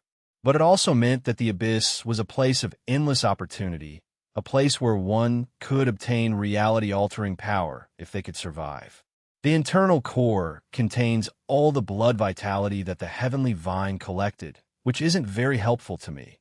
As for the external core, this liquid seems to be the vine's lifeline. Damien grinned. This time's expedition was really fortuitous. It was likely the least amount of work he'd put in thus far in comparison to what he gained. Nevertheless, there was still one problem. At first, Damien thought the time dilation was constant at the strange rate he'd heard from Alexandra. But after binding the false world core, he realized this wasn't true at all. Rather, the time dilation was always randomly changing at such a subtle and intrinsic level that even Damien couldn't detect it with his current abilities. Such smooth transitions in dilation that didn't even alert those within was absolutely an ability at the peak of time laws. Damien looked into the sky. Until the void corridor spit them out, they were stuck here. Now that the greatest trouble had been taken care of, the only thing left to do was... He roared, his voice amplified by mana, so it boomed all across the battlefield. Countless beings snapped to attention, staring into the sky at the man flanked by the same giant who killed the heavenly vine. Seeing their eyes on him, Damien opened his mouth to speak. His opening sentence cut through the silence, causing countless people's hearts to skip a beat. Azuran Gate has betrayed the universe. However, we soldiers of heaven are not scum of the same feather. Today, we have an opportunity to achieve a great victory and wipe out the Nox forces of several sectors of Ion. Damien's continued words caused their blood to boil. Flames of vengeance and determination alit in the eyes of those soldiers on the ground, and even the extreme peak masters among them. Today, we have defeated the greatest threats. Damien directed their attention to Zara absolutely devouring Sir Theon's body. Fight! Damien's final roar shook heaven and earth. The Nox who just found out that their supreme was truly no better than dog food lost their opportunity to take initiative. And as if a rolling tide, Re-Aoea, the roars of valor spread and infected all heaven's army troops present. The war began once more. However, this time, it was nothing more than a one-sided slaughter. The Nox who lost their leader felt their morality drop by several leagues, and without a central power to guide them, their structure fell apart entirely. And dealing with a disorganized crowd, it was truly no different from slaughtering pigs and chickens. Chapter 876 Rewards. Sunlight. It was something taken for granted by those who experienced it, something judged as a natural part of the universal system that would always be present. However, in a time of war, in a time where dark clouds covered everything as far as the eye could see, not naturally but through the effects of countless man emissions coagulating and polluting the world, sunlight took on a new meaning. As the bright rays of the sun parted the clouds of the wild continent, showering the cracked and sundered earth with an aura of vitality and power, the dark and bloody battlefield found its resting place. Several million soldiers stood together, kneeled to the ground, cried their hearts out, and celebrated the fact that they were alive. After all, it was truly a miracle.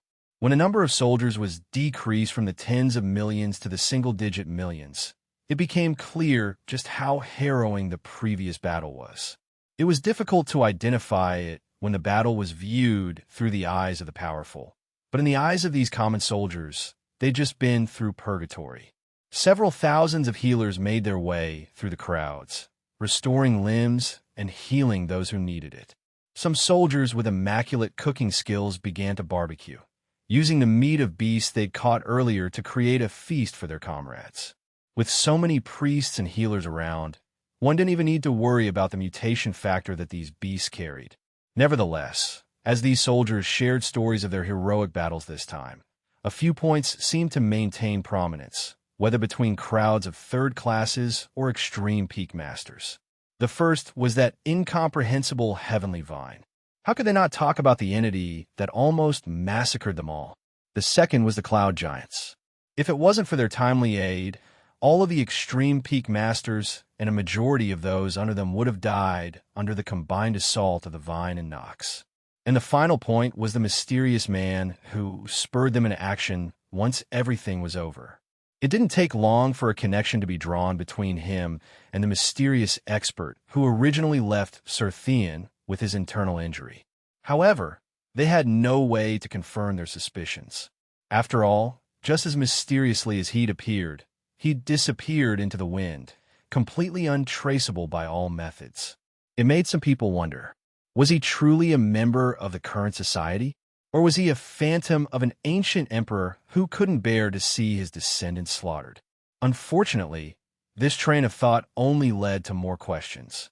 When these people learned that the man they revered wasn't even at the extreme peak of fourth class yet, how would they feel? Perhaps some of them would directly cough blood and die. That was just too unfair. Indeed, Damien had vanished from the perception of others, but he wasn't necessarily trying to hide. Merely, after the battle ended, he and Zara returned to the Cloud Giant settlement with Galantis. Currently, they stood before the Giant Council once again. However, the air between them wasn't nearly as tense as it was the first time. Old Giant, this time several hundred of your people died helping me, Damien declared, bowing his head slightly. Galantis smiled. No need for thanks. They died honorably in battle, not disappointing our people. He said, the Cloud Giants did mourn their dead, but with their past, they didn't attach the same meaning to death as humans did. Still, Damien couldn't accept it. Galantis and his people's help was imperative for his plan's success, and he was never the type of person who didn't know how to reward his people. Regardless, take this bloodstone as a sign of my sincerity. If you use it yourself, it should enhance your strength somewhat, but I'd suggest letting a younger generation refine it, as it will comprehensively boost their physical body and talent to a new level. Damien took the red and gold bloodstone out of his spatial storage and tossed it to Galantis, allowing it to fly through the sky until the giant leader caught it in his hands. He looked at it with widened eyes, but eventually smiled. Good. Elder Lu is never wrong in her choice of people, and it seems she's kept her streak today. Damien Void, you will forever be a friend of my Cloud Giant race. Damien asked, anything that isn't too severe, Galantis responded, emphasizing the latter half of his words after seeing the look on Damien's face. Damien shook his head in wonder. It's funny you mentioned that. Actually, I have an offer that you won't be able to refuse. So there's this place called the Sanctuary. Damien put on his best old fox smile and gave his spiel. The wild continent was his already, so all that he had left to do was convince its residents to become his as well. Nevertheless, it was a long and boring talk that nobody would want to go through if they didn't have to. Compared to it, there were far more interesting conversations taking place elsewhere. Heaven's army retreated from the battlefield after a day and returned to their original base camp to live until the Void Corridor opened. There were still several opportunities and inheritances present, so it wasn't as if these soldiers ran out of things to do after the war ended. Within a certain tent, a group of elders sat with a young lady, currently in the middle of a fierce discussion. Young master, you aren't lying, right? A man exclaimed, rubbing his forehead as he tried to make sense of the information he'd just heard. The young lady among the crowd shook her head. No, everything I have said is the truth. Several elders exclaimed at once. Huh, Punisher? What a joke. These elders, despite their powerful strength, didn't even have the status to kiss the young master's feet. Shinue glanced at these elders and nodded.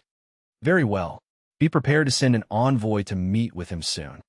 Young master, why should we take such methods for a mere brat? An elder suddenly said. Huh. Shinue accidentally scoffed, something that surprised these elders who'd never seen her change her expression before. Panning her gaze over them, she smirked slightly. If you wish to bring him by force, you may try. A giggle rang out at the edge of the tent as Shinue's words came to an end. Master Elias, Shinue greeted respectfully. The woman named Elias nodded in recognition before spreading the fan before her face, her eyes unreadable. Young master, I will personally act as the envoy this time. Shinue's eyes widened slightly. She didn't know anything that could make this woman move on her own accord, but if she truly did, then it was guaranteed that the task at hand would be completed. Shinue nodded at Elias as she dismissed the rest of the elders. Very well, then we shall leave right now. Elias smiled happily, only a modicum of the euphoria she was experiencing internally. After all, she confirmed it when she saw him last. It was truly him. He'd finally come. Now that she had the opportunity to meet him, how could she reject it? Chapter 877 Discussion. Shinue and Elias arrived in the area where the Cloud Giants resided soon enough. However, once they arrived there, Shinua paused, unknowing of where to move next. After all, Damien didn't bring Shinua with him to meet the cloud giants, so her only real marker in this territory was the golden palace that seemed to have disappeared.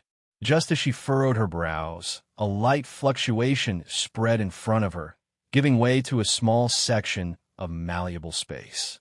"It seems we've been invited in," Elias said with a smile.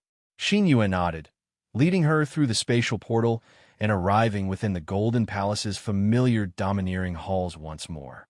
The duo traversed the palace until they made it to the throne room, giving Shinua an all-too-familiar feeling.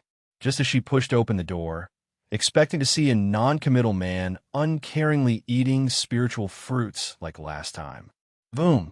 A powerful pressure descended. Thud! Shinua was immediately forced to the floor, while Elias struggled to keep her balance. Confusion set in instantly. Why was Damien suddenly attacking his allies?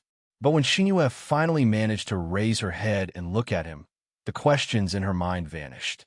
Despite the fact that he was weaker than her, she absolutely couldn't put up any resistance at the moment.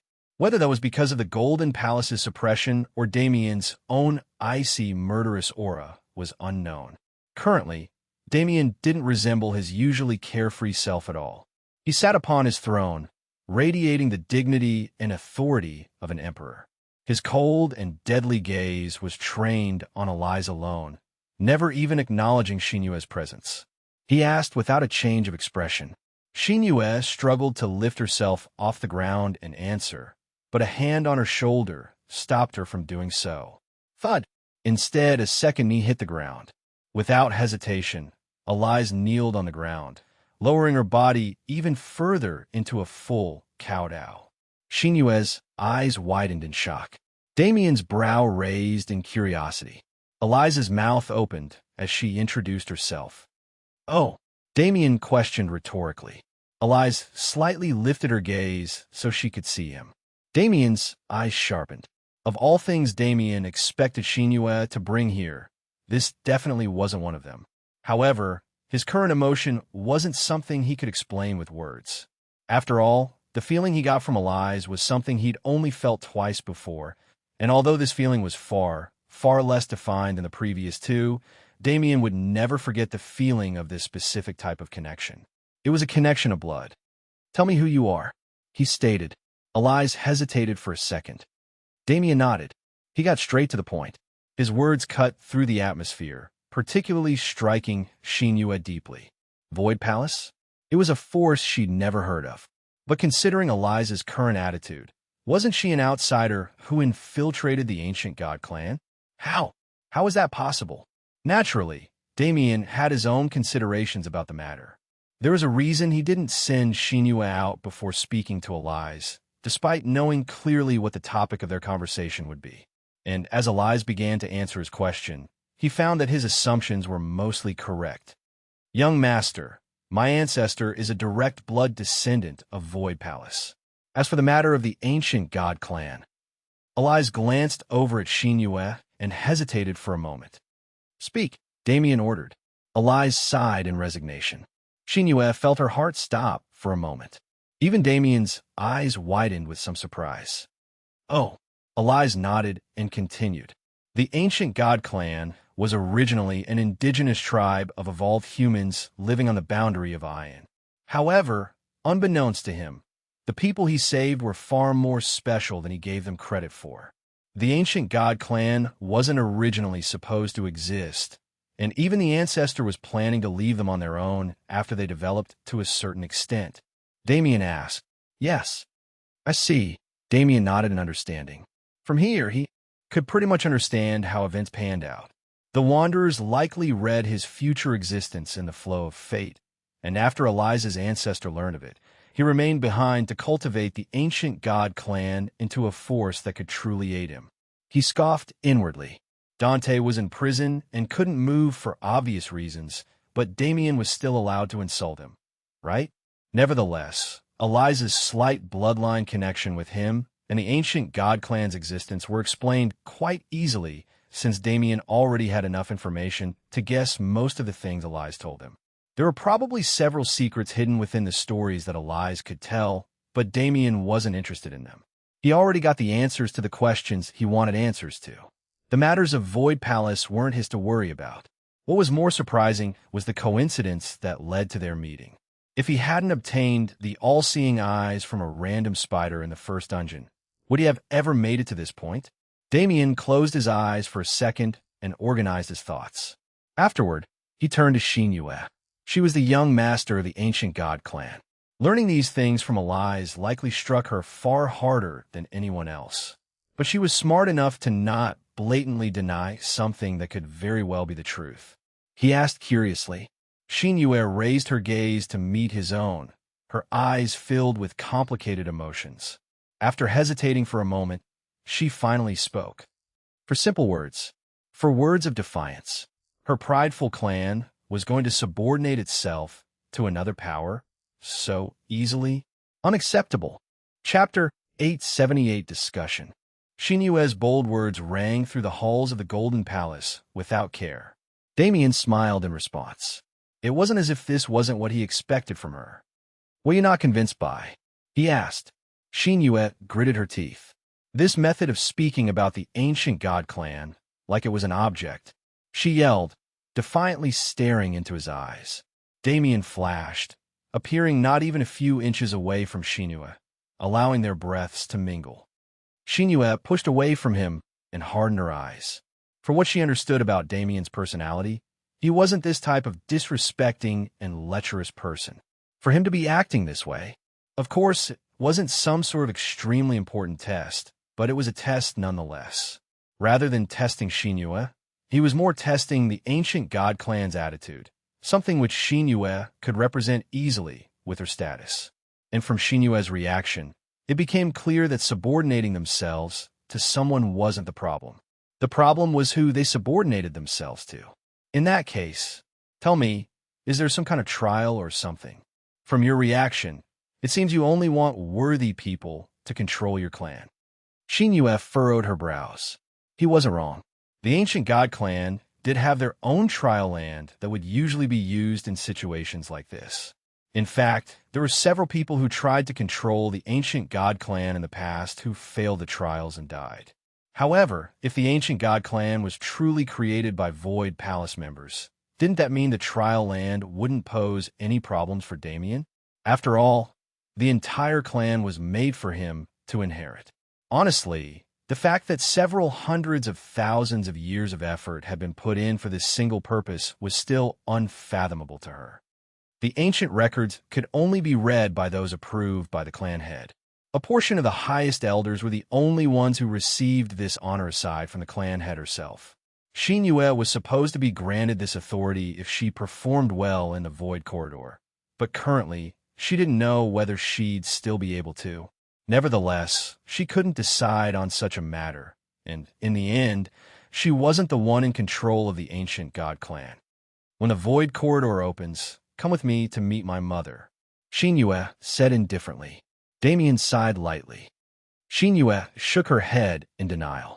No, I'm merely overwhelmed by the things that I've learned.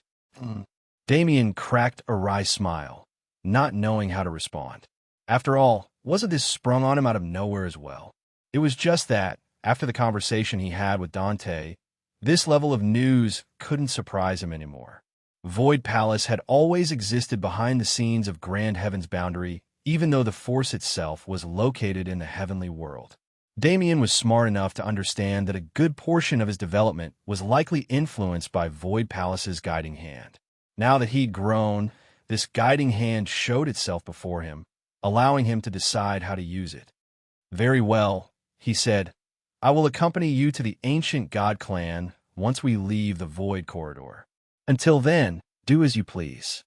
With those words, Damien vanished, entering the sanctuary to train by himself. The atmosphere between Elias and Xinyue froze the instant he left, making it evident that some extremely emotional conversations were about to take place, but that was between the two of them. Damien had no interest in what the ancient god clan felt about the truth of their existence. In the end, he had nothing to do with them before he met Xinyue, which also meant that their problems were unrelated to him. At least, until they accepted him as their ruler.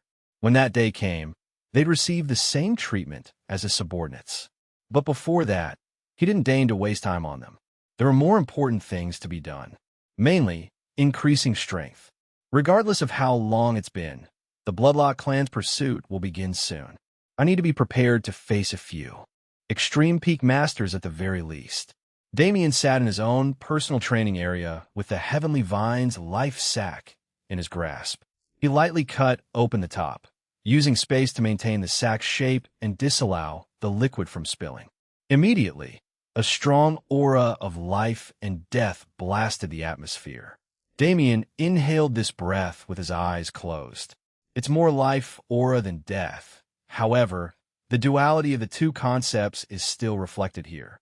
Unlike my previous life and death comprehension, however, the life laws taught one how to siphon other people's life force for oneself, or even share their own life force with others.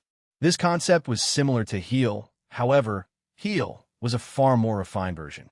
Heal was able to siphon life aura from the universe itself for healing purposes, which was why it was so surefire.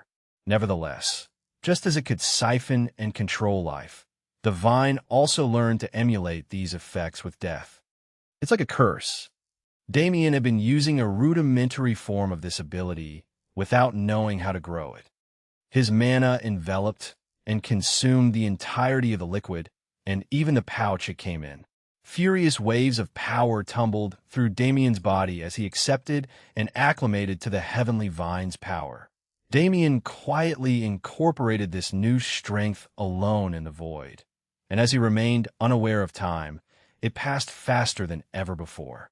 It was unknown how many days passed before he opened his eyes, but when he did, he was immediately met with several urgent messages requesting his presence.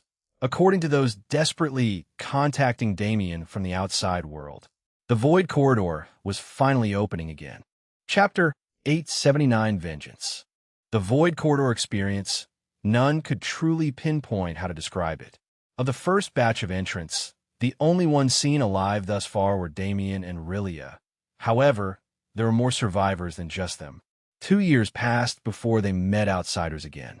Unlike Damien, who was constantly hunting inheritances, and Rilia, who was trapped in an inheritance site for that time, the others were forced to acclimate to the wild continent's ecosystem and ingrain themselves into it. This was the method Ezio chose to keep his people safe. He and the Roaring Dragon Cavalry took it upon themselves to unite all the survivors they could find and establish a base camp to the far, far south of the continent, far away from any of the action that had taken place thus far. Of course, they were still attacked by plenty of Nox beings, but with their position, the beings who found them were never strong enough to become a threat. Currently, the survivor group had just undergone a mass migration. They left their camp behind for the first time in 2 years and made their way to a specified point. When they arrived, they were met with a large, swirling black portal. Ezio thought to himself, after these few years, he'd become used to the wild continent, and it'd be a lie to say he wouldn't miss it. Several people had sacrificed their lives here, allowing the majority to survive. Even a new member of their Roaring Dragon Cavalry ended up missing, never heard from again after leaving them on the battlefield. I can only hope that boy is okay. He sighed to himself and took his first step, prepared to leave the wild continent once and for all. But at that moment, a change occurred. A terrifying pressure descended, not aimed at those on the ground, but merely passing by them. A large structure flew through the air. It was a golden chariot that emanated the same energy as a starship despite its regular size. A chariot that barely came into view before it disappeared into the Void Corridor, along with the massive aura that accompanied it. Ezio and the others only got a brief glimpse of the personages who could occupy such a vehicle before they were gone. However, was there something wrong with his eyes? Ezio could have sworn that he saw a familiar face among them. How could such a thing happen? He truly must have been getting old.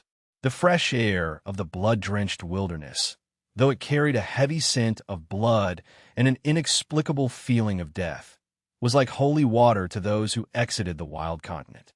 Although their time within wasn't anything special, not even lasting more than 2 months, they'd experienced so much that they wished they could immediately retire for the rest of their lives. However, even compared to the joys and emotions of those who survived the Void Corridor, the emotions of those waiting for them on the outside were far greater. In the records of the past, not even a few thousand people would survive until the end of the Void Corridor openings. When hundreds of thousands, or even 1,000,000 Heaven's Army troops piled out of the entrance, how could their hearts remain stable? When they heard about what happened inside and saw that not a single Nox made its way out of the corridor, their joy turned into utter ecstasy. What a victory! In that final battle and the days that preceded it, Heaven's Army was able to eradicate the Nox forces of several territories spanning almost half of Ion's distance. The fall of Azuran Gate, the appearance of the Heavenly Vine and mysterious expert, the Cloud Giants, everything about the Void Corridor became a mythical story that was documented for the history books to be included as one of the very few Void Corridor openings to ever take place. The effects of the Void Corridor were slow to spread through Ion due to its sheer size, but it was certain that Heaven's Army, at least in Ion, would gain a definitive advantage over the Nox, all thanks to the machinations of just a few people. Though the name Damien Void didn't resound through the heavens and strike fear in people's hearts. Rather, the name Damien Void wasn't mentioned at all. The only people who knew of his existence apart from Shinue were two, and he was certain that neither of them had the guts to oppose him for no reason at all. The fact that he was both the main contributor to Heaven's Army's victory and the person who put in the least effort would remain known only to him. Currently, Damien was already several million miles away from Ion. He, along with the Ancient God Clan, was on their way to the Ancient God Clan's hidden world for the sake of continuing their previous discussion. However, even as they moved, Damien's sharp gaze remained in the sky. He read the time flow. It had been roughly a month since he fell into the wild continent. Therefore, a grin spread on his face. Far away from Ion, in the Divine Realm, there was a certain world isolated from the rest. The chaotic space that surrounded it allowed it to maintain a natural defense that even blocked demigods, and the reputation that this world itself had helped it block any threats that the barrier couldn't. This place was none other than Death Emperor Star, an inheritance ground, a death zone, and the home of the universe's most prestigious academy. At this moment, a swirling, iridescent blue light was blanketing the Institute. With every second that passed, a new figure would materialize on the ground and become physical. Finally, the Celestial Realm opening, the progress examination, was over. 3 months had passed both swiftly and extremely arduously, but now that they were over, it was a lie to say these geniuses weren't left with a sense of loss. Nevertheless, as more and more people exited the realm, word began to spread and rumors began to circulate. Rumors of the Celestial Realm's mystical environment or treasures were prevalent, but even more than them, the Heavenly King. This title began to spread like wildfire, and unbeknownst to these geniuses, many fates attached to this title started to interweave in that moment. It began with the escape of a single strand of mana from the Celestial Realm.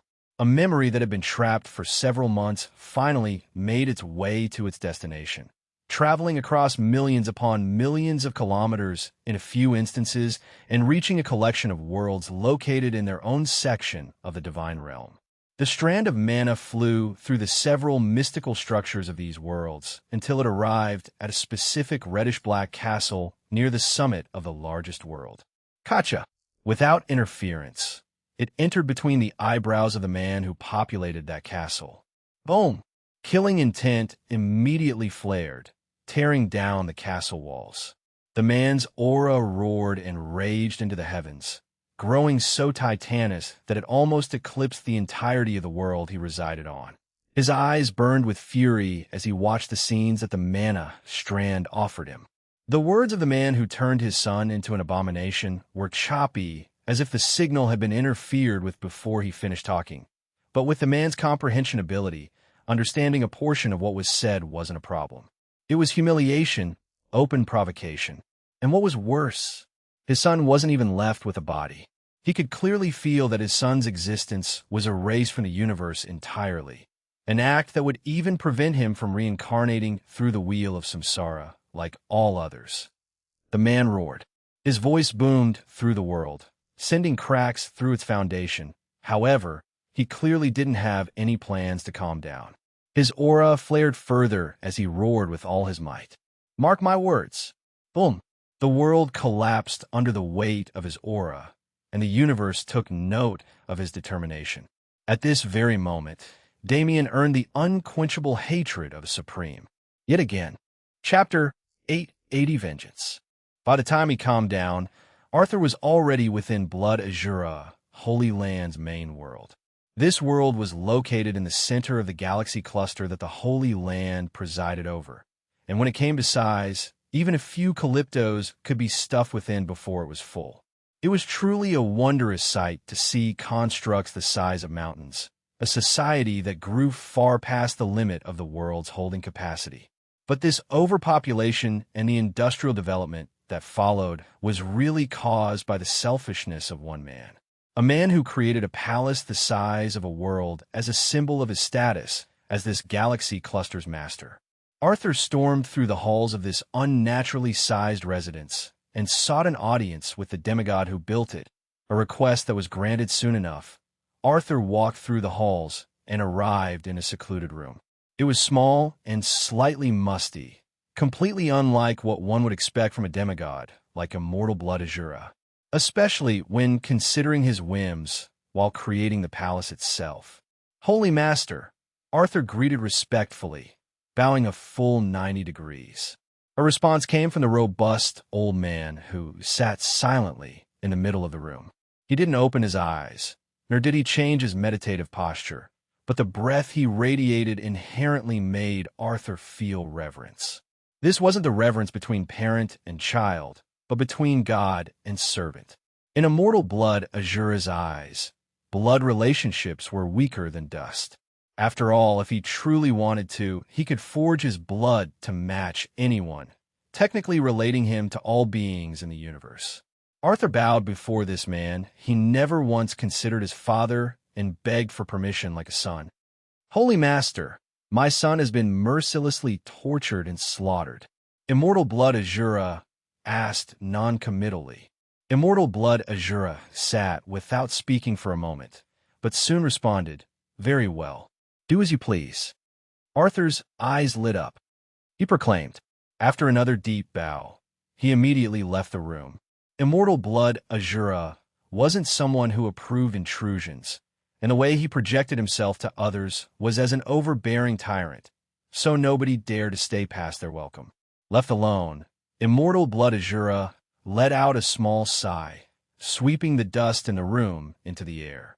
His languid eyes seemed like they'd seen everything there was to see and had grown numb, but at the moment, there was a twinge of something else hidden inside. Rage? Curiosity? The origin of this emotion was unknown, as it wasn't something he was used to feeling. In fact, it was strange for him to feel anything at all. Was it because one of his grandsons died? Impossible.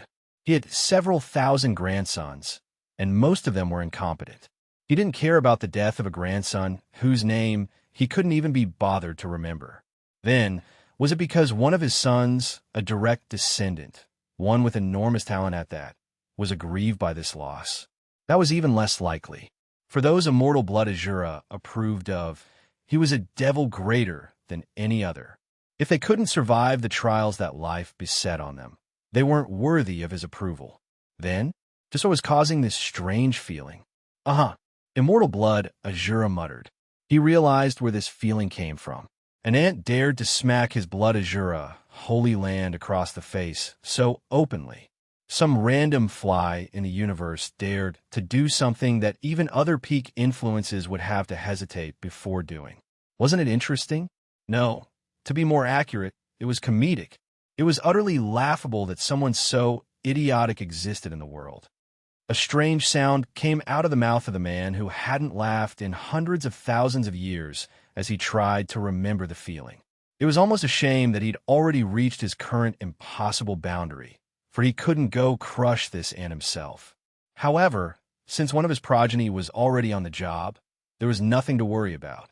Blood Azura, Holy Land's sturdy foundation. Just who could shake it? That person simply hadn't been born into this universe yet. The first destination was naturally Hidden Death Valley. After gaining immortal Blood Azura's permission, Arthur immediately boarded his spirit ship and rushed to the academy at his fastest speed. When he arrived on Aroth, he immediately galvanized his aura and made his presence known. After all, even he had to be cautious around the rulers of Hidden Death Valley. The portal on the satellite world activated within seconds of Arthur's aura, eclipsing the world. A gentle force pervaded the air and offset the terrifying pressure that had enveloped the world's residents. A sagely old man stepped out of the gate, revealing himself as the Hidden Death Valley director. Alucard, you must already be aware of the purpose of my visit. Arthur proclaimed coldly, referring to the director by a name that only a handful of existences in the entire universe had the privilege of knowing. Alucard, the director, glanced sideways at Arthur. He could clearly feel the latter's deep-seated killing intent and hatred. However, there was nothing for him to do here. He shrugged and responded casually. I'm aware that some kind of accident has taken place. Arthur didn't respond, instead directly walking through the portal and entering Death Emperor's Star. Looking back at his receding figure, Alucard cracked a small, imperceptible smile. He wondered, thinking of a certain genius he had the pleasure of meeting. I've seen countless insane geniuses throughout the years, but I've never met one who purposefully provokes impossible enemies to kill him.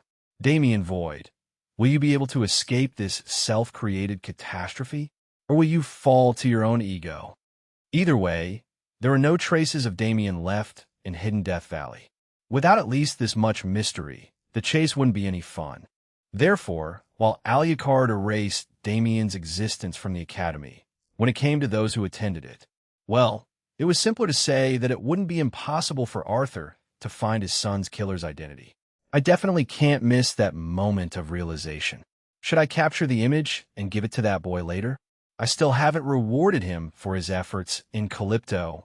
Alucard walked through the gate and re-entered the academy as he finished his thoughts. He was really glad that such a genius had been born, because as long as he was active in the universe, fun things were guaranteed to happen. He was truly a lucky star. Chapter 881 Quest 1. A golden chariot landed in a world painted in platinum. This was none other than the ancient god clan's hidden world. Located within the folds of space roughly 30 million kilometers away from Ion, this world had remained undiscovered for over 100,000 years, no matter what kind of illustrious existence passed through the area. The world was similar to the concept of Elysium. It was a truly beautiful sight, filled with brilliant color and various strange structures Damien had never seen before. But when it came to architecture, he was a bit jaded. At this point, after visiting so many worlds and experiencing their cultures, he'd come to a realization. Regardless, it all served the same purpose, didn't it? Architecture was a large part of culture, but all cultures were rooted in other cultures. When it came to the universal scale, even hidden clans like the ancient god clan could be influenced by others, particularly if they'd been raised by an outside force from the beginning. Even though there's a lot of unnecessary nonsense added, these structures basically mimic Earth. However, when the ancient god clan was formed, humans didn't even exist on Earth yet. Damien waved off the thought, instead activating his eyes and peering into the folds of reality, clearly following the countless intricate linear patterns that interweaved in the air and created the grand formation that concealed this world.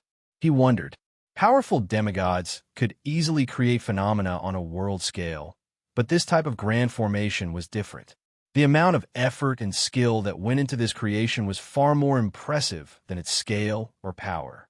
As Damien continued to observe the formation, Shinue and Elize led him through the clan, headed for the main building situated in the southeastern hemisphere of the world.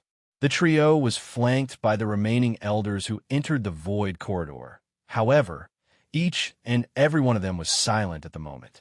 After all, of them, not a single one approved Damien's continued existence. It was merely due to Elize and Shinue's order that they stayed their hand. This group eventually made their way through the shining metallic world and entered the main building, traversing the halls until they came upon a humble dining room, in which a table was already set for them. "Please take your seats," a nearby maid stated, flicking her fingers and causing all the seats at the table to pull out. The invited guests took their seats, with Damien at the foot of the table. Xinyue and Elize separated from him, taking their seats nearest to the head of the table. Just as they finished arranging themselves, a beautiful woman appeared in the room. With her beautiful snow-white hair and skin and her piercing light blue eyes, she was almost like a version of Xinyue that had already reached her prime and sat stably there. The ancient god clan members stood up and bowed with respect as she entered. Damien watched them in amusement, not bothering to follow their example. The woman glanced at him for a second before waving her hand, ordering the elders and Xinyue to take their seats. She commented after taking her seat at the head of the table. Damien glanced at her, but chose not to speak. As he was in someone else's territory at the moment, he at least had to give them a chance before he responded in kind. Damien thought sarcastically as he watched Xinyue explain his existence to her mother. As the story progressed, the white-haired woman's expression crumpled further and further, and when it finally got to the point where Elize got involved, all of the other elders were immediately dismissed from the room. Damien sat and watched her try to rationalize his existence in real time. Her expression changed at least 16 times within a single second as she decided how to deal with him, and the number of times her killing intent spiked was roughly half of that. "It doesn't look like I'm as welcome as Xinyue and Elize expected." Damien stopped paying attention to them and spread his awareness, blanketing the entire world in his perception. From what he understood about the ancient god clan, it wasn't an inherently matriarchal or patriarchal clan. Instead, they had 2 clan heads, one from each gender, who ruled together.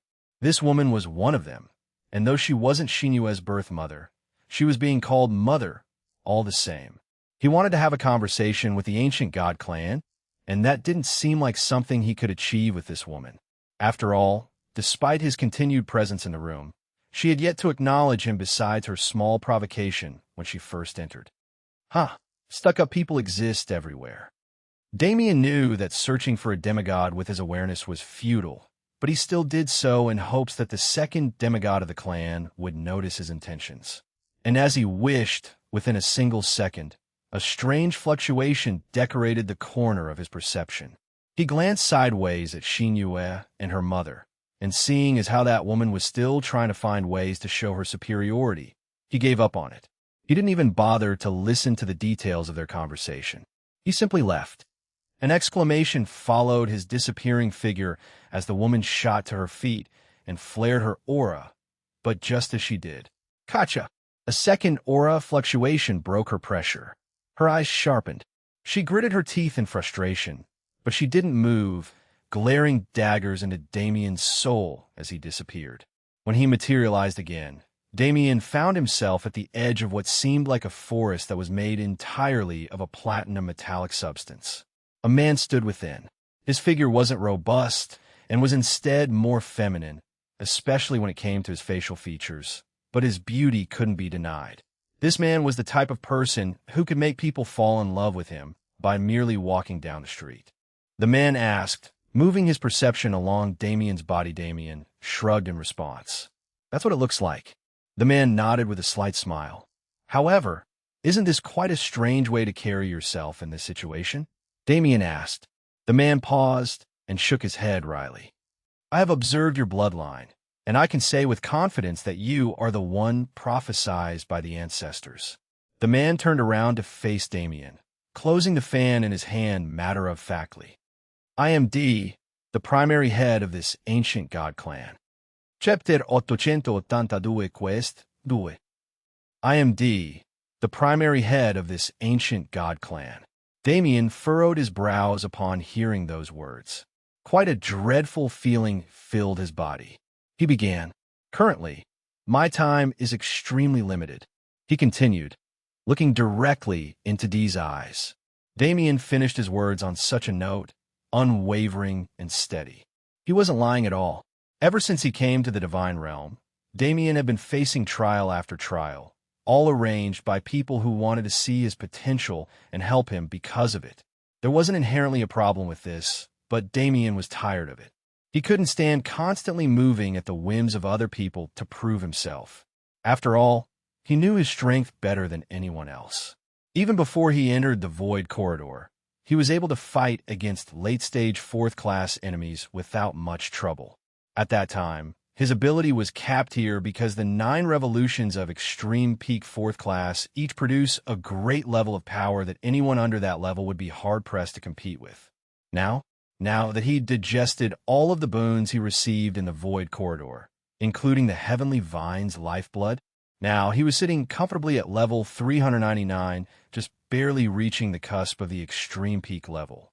He wasn't quite there yet, but he didn't doubt that anyone in their first or second revolution would have a difficult time dealing with him. He had just hit 30. On the universal scale, there were barely any geniuses who could match his current achievements. When it was taken into account that he hadn't even been leveling for 15 years yet, that number became 0.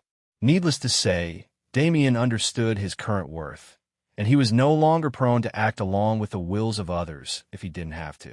Besides, when it came to new forces, Damien smiled slightly. Hadn't he just received a semi-large force for himself? He had to wonder what the empty inside of the Void Corridor looked like. Nevertheless, Dee looked at Damien quietly as he finished his words.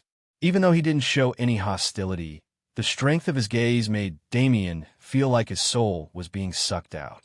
He stood his ground and endured for an entire 5 minutes before Dee retracted his gaze. "Very well," Dee said. "Boy, let me tell you this. The current Ancient God Clan has no interest in being controlled by you, just as you have no interest in controlling it. Our clan was built on the foundation of that promise we made to the founder." Dee sighed and put his hand on Damien's shoulder. "This clan already belongs to you." He waved his hand, removing the facades of the world for Damien. Reality didn't change at all, but for someone with all-seeing eyes, the veil of reality meant nothing. "So that's how it is," Damien muttered as he observed what Dee showed him. It wasn't a physical prison, but rather a prison of soul. The souls of the Ancient God Clan members were intrinsically connected to the Grand Formation, and they were entrapped by its laws. If someone gained control over this formation, controlling the life and death of the Ancient God Clan became possible with a single thought, even if the one that needed to die was a demigod. Damien flicked his finger in the air and watched the force of his mana resonate through the Grand Formation. "This," he muttered under his breath. Dee finished his words. "The moment you stepped into this world, the Grand Formation transferred control of its mechanisms to you." "A little stupid to antagonize someone who controls your life," Damien scoffed. Then again, he knew clearly that Dee wasn't lying. After Dee removed the veil covering his eyes, he could feel the instinctive control he held over the formation. In the end, he sighed to himself. "Even if I can't obtain their approval, they'll be forced to follow me, but that will negatively impact the performance they display on the battlefield. Not a menial task to gain Dee or Rant's approval, but a true quest that could grant him the submission of any and all Ancient God Clan members in existence." He shared his thoughts with Dee, who quirked his brow in surprise. He asked, "I am," Damien responded. "Dee nodded," he said slowly. Dee pulled up several holographic projections, displaying a portion of the universe that Damien had never seen before. He began. Dee finished with a smile. "The final treasure," Dee said while flipping the holograms in the air, his voice turning far more solemn than before. The image of a strange, nondescript bead appeared on the screen. As Damien looked through the various images he was provided, he got the gist of what he had to do. To say he wasn't excited by the prospect wasn't a lie. See, this was the type of trial he didn't mind taking at all. The Genesis bead is currently on Beast Emperor Star in the hands of the Golden Dragon God Beast clan. Dee glanced at Damien with an imperceptible smile. "What do you think?" Damien grinned. It was just as he expected. A new place he'd never been, new treasures for him to plunder, and new enemies to boost his progress. There was only one word that needed to come out of his mouth at this time. and he spoke it with absolute confidence. Chapter 883 Undercurrents. Damien's direct and bold response made Dee smile. It was clear that the young genius had no scruples about taking on such a dangerous task, despite the seeming impossibility. If anything, he could definitely respect Damien's courage and mentality. Dee continued, passing a jade slip to Damien. Damien raised his brow curiously. He asked. He didn't understand why he'd been given a mission objective that wasn't even required to complete the mission, especially on a mission with the significance of this one. He didn't let him stay curious for too long. This time, you'll have a strict time limit to complete this task. If it cannot be done in 3 months, it is meaningless either way. Damien looked at Dee with a look that told him to continue, disinclined to beg for more information. Dee shook his head with a smile, seeing Damien's strange behavior, but indulged the young genius anyway. In 3 months, an event called the Grand Assembly will begin. This is a pivotal point for the Great War. Therefore, it is something everyone with some prominence in the universe must attend. Bang! An explosion went off in Damien's head. Grand Assembly? Weren't those the 2 words he'd been trying to hear for so long now? The event where the human domain would join the rest of the universe in planning a final counterattack to end the war completely. The event that acted as Damien's greatest connection to the human domain. The place where he'd be able to reunite with all those he left behind all those years ago. His eyes lit up in excitement. Thinking of his wives, his friends, his master, and his other comrades from the human domain, he truly fell into a bout of reminiscence. Ever since he arrived in the divine realm, he'd been too focused on moving forward at his fastest speeds to consider meeting them again, but with the prospect in front of him so blatantly, his anticipation for the event 3 months later shot through the roof. I can't allow my current issues to interfere with the reunion I've been waiting so long for. Damien didn't know who would be sent after him, but there was no doubt that someone was already following his trail and aiming to kill him. That person needed to die, and anyone closely associated with him needed to die as well. In the worst-case scenario, Immortal Blood Azura himself would become Damien's enemy rather than those below him. But since he was also bound by the restrictions on demigods, this was likely a better scenario than Damien being constantly pursued by Gravel. Damien's eyes sharpened, flaring with determination. This time, I'll cut off any manageable loose ends. A spark he felt like he'd lost some time ago revitalized, and as night fell, Damien left the ancient god clan's hidden world without alerting anyone. Only 3 people noticed his departure. Dee smiled to himself, reminiscing on the past. The similarities Damien showed to that person were uncanny, to the point where Dee almost believed he was a direct reincarnation. As for Ran, even she couldn't deny this fact. Complicated emotions swirled through her eyes, her thoughts unknown to anyone but her. Besides these 2, only Shinue was somewhat a peer of Damien's departure, even though she couldn't directly sense it. She stared into the night sky with complicated emotions that differed from Rant's. The ancient god clan. Would it really bow its head before a young genius like Damien? In the end, only time would tell. The Beast Domain was a vast sector with combat power ranking in the top 4 of all sectors. The Beast Domain's nature was feral, and even the ambient mana carried some of these wild tendencies. In the eyes of more ruthless experts, the Beast Domain was the perfect training ground for both young and old geniuses, as it was a place where one could slaughter without remorse. The Beast Domains, a place synonymous with killing to the point where those residing within termed it the Slaughter Domain instead. The Beast Domain was populated by several tens of thousands of smaller worlds with minor influences and populations, but there were only around 12 that had any significance. On one of these 12 worlds, in a nondescript and somewhere in the largest city, a cloaked figure sat quietly behind a mug of spirit lager. Their ears were perked as they listened to the surrounding conversations and gathered information. This inn was particularly known to be a gathering place for informants, so the amount and quality of news one received were both questionable. Did you hear? The royal family is holding a marriage tournament for their youngest lady. A man said, Huh, Little princess. Don't joke with me. Everyone knows that the little princess is a demon beyond all others. Someone responded. The man shrank down as many judgmental gazes landed on him, but soon recovered. Oomph. Do you think I don't know that? At the mention of rewards, the atmosphere in the inn slightly shifted. Even though nobody moved, it was clear that the number of ears on the man had severely increased. He puffed his chest in pride, raising his voice as he gained the confidence to speak. Even the 10th place winner can gain several resources and direct leveling fruits to aid their practice. The 2nd and 3rd place winners get to pick a treasure from the royal treasury along with their resources. And for 1st place, the man paused for emphasis, feeling several auras heighten in anticipation from the words he'd already spoken. Bang! Several tables collapsed into dust. Several people stood up in shock. The fact that the Genesis bead was mentioned here, what were the chances? How sure are you of this information? A burly man with an intimidating aura said, standing up and grabbing the handle of his axe. However, the original speaker was unfazed. He reached into his shirt pocket and grabbed an emblem, thrusting it into the air for all to see.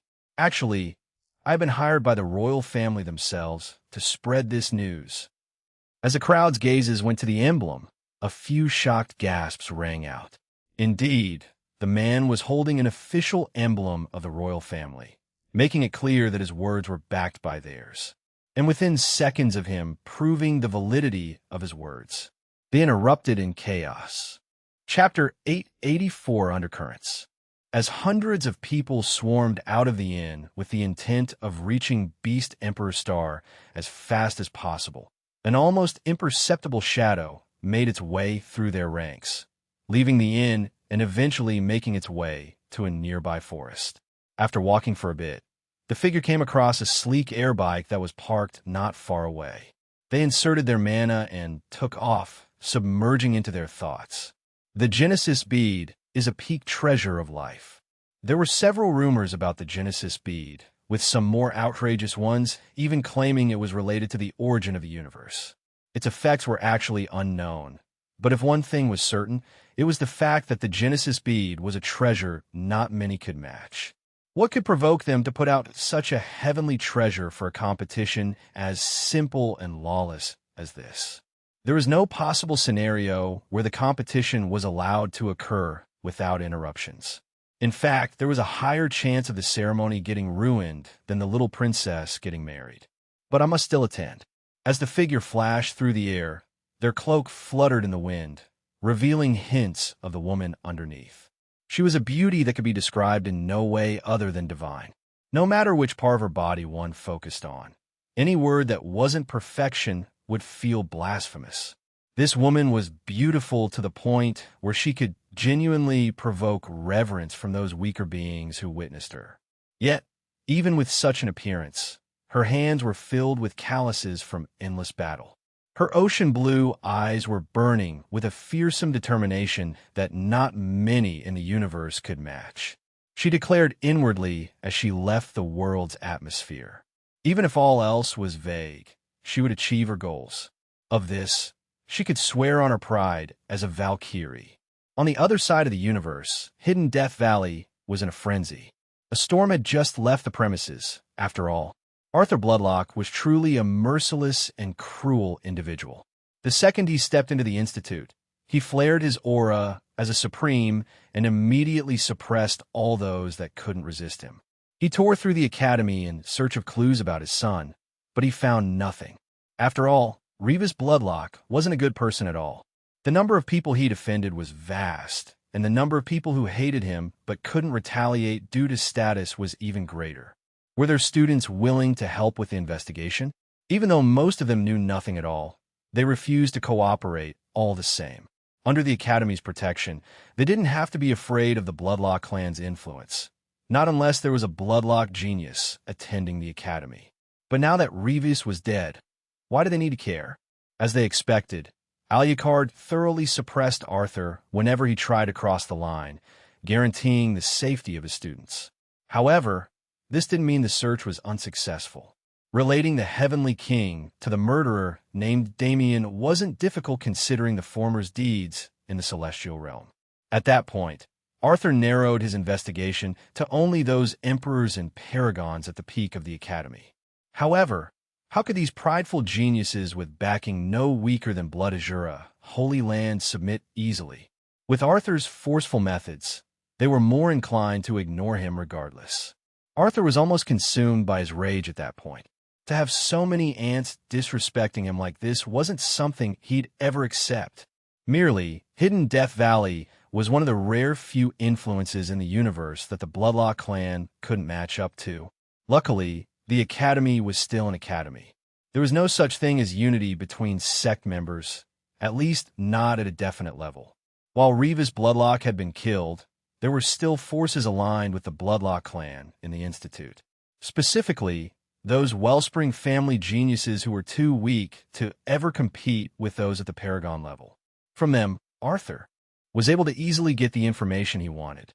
About the man who ruthlessly crippled the Wellspring family heir, killed several Bloodlock clan and Wellspring family members, and tortured Revis to death, Arthur finally got a clue.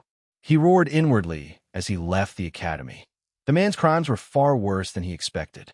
He'd repeatedly slapped Blood Azura Holy Land across the face without care, sullying their reputation with his existence.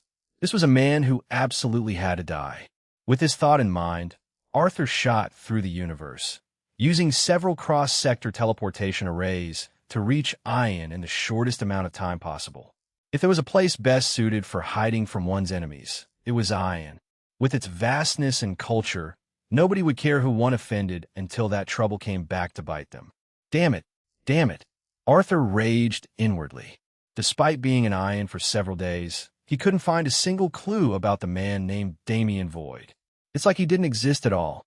Rather than him, it seemed everyone wanted to tell him about some Golden Palace master who shook the world a few days ago. But this didn't matter at all to Arthur. He wondered if Damien was strong enough to kill Revis so one-sidedly, there was no way he'd be in Ion as a regular foot soldier.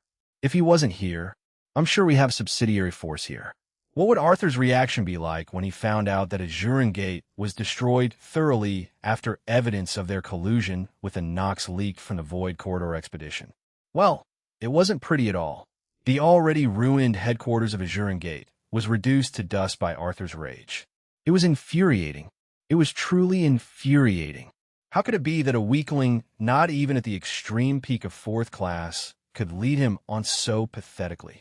From Ion, there was absolutely no trail of Damien's next location. Even those who knew him when he was on Ion assumed he died in the Void Corridor due to his rapid and silent exit. In that final moment, Arthur was once again presented with a final strand of hope in the form of a cloaked figure surrounded by ominous black mana. Damien Void, I can tell you his location. The figure proclaimed indifferently, letting loose a bit of their aura and making it clear to Arthur that he couldn't match them at all. This person was already on the cusp of divinity.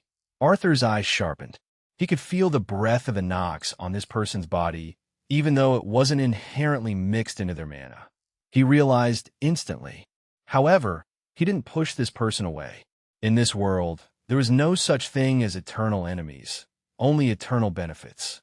If this man could truly provide the information he wanted, Arthur didn't even mind sheltering him and giving him an identity in the universe. Nevertheless, he held out his hand as a sign of cooperation. The shadowy figure seemed to grin maliciously, though it might have been an illusion created by their aura. They reached out a wrinkled hand and shook Arthur's. Haha, cooperation is a simple task. That Damien Void is our enemy as well. If you wish to know his precise location and information about his skill set, all you need to do is... A conversation began from there. It was a conversation that could possibly sentence the entirety of Blood Azura, Holy Land, to purgatory. However, it was being carried out regardless, all for the sake of the death of a single man. Chapter 885, Undercurrents. From Soul World, where Damien was originally situated, the Beast Domain was a considerable distance. It was adjacent to Eden, however, actually reaching the Beast Domain took far more effort than just traveling through Eden. After all, the border was filled with ferocious wild energy, a cosmic phenomenon that acted as a natural defense line on the border of the beast domain. This defense line was the main reason the Nox hadn't immediately taken care of the beast domain's forces and instead chose to focus their efforts on Soul World after the destruction of Eden. While it wouldn't have been too much of a problem for Damien to brute force his way through this defense with the breath of nothingness, he was currently prioritizing efficiency. For others, making their way halfway around the universe to enter the beast domain was far too taxing. However, to Damien, it was light work. With the help of cross-sector teleportation arrays and his own spatial abilities, the journey that should have originally taken several months was completed in a matter of days.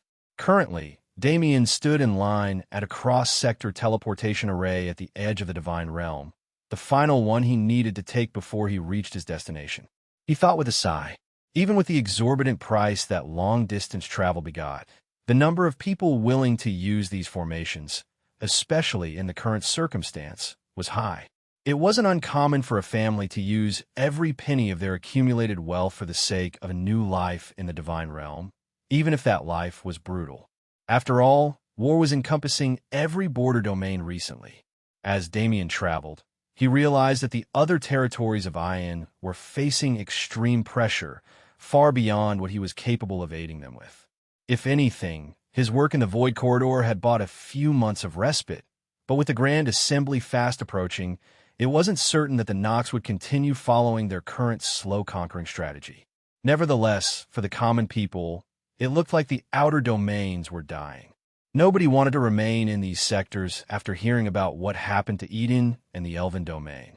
This caused the beginning of a mass migration that had been rising to prominence in the past few years. With the current trajectory, it seemed like the outer sectors would all be abandoned within a decade, even if the war ended before then. Whatever, it's not my problem. Besides, Damien was too irked with other matters at the moment to care about other people. Status, Damien Void. Male, age 30, level 399. Voidbringer. Celestial experience value. 1, 500/1, 000 titles. Bearer of the Void Physique, Evolver Affinities. Space-Time Samsara. Physique. Void Physique Magic Power. 500000 STR. 10,000 AGI. 10,000 DEF. 10,000 INT. 10,000 DX. 10,000 skills. Dimensional Magic level 9. Transcendent Regeneration level max. Void Art level 6. Devour level 8. Dragon Transformation. Demon Transformation. Awareness. Celestial Authority. Reality Shift level 1. Sea God Descendant. Void. Space-Time Intent. Samsara Intent. Traits. All-Seeing Eyes level 8. Dragon's Breath. Anutta Matrix. Storm. Void Essence. Void. Flames. Heal was annoying. He had already jumped over 150 levels in the years he spent in the Celestial Realm, Ion, and the Wild Continent, but other than that number jumping, nothing special happened to the rest. His mana capacity value was by far the most useless. The 500,000 units displayed were the limit of what he could house in his body, but with the Anutta Matrix and Void Physique, the concept of mana capacity simply never existed for Damien. Aside from that, stats comprehensively increased to 10,000, a marking that he was on the cusp of his first revolution, but raising it by even one more point was more difficult than ascending the heavens. At least for normal people. Damien's physical stats had always been a mess. The system stopped being able to calculate his true power level back in the first dungeon before he'd even reached second class, and had been playing a game of catch-up ever since, an unsuccessful one at that. At this point, the system was merely showing him values for the sake of showing him values. In reality, he was well aware that his strength already surpassed a normal first or second revolution master. Damien was far too used to his bugged status for its values alone to bother him. But this time it was different. Now that I'm at this level, I can feel it. League and Legend, two words that the system loved to use when Damien was still an ant. The first one was merely one's state of existence. As one grew in power, the league of their soul and body would improve until they eventually shed the mortal coil and ascended to divinity. However, legends were far more incomprehensible. Even for Damien, who had devoured the memories of several masters, the existence of this esoteric remained vague. Until now, it wasn't that he gained something. Rather, the continued elevation of his league allowed him to perceive things that simply couldn't be perceived by the senses of someone who hadn't reached this point yet. There was no doubt Damien could have digested the information properly long ago, but in the end, he wasn't quite free from the universe's influence yet. He muttered to himself. In some inexplicable way, legends were the foundation of everything the system showed him. Damien could only vaguely sense it at the moment, but if he had to put the feeling into words, he could only put it one way. Legends define one's existence. If League merely describes the level of one's existence, legends are the building blocks of that level. Other than this, Damien truly couldn't comprehend more. It's not a matter of my own skill, but a matter of universal law. It irked Damien that he couldn't properly view his progress through the system or utilize its only function properly. But he also knew that this was likely a benefit for him, as it forced him to define himself without aid, something that led to far greater returns even though the process was grueling. What Damien didn't know, however, was that even this thought process of his was boosting him subconsciously. He finally arrived at the cross-sector teleportation array and paid his fare. His body soon disappeared along with all those heading to the beast domain as well, none the wiser to the strange changes taking place within him. That strange space where his elements were personified. No, Damien's soul was experiencing growth. His league was morphing into something different. After all, he was slowly reaching that tipping point. To fully understand the concept of legends, this was a requirement for one to truly begin the 9 revolutions of Extreme Peak 4th Class. Chapter 886 Undercurrents. Damien thought to himself as he stepped through the other side of the teleportation array. Even within the reception building, one could clearly feel the turbid air of the Beast domain on their skin. Beast Emperor Star is this sector's central star and the home of its royal family. I can't just approach Beast Emperor Star from the start and try for the Genesis bead. In normal times, Damien could spend some time gathering information before making a move, so he didn't encounter any harrowing unknown variables like in Calypto, but with a 3-month deadline on his tail, such action was naturally impossible. Still, rapidly gaining information was something Damien had several convenient abilities for. After leaving the peripheral world where the teleportation array was located, Damien teleported until he found the nearest large world, entering its atmosphere and setting down in its biggest city, a place called Greenwood. Damien's awareness caught sight of the specific building he was looking for, and before anyone could even notice his presence, he disappeared and arrived in front of it. This place was none other than the local information guild. In terms of money, I pretty much have an endless supply at this point. The number of currency cards in those Void Corridor inheritances was even greater than the number of techniques. So even if I wanted to retire and live as a world emperor for the rest of my life, I'd be set. But just because he had money didn't mean he wanted to spend it on useless things. If there ever came a need to use a large amount of money, it was smart to have as much as possible. Even aside from the worst-case scenario, there was also the possibility that he'd need to kickstart the sanctuary's economy with his own fortune, something impossible unless his personal wealth was unholy. Nevertheless, with this thought in mind, Damien made a simple request to the Information Guild. After learning from them who the most evil and strongest practitioner in the area was, Damien left directly. The so-called evil witch doctor was an expert at the late-stage 4th class, one of the strongest beings in the current world that had no extreme peak masters. However, by the time tomorrow came, the evil witch doctor would be no more. Within a few hours of receiving the information, Damien had already killed and devoured the human-formed beast. Just like that, information on the beast domain filled his head. This witch doctor was a truly evil guy, but it seems he had connections to a greater influence on Beast Emperor Star. This is good. Damien sifted through the witch doctor's memories, internalizing all the important events that had been taking place in the beast domain recently. The Black Dragon clan seems to fiercely oppose the ruling Golden Dragon clan at every step. This witch doctor was also someone serving them. For what he could tell, a large portion of the major events and catastrophes that had taken place in the Beast Domain were related to the Black Dragon clan.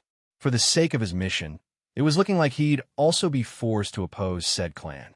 The little princess marriage ceremony. Looks like I'll have to crash that event. It wasn't like he wanted to make enemies with the Golden Dragon clan, but he also didn't want to enter another fake marriage for the sake of his goals.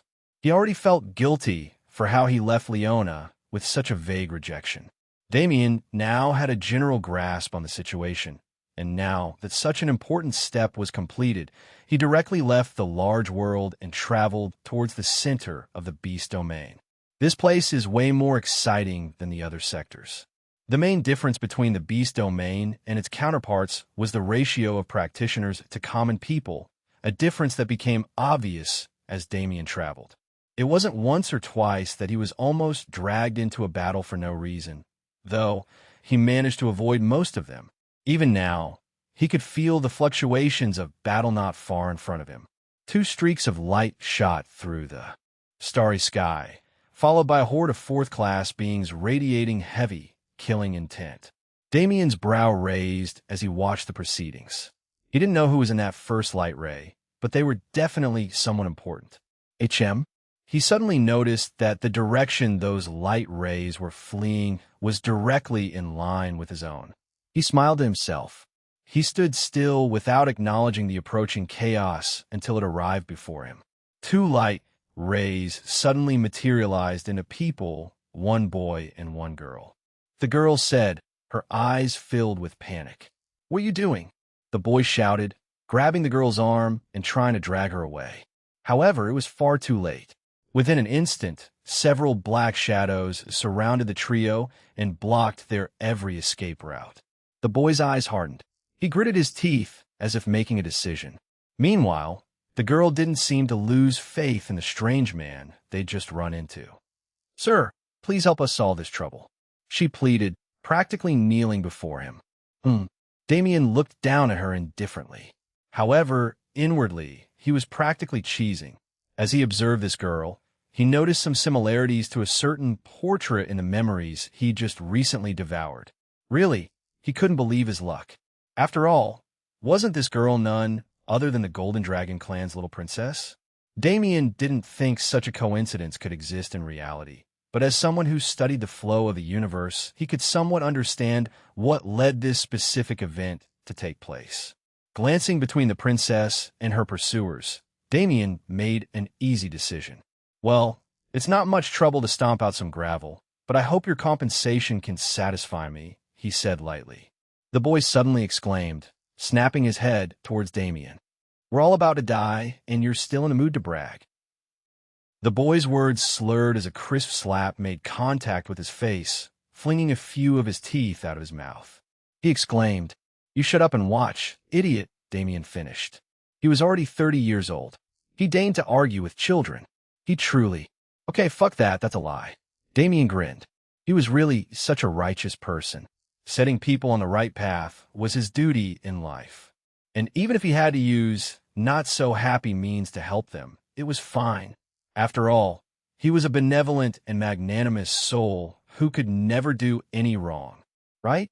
Chapter 887 Golden Dragon. "You? How dare you hit me?" The boy pointed at Damien and yelled without a care for the current situation, holding his reddened face. However, before he could finish, he was promptly shut up by the girl by his side. "Sir, please don't mind him. Here is a spatial ring with some resources as a sign of our faith. If you can solve our problem, I promise I will give you several times these rewards," she said quickly. Damien accepted the spatial ring with ease, putting up an invisible shield that blocked the pursuers from coming closer. "Make sure to keep your word," he said lightly. He flared his mana imperceptibly, subtly taking control of the surrounding space. At the level of his opponents, they couldn't even sense his interference. For a second, he had a thought, but he didn't give this thought any consideration. If he was weaker and in need of resources, this method would definitely be best for him. However, in Damien's current state, connections were more important than power. To make the greatest impact on this so-called demonic little princess, he needed to show an appropriate amount of strength. Unfortunately, the Genesis bead was in a complicated position right now. If he simply took it through the usual method, he'd become the enemy of the entire beast domain, and the number of pests that would come to bother him was far more than he'd bother to care about. He needed to find a way to get not just the Golden Dragon clan's backing, but their full and absolute support. Becoming their son-in-law absolutely wasn't possible, so the only option was to prove his worth. It had only been a minute since his first contact with the little princess and her boy toy, but 1 minute was a great deal of time for experts in battle. The entire time, those pursuers had been attacking Damien's invisible barrier, but since their attacks were being swallowed and banished to non-existence, and because Damien had isolated sound within the barrier, so his conversation wouldn't get interrupted, it almost looked like they were simply standing around in wait. Damien grabbed the little princess and boy's heads and pushed them down to their knees without waiting for their answers. Ding! A pulse spread from Damien's body, imperceptible and profound. There was no heaven-shaking phenomenon or beautiful destruction of universal law, merely a single ding as if a bell rang. Damien released the 2 kids soon after. The boy exclaimed once more. In his life, he'd never been treated so roughly. If it wasn't for the little princess clearly disallowing him from taking action, he absolutely would have fought this man. How old could he be? From his looks and aura, he wasn't even above 40 years of age. Keep pretending, he thought maliciously. But before he could even properly enjoy the gory scene in his head, he noticed something strange. The pursuers were all stationary, as if they'd been frozen in time. Ha! A sigh resounded. Shick! A strange sound followed it. All at once, the bodies of the pursuers split into 2 without a single exception. There! Now for my reward. Damien turned to the 2 with a smile on his face. You're so strong. Hello. Hey, mister? An endless stream of questions. This was what Damien was met with after the ordeal ended. He started to realize why this little girl was known as a devil emperor among the common folk. She was truly a little fox demon with endless curiosity and energy, annoying any and everyone she came in contact with to death. The mischievous glint in her eyes is bugging me. She reminds me of She Who Shall Not Be Named. The devil princess demeanor was extremely similar to a certain maid, but Damien knew that if he thought about her in the slightest, she'd somehow find out. Therefore, he could only sigh and keep his thoughts to himself, quietly enduring the princess' existence as he led her back to Beast Emperor Star. As he'd found out in the past few hours, the little princess's name was Storia Golden, and the man next to her wasn't her boy toy, but rather her brother, the 4th prince of the Golden Dragon clan, Titus Golden. Damien originally thought this Titus character would try to cause trouble, but it seemed that the previous demonstration was enough to shut his mouth. Still, he has a flame in his eyes. If I didn't need the Golden Dragon clan's cooperation right now. Nevertheless, killing him would have to wait until there was a proper opportunity. The group of 3 moved swiftly with Istoria's navigation and Damien's teleportation. Within a few days, they'd arrived in the vicinity of Beast Emperor Star. Wow! Damien exclaimed inwardly.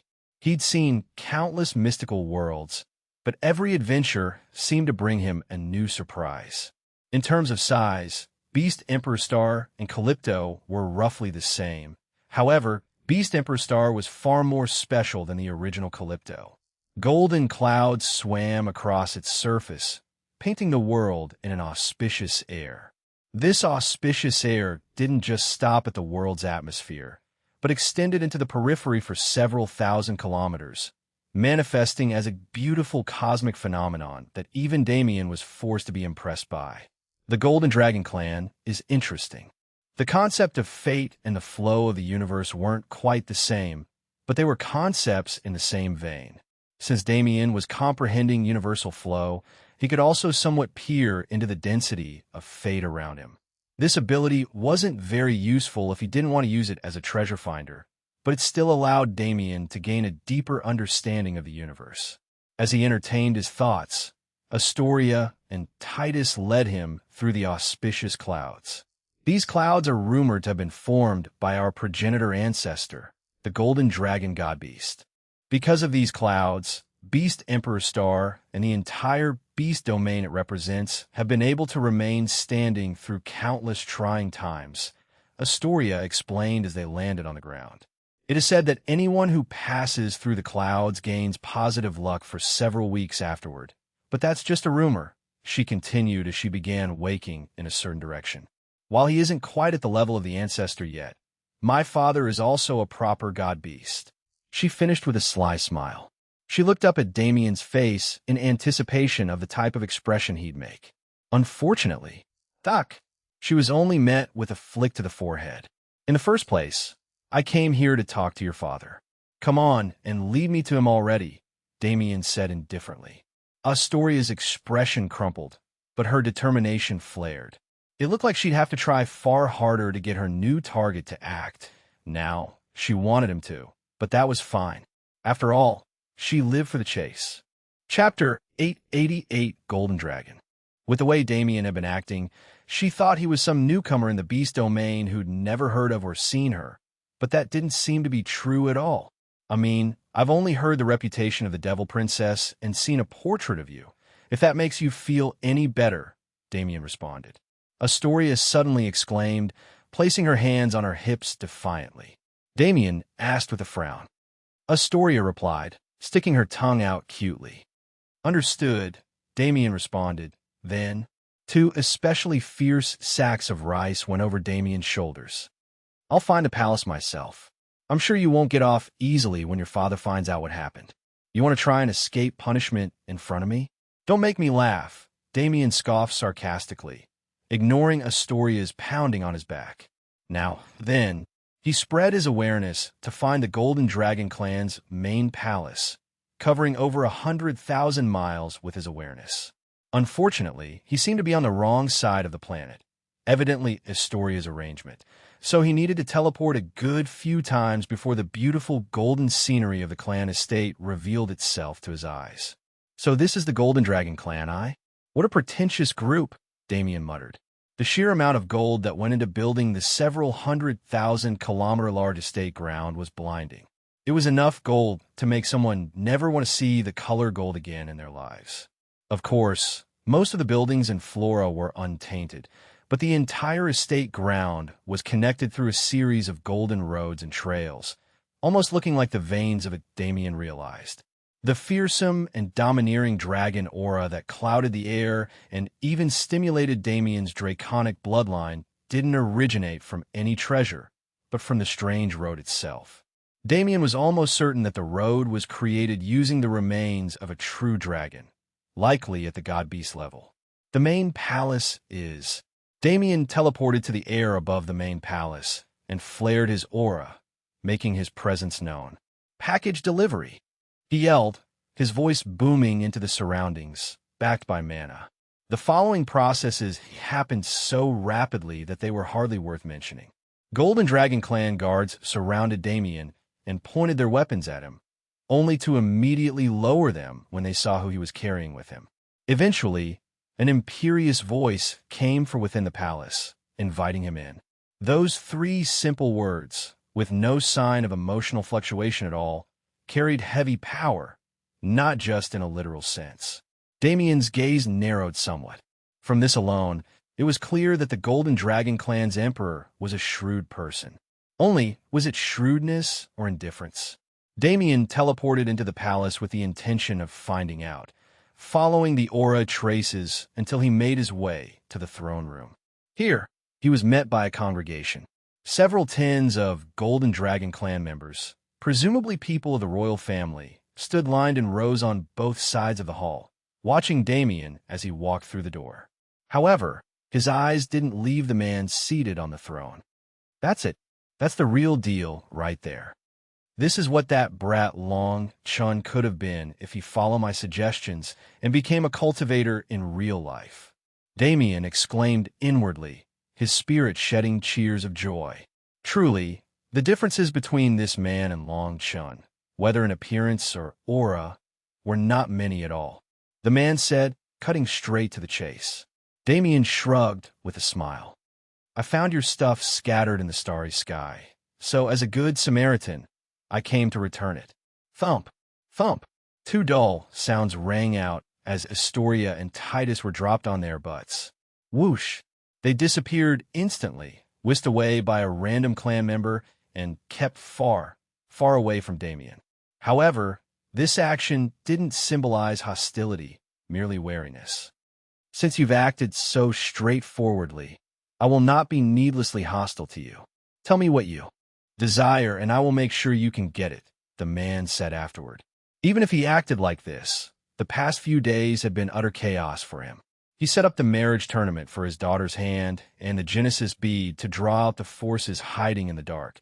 But it seemed Astoria herself was far too against the concept of getting married to even consider this kind of plan. How she managed to sneak away under a demigod's nose. Even the Golden Dragon Emperor himself didn't know. Ever since she was young, Astoria seemed especially gifted at slipping away from situations where it should have been impossible for her to do so. With the Black Dragon clan's recent signs of aggressiveness, Astoria absolutely couldn't be allowed to roam as freely as she used to. Therefore, the Golden Dragon Emperor truly was grateful to Damien for bringing her back. Damien finally responded. Damien halted his words and teleported away, appearing several tens of meters away at the entrance to the throne hall. He swept his hand through the air like a crazy person. However, when his arm finished its arc, multiple exclamations rang out when the people in the room saw what Damien had caught. The little princess that had been on the completely opposite side of the throne room a mere minute ago was now in Damien's grasp. Let me go, Astoria complained as she tried to escape from Damien's clutches. HM, you think you can escape? I don't want to. Let me go. Play later. Oh, okay, let's play then. Astoria's face suddenly paled. Her eyes robotically creaked as her gaze moved to her brother. Despite being in the palace now, he still remained standing. Not because he wanted to, but because sitting down would probably bust his ass into a million pieces. Astoria absolutely didn't want to experience that. Fine, put me down. Damien ignored her pleas and brought her back to the front of the room, keeping her in his grasp so she couldn't escape. Now, properly explain to your father before you go anywhere, Damien commanded. However, inwardly, his thoughts were elsewhere entirely. The way this little girl was trying to escape. Damien didn't think such a coincidence existed. Somehow, in this place, he'd found a genius with spatial talent that was almost on the same level as his own. Chapter 889 Golden Dragon. Soon enough, the Golden Dragon Emperor was made aware of what truly happened in the starry sky. As a guest, Astoria ran away from home after hearing about the marriage tournament. However, unexpectedly for both of them, there were already several groups waiting in ambush for her. If she hadn't been luckily saved by the fourth prince who was returning home from an excursion, she would have died before even leaving Beast Emperor Star. Unfortunately for the duo, they were soon forced into the starry sky by several other groups and chased for thousands of kilometers on end, taking them through a domestic teleportation array and eventually landing them in the same territory of the beast domain that Damien was in. This is absolutely the work of the Black Dragon clan. The fourth prince exclaimed as the story came to an end. The Golden Dragon Emperor nodded without a change of expression and said, I will take proper measures to solve this problem. He turned his attention to Damien next. Clear the room. As the Golden Dragon clan members left the throne room, they cast strange glances in Damien's direction, unknowing of how to feel about him. After all, he was an outsider, but he was the princess savior, and considering the relationship they'd shown so far, he had absolutely no ill intentions towards the princess. It was still unknown whether they could trust him or not, but since the Emperor invited him for a private conversation, it at least meant that he had some importance. Brother, don't be too scared, Astoria whispered in Damien's ear as she passed by. His eyes darted over to the Emperor just in time to see the slight twitch of the latter's eyelids, almost making him break out into laughter. Thankfully, he was able to hold it until everyone left the room. The Emperor asked. Nothing at all, Damien responded. The The Emperor furrowed his brows and scanned Damien's body with his eyes, as if trying to extract all of his secrets. The Emperor almost rolled his eyes from the sheer amount of sarcasm dripping in that statement, but chose to ignore it for the sake of furthering their conversation. "If I am not mistaken, you have come here for the Genesis bead?" The Emperor questioned. Damien shrugged lightly. "It just ended up like that. Your daughter ran up to me while I was minding my own business and paid me to deal with her pursuers." At first, Damien was also questioning why Astoria suddenly ran up to him. It was clear that she'd run a great distance, and he definitely wasn't the first expert she saw, but he was the one she chose. However, he somewhat understood now. After all, didn't the same thing happen to him? Back in the first dungeon, when his spatial power was first reaching saturation, he also met a similar situation where he was pushed into a corner. At that time, his spatial affinity was what led him to Kurt's subspace and allowed him to survive. Wasn't Astoria experiencing the same thing? Since she was a golden dragon, her physique and bloodline were far different from his own, which led to their affinities manifesting differently. While Damien had to slowly build his body and acclimate himself to the spatial layers due to his human nature, Astoria had a naturally powerful body and the same powerful connection to space, which allowed her to unconsciously and imperceptibly travel through the spatial layers while avoiding the detection of even demigods. In some sense, Astoria's talent was even greater than Damien's. It was just that their area of expertise was clearly different. When Damien explained this to the Golden Dragon Emperor, even he couldn't help but be surprised. After all, even rarer than those in the entire universe, spatial experts among the beast races were 1 in 100 trillion. The Golden Dragon Emperor asked, almost rhetorically. "Correct," Damien answered anyway. "However, despite your grace and relationship with my daughter, I cannot simply give you the Genesis bead." The Golden Dragon Emperor continued. "The undercurrents of our beast domain have been roaring and raging in recent days. The Black Dragon clan was originally a brother to our Golden Dragon clan, but something changed 30 years ago, completely reversing the clan's attitude and identity." As the Golden Dragon Emperor's words came to an end, Damien sighed. It was obvious what was about to happen. The Golden Dragon Emperor looked at Damien as he finished his words. "The Genesis bead and the marriage tournament as a whole are both lures to bring those hidden forces to the light.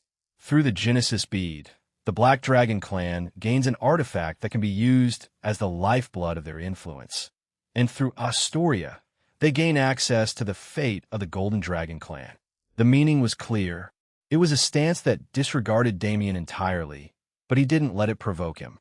The Golden Dragon Emperor definitely wasn't such a brick-like man. Considering how Damien had yet to be kicked out of the palace, it seemed there was still room for negotiation. Damien sighed and cracked his fingers. "All right, negotiation it is." Negotiation always began with money, and in line with this belief, Damien first presented the wide array of funds he'd acquired in recent years. Honestly speaking, Damien didn't even remember how currency cards were divided anymore. With such a massive heap of them that he rarely ever used, knowing was pointless. Besides, wouldn't people tell him how much they wanted him to pay? If anyone tried to scam him, they'd simply die. There was no need to worry.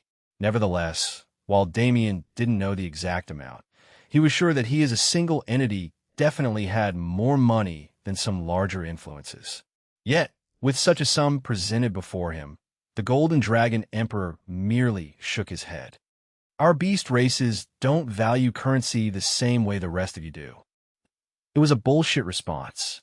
How would they even maintain an economy without money?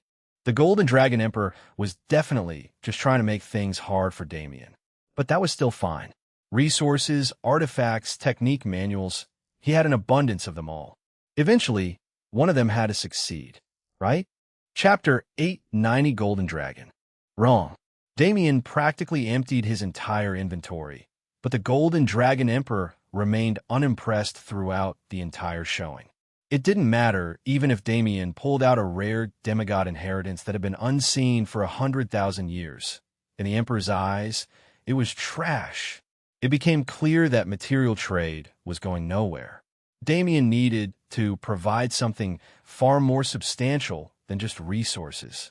A thought came to mind. He suddenly said. The Golden Dragon Emperor finally showed a change of expression, raising his brow in curiosity. "Oh," he proclaimed with interest. Actually, Damien was rationalizing at the same time as the Emperor, so all he did was voice his thought process. "I won't call myself the best spatial expert until I kill the ancestral sovereign, but I'm definitely up there near that peak. I specialize in spatial destruction, but I have experience with the other facets of space, so I won't be constrained to teaching her by my own path." There were several more positives and negatives, but in the end, it came down to one thing. It had happened too many times. Every spatial expert he'd met, so far besides Tianyang, and perhaps Leona, had wasted their talent due to the universe's skewed belief on how spatial experts should be. This was something Damien wanted to see change. But even on a small scale, his existence hadn't been able to tip people's perception of spatial experts. At least, in his own experience. Unbeknownst to him, his presence was indeed subtly changing the stigma around spatial practitioners. For one, in the human domain as a whole, spatial experts had become incredibly respected and cherished. But that was a story for another time. If you leave your daughter in my hands, I can guarantee that she won't continue wasting her affinity like she's been doing so far. I'll turn her into an expert you're proud of, and maybe fix her temperament a bit while I'm at it," Damien proclaimed confidently. The Golden Dragon Emperor's eyes narrowed as he fell into thought.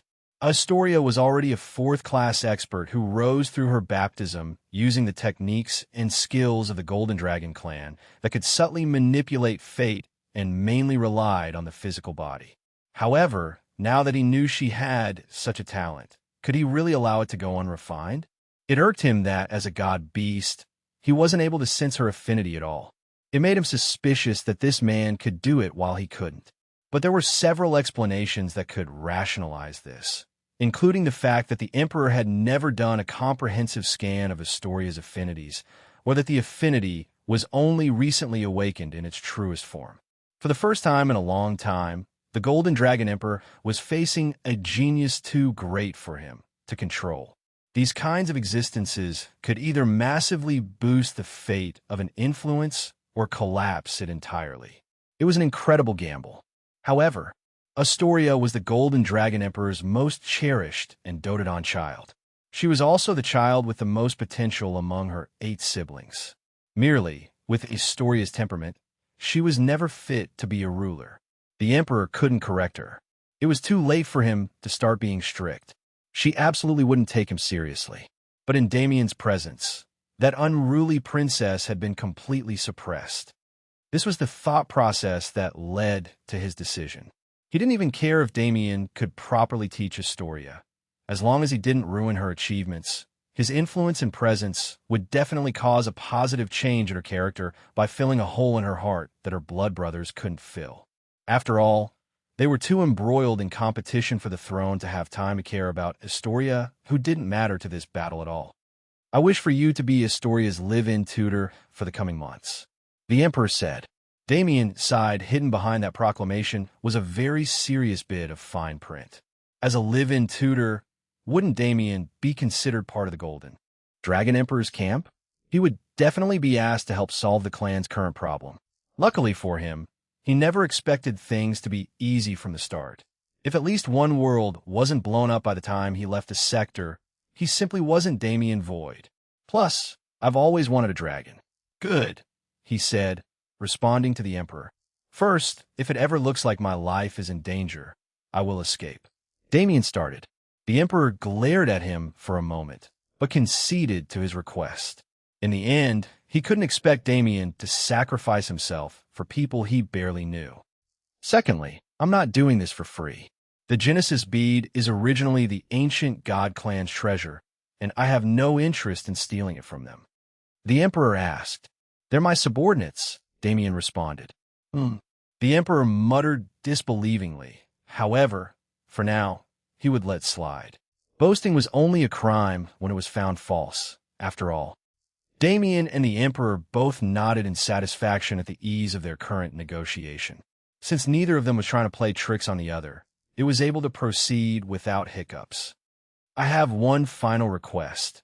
Damien continued a few moments later, somewhat hesitating. What is it? The Emperor questioned. Damien firmed his eyes and nodded. The Emperor's eyes turned cold in an instant. He asked icily. I do. Damien responded with the same firmness. Giving you the unconditional support of our clan is the same as putting my clan's fate in your hands. Idol, Damien responded calmly. I'm aware that it's an outrageous request, so don't answer for now. Wait and see my potential for yourself. The Golden Dragon Emperor's expression slowly returned to its neutral state as he nodded and continued the conversation. From that point on, both Damien and the Emperor acted like the final demand was never stated. They discussed the Black Dragon and Golden Dragon clans, the history of the Beast Domain, the Nox invasion, and many more topics before the conversation finally came to an end and Damien was escorted to his living quarters. However, unknown to Damien, the Emperor's opinion on his final demand wasn't as firm as he made it seem. He'd seen it for himself. A number of resources that could build a major influence just below the level of a holy land in an instant, representing the personal wealth of a single man. And considering that they were strangers, there was definitely plenty more Damien was hiding. Not only that, he was confidently displaying his wealth before me without worrying about me oppressing him and stealing from him. He is clearly not naive, so his confidence must have some origin. Indeed, as Damien had said, it was best to observe him and judge his potential personally before coming to a decision. With that, the Emperor concluded his thoughts on the matter. Now, he needed to continue preparations. A beautiful ceremony of blood was going to take place soon enough, and absolutely nothing could go wrong when it did. Chapter 891 Golden Dragon. As the night passed, the time for Damien to complete likely the most difficult task of his current mission arrived. That was convincing Astoria to willingly become his disciple. Of course, he had talked it over with her father the day prior, but that agreement only went so far. With Astoria's personality, she would absolutely abhor learning from a master assigned to her by others. If Damien even wanted the chance to teach this talent, he needed her to want to be taught. But that didn't matter to him. Regardless, he only wanted to teach someone willing to learn from him. After all, Astoria would be his first disciple in this life. He didn't quite know how to approach the subject, but in the end, he decided to stop thinking about it and confront the problem head-on like he always did. As such, he arrived in front of Astoria's quarters early the next morning, fully unprepared for what was to come. He was led into her courtyard surprisingly easily, making it obvious that his new status had already been passed along to the palace's staff. Once he arrived in the courtyard, Damien went to a nearby stone table and sat down, enjoying the peaceful ambience of this devil princess abode. There was a small creek running its length, bordered by an intricately patterned rock garden, including several beautiful miniature waterfalls that heightened the peaceful feeling coming from the stream. The entire central area of the courtyard was an open garden that was clearly well maintained. It was surrounded on all sides by the living area in which the devil princess currently was. He thought to himself as he wondered who took care of these plants. However, he didn't have to do anything troublesome as he feared. Instead, Astoria soon entered the central courtyard, her eyes widening in shock when she saw him. She exclaimed. Damien quipped back. "Eh?" Damien muttered. As Astoria approached and sat down at the table, Damien wondered how to breach the subject he'd originally come for. Astoria suddenly asked. Damien raised his brow in interest. Indeed, he did. If it wasn't for father, would the guards have let you in the courtyard in the first place? She said matter-of-factly. Fair enough. Damien asked.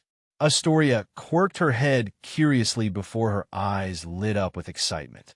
Doc! The karate chop that landed on her forehead was a clear enough rejection. However, Damien found that this little girl had given him the perfect segue. Incorrect. Your father doesn't have enough money to hire me as a bodyguard. However, I have been hired for something else, he said after some thought. He looked into Astoria's eyes and continued with utmost seriousness, deciding to be utterly blunt. Astoria, you have a genius spatial talent that can hardly be matched by any existence in the universe. Astoria's eyes widened at the clear meaning of Damien's words. He wanted to be her master? She couldn't believe someone who didn't look even a fraction of her father's age dared to claim they could be her tutor, but she didn't immediately reject his proposition. After all, didn't the Emperor already agree? Aside from that, wouldn't this be fun?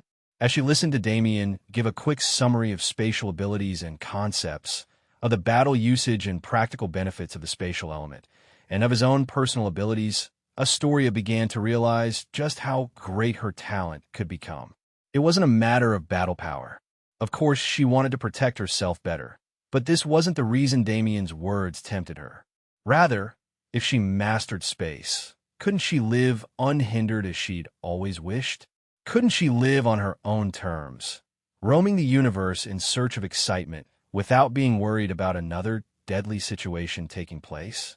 Perhaps she was over-exaggerating the power of space in her mind, especially since the person telling her these things had no concept of mana capacity, but hearing that she had a supreme talent in space made her feel incredibly proud. Astoria interrupted. Damien scoffed. Unintentionally, Damien said with a teasing smile. He brought his fingers in front of Astoria's face and lightly pinched the air. Immediately, space solidified, making it impossible for her to move. Go ahead, try anything, Damien proclaimed with confidence. Astoria's eyes burned with competitive spirit. Her immediate thought was to escape the way she usually did, but as soon as she tried to sense that feeling that she always followed to escape, she found that it was being blocked by a mysterious force. Haha, spatial abilities won't work in front of me, little lass. Oomph, Astoria exclaimed. A bright golden light burst out of her body, the phantom of a golden dragon backing her. Her fists became heavier and heavier until they weighed tens of thousands of pounds. With this amount of force in her grasp, she punched out, exploding all that power into the atmosphere. Unfortunately, she was currently caught in Damien's trap. Even if you're talented, you're still at least 100 levels below me, Damien said with pseudo-mockery, glancing down at Astoria's waist. Why don't you try using that? Astoria's eyes hardened. She exclaimed fiercely. Her power immediately doubled. She attacked, not with brute force, but using the techniques of the Golden Dragon clan.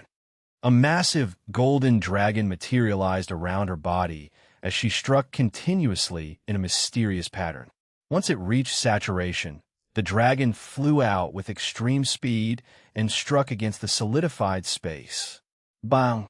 A muffled bang was all that rang out when the furious golden dragon impacted the empty air before Astoria. Just as Damien said, the difference in level was impossible for her to overcome. She hadn't attacked many times, but she'd seen enough battle to at least understand when an enemy was too much for her to handle. As a last resort, she did as Damien suggested and ripped the talisman on her waist, alerting her shadow guards of the danger she was facing. BZZT. The signal shot out from the talisman and dispersed immediately. It simply couldn't withstand the pressure of the solidified dimensional cage in which Damien had trapped Astoria. He looked at the young genius with a smug smile. What do you think? The dimensional cage began to disperse. And Astoria, her eyes glowed with intrigue. Damien grinned in satisfaction. Chapter 892 Golden Dragon. Astoria immediately exclaimed, jumping up to Damien and tugging on his sleeve. Calm down, Damien urged as he shook her off. I'm not just planning to teach you. I'm going to accept you as a proper disciple. Do you understand what that means? My status in your life will be no less than your father's, and my words and ideals will be reflected in you in the future. Despite his eagerness to teach her, he needed her to know what it meant to accept him as a master. He wasn't going to say something like she could never have another master in this life, as such practices were extremely outdated, but during their time together, he definitely wouldn't take it easy. Astoria nodded her head in understanding. There's no problem with this. If you were someone not worth following, would you be so considerate about my decision? Damien smiled lightly. Astoria exclaimed with a smile. TCH, most masters get tea ceremonies or kowtows when they accept disciples, but all I get is a clingy brat. Damien sighed in faux disappointment. Astoria looked away sheepishly.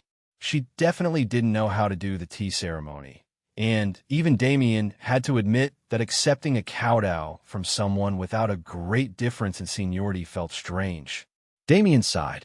Astoria smiled and put her hand over her heart, activating her mana.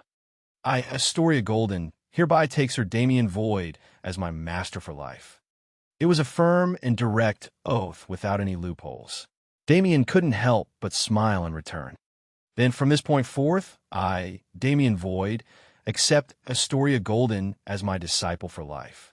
Mana coalesced between them in the form of an illusory contract before tearing into two and entering their bodies.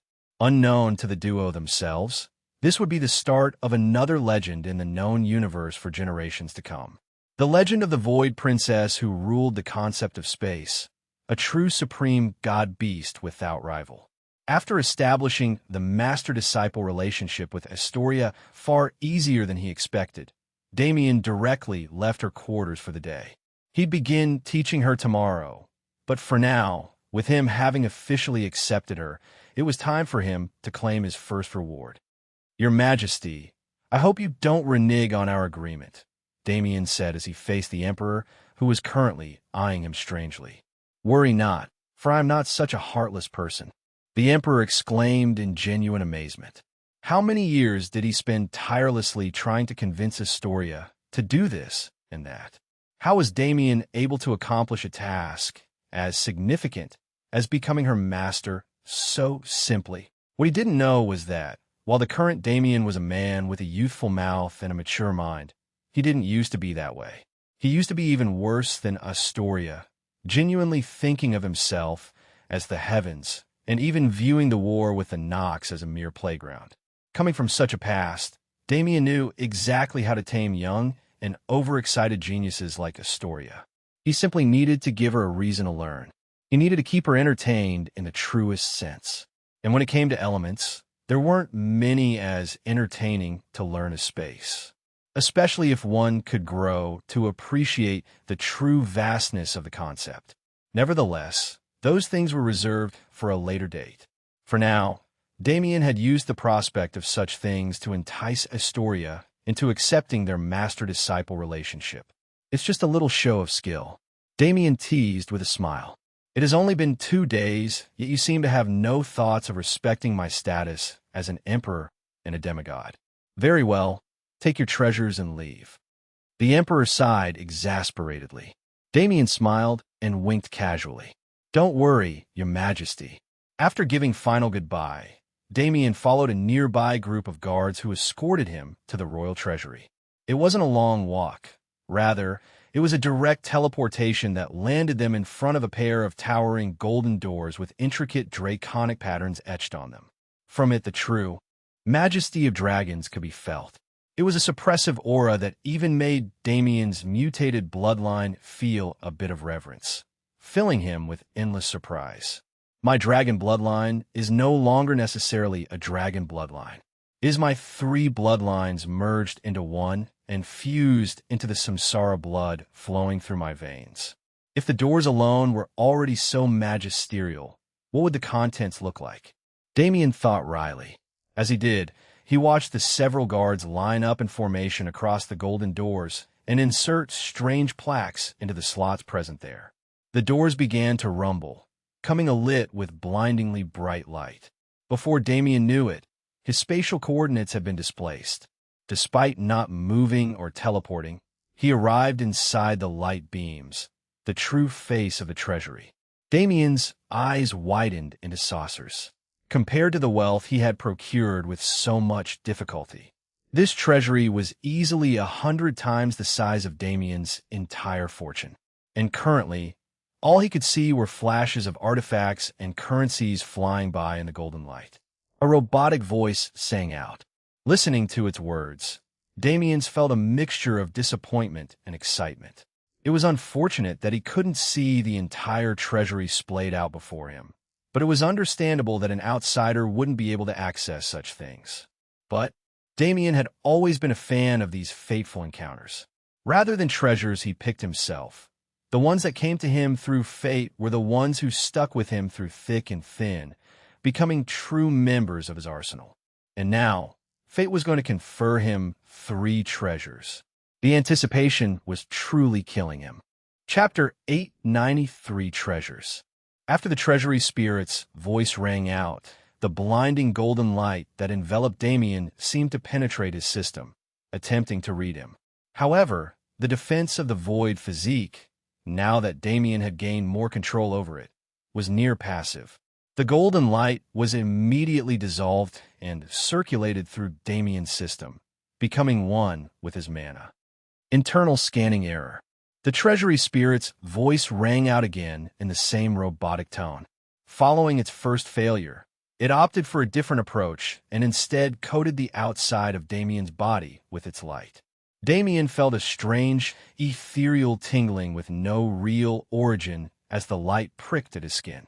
This time, it didn't enter his body, but instead hovered around him for several instants before slightly fading. External scanning error. Once again, an error. Even within the robotic voice, a twinge of annoyance could be sensed.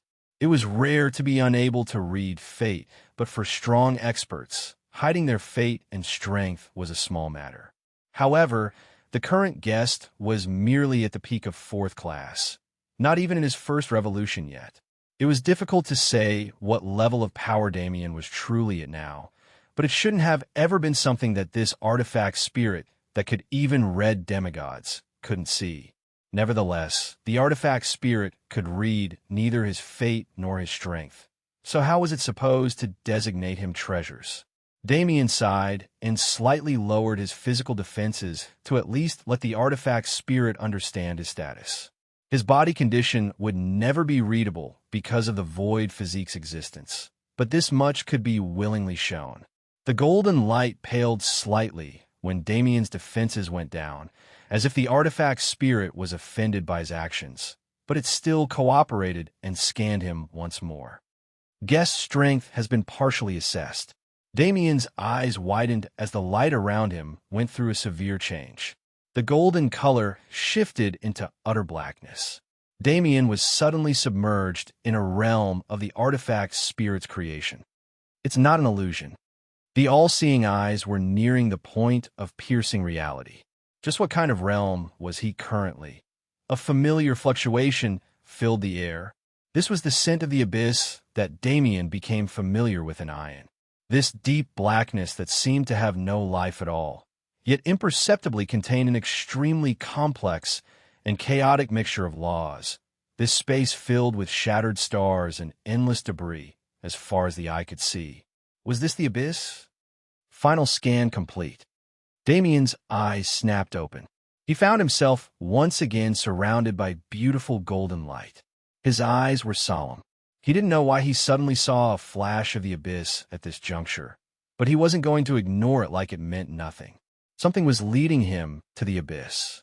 Evidently, it would be a destination he'd inevitably visit in the future. Merely, he couldn't just leave the universe behind without a plan or safety measures. As he ruminated over the issue, the golden light began to solidify. In front of Damien's body, 3 small orbs like gotchas materialized. Guest treasures have been distributed. Access to the Golden Dragon treasury has expired. The robotic voice rang out for a final time as Damien collected the 3 orbs. A fluctuation of spatial displacement covered him once more, sending him back to the treasury entrance. Bang! With the sound of 2 towering doors slamming closed, the familiar scenery outside the treasury became clear to Damien's eyes again. He muttered. He expected a more intensive process, but it made sense that such an advanced treasury that could even analyze fate wouldn't need too long to distribute treasures. Damien thought to himself. The orbs in his possession were no bigger than golf balls, making him wonder what kind of treasures he'd been designated. But he didn't immediately open them. Instead, he first returned to his residence, which had been reassigned to an empty room in Astoria's courtyard, and closed himself off from the outside world. Only after entering his personal space in the sanctuary did he take the treasures out again. As he stared at the 3 orbs, He tried to forget the final words of the treasury, but it was harder than expected. For some reason, a strange sense of excitement filled his body. It wasn't excitement to receive a powerful treasure, but more like the excitement of a child who just received a mystery present. Gacha was a drug more addicting than any drug back on Earth, and Damien was no stranger to its effects. Even now, he could feel the pain of spending bags of cash before even realizing that he'd blown through it. It was a hobby he wasn't able to experience the pleasure of after the world awakening, and experiencing it here, in this situation, was an extremely novel feeling. Nevertheless, Damien capitalized on this excitement and directly crushed all 3 orbs, revealing the treasures within. Damien exclaimed, standing up in shock. On the table before him sat 3 seeds. They weren't physical objects, but rather ethereal personifications in the form of seeds. 2 of them were incredibly familiar in form. He'd seen and received one of these in the past. Damien realized excitedly. Realm seeds could be used to create entire continents with specific environments that were always perfect for training. The Storm Heavens realm that bloomed in Thevel was perfect for body refining, and these 2 realm seeds were sure to have their own specialties as well. As for the last seed, it was a beautiful iridescent blue color that was extremely familiar to Damien. When he picked the seed up, he felt an immediate connection to it. His irises swirled with the activation of all-seeing eyes. The more Damien peered into the seed, the more similarities he saw between it and a world core. There's no way this is. He would have to find out personally. But if this seed truly was what he thought it was. The Golden Dragon Treasury's last words rang out in his head once again. Guest, please focus on what is important.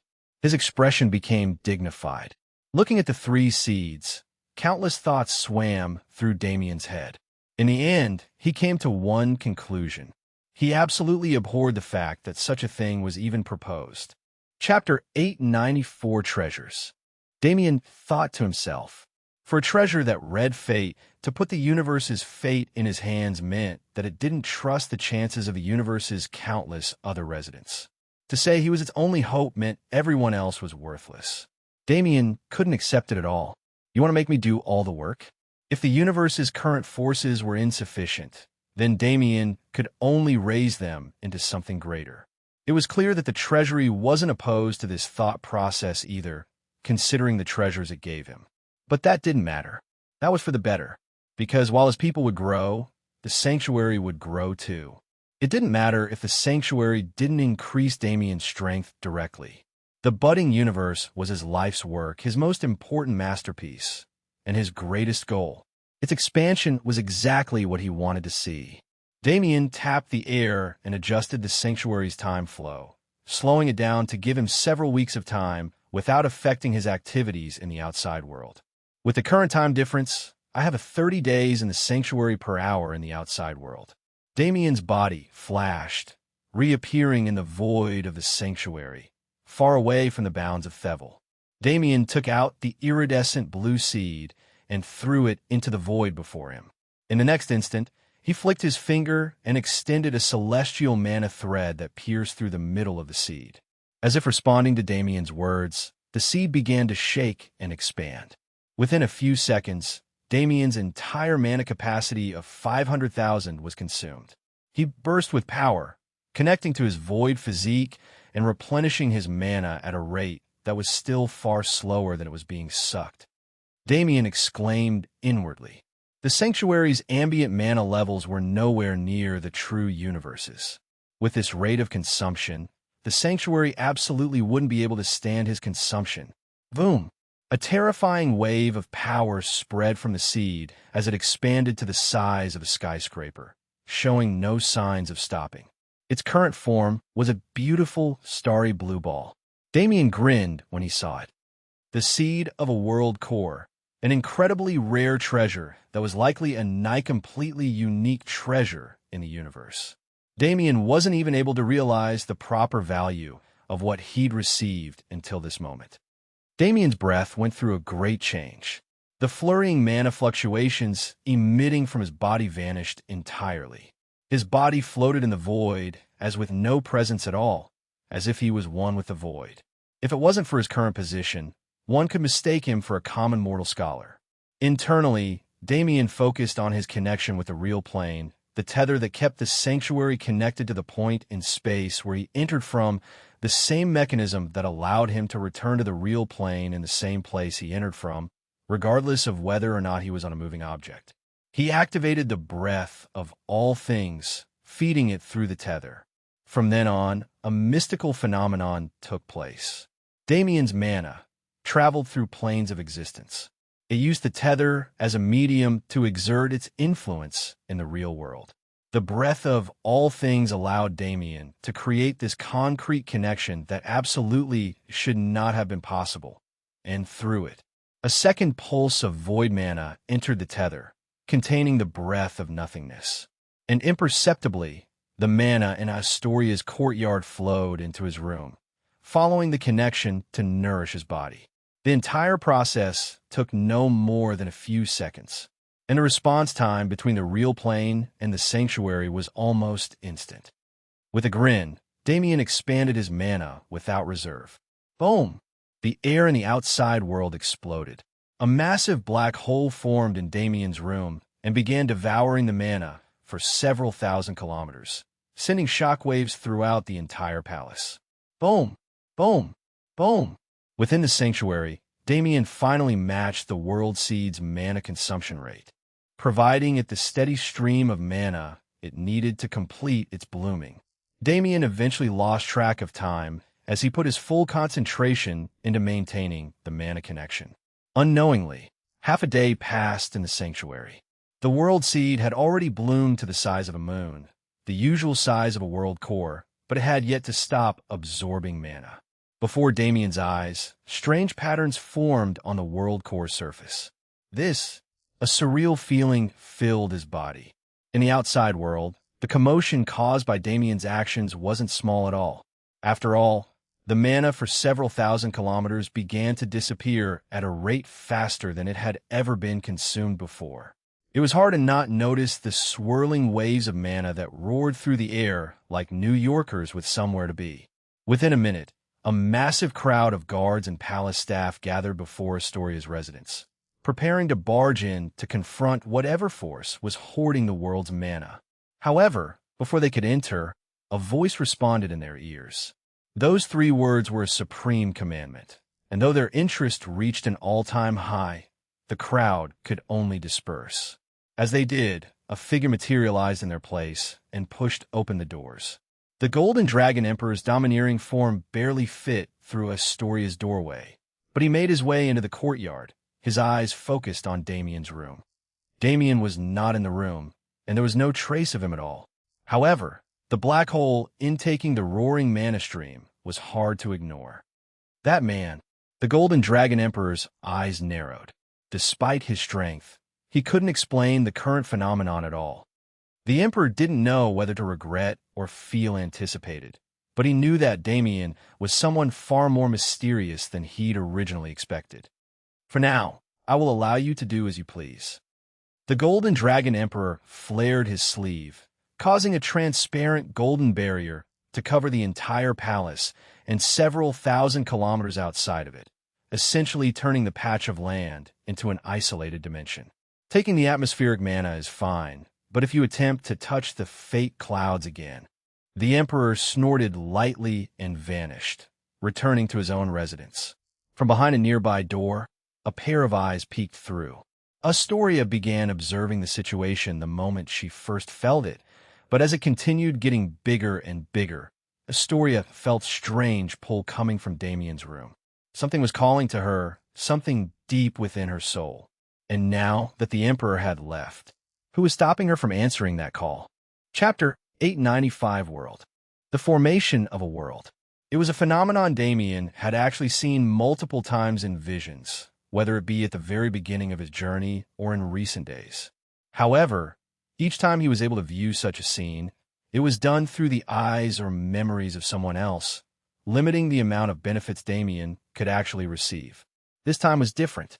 This time, a world was being born naturally before Damien. And more than that, it was being born from his mana. He was intrinsically linked to this world in the same way he was linked to Calypto. As the mysterious patterns of universal law etched themselves onto the forming world core surface, Damien could clearly feel their intents and definitions. The sanctuary was Damien's creation and the sole place where Damien could truly exert the godlike power that the void physique had the potential to provide him. Here, if he said go left, not even the smallest atom would dare go right. As such, the universal law patterns all mirrored Damien's specifications for the sanctuary, while also mimicking the true universe's laws to fill in the gaps in Damien's interpretation. This not only allowed the sanctuary to maintain a state of perfection, but it also allowed Damien to gain a direct understanding of universal law that was impossible to receive in the real plane. Knowledge entered his mind in droves, knowledge that he was forced to internalize and compartmentalize in his spiritual world while maintaining the mana flow to the world core. It was a difficult process, but with everything Damien had been through, world creation was surprisingly easy. Under the eyes of no living being, an entire month passed with Damien remaining unmoving like a Buddhist monk. He became a part of a circuit, completely mending with the universe as his subconscious began operating the simultaneous processes he'd been undertaking for the past 30 days. And as an hour passed in the real plane, Astoria found that she could no longer hold back her curiosity. The ethereal tug that she originally felt was almost like a forceful pull at this point. Refusing to follow her instinct was starting to cause her physical pain, making her realize that resistance was impossible. In the first place, she only held out for an hour in fear of her father returning to check on the situation again. Now that it looked like such a thing wasn't going to happen, there was no reason for her to continue suppressing herself. Sneakily as a rat, she peeked her head out of her room and scanned the area, making sure she was alone. And in an instant, she rushed across the courtyard and arrived before Damien's room. Flinging the door open and quickly making her way in, by the time the breeze caused by her speed rushes through the courtyard, she had already transferred rooms. The guards had no idea she'd even moved. Astoria raised her eyes and looked at the swirling black hole populating the room. Approaching it cautiously, this is it. Something beyond that black hole was beckoning her soul. If she just walked through it, her inner angel tried to lead her onto a safer path, but by the time it was able to voice its opinion, Astoria was already touching the black hole. In the next instant, her body disappeared, swept into its suction. Astoria closed her eyes tightly as she felt the chaotic spatial fluctuations envelop her. From all around, she could only hear roaring winds and hear the whipping of terrifying force against her body. For a second, she thought she would die within the tunnel. She thought she would die to her own curiosity. That was her last conscious thought before she passed out, allowing the fluctuations to carry her. Luckily for her, the journey wasn't long. Within a few seconds, Astoria's tattered form was thrown into the sanctuary, directly next to where Damien was currently seated. He opened his eyes in shock when he felt her presence. He exclaimed inwardly. Astoria was unconscious, almost naked, and bleeding from every place where her skin was showing. It looked like she'd just been mauled by something horrific. No way Damien could only think of one method for Astoria to enter the sanctuary, and it was both impossible and incredibly stupid. After all, was it possible to enter the sanctuary through the black hole in the outside world? Absolutely not. In the first place, the black hole was created by the breath of nothingness and supported by the breath of all things. These two forces turned the black hole into a space where someone of Astoria's level should have been instantly reduced to nothingness. Even if a demigod like the Golden Dragon Emperor tried to take this path, he'd only find himself stranded in the chaotic void, forced to find his way back to the real plane through brute force alone.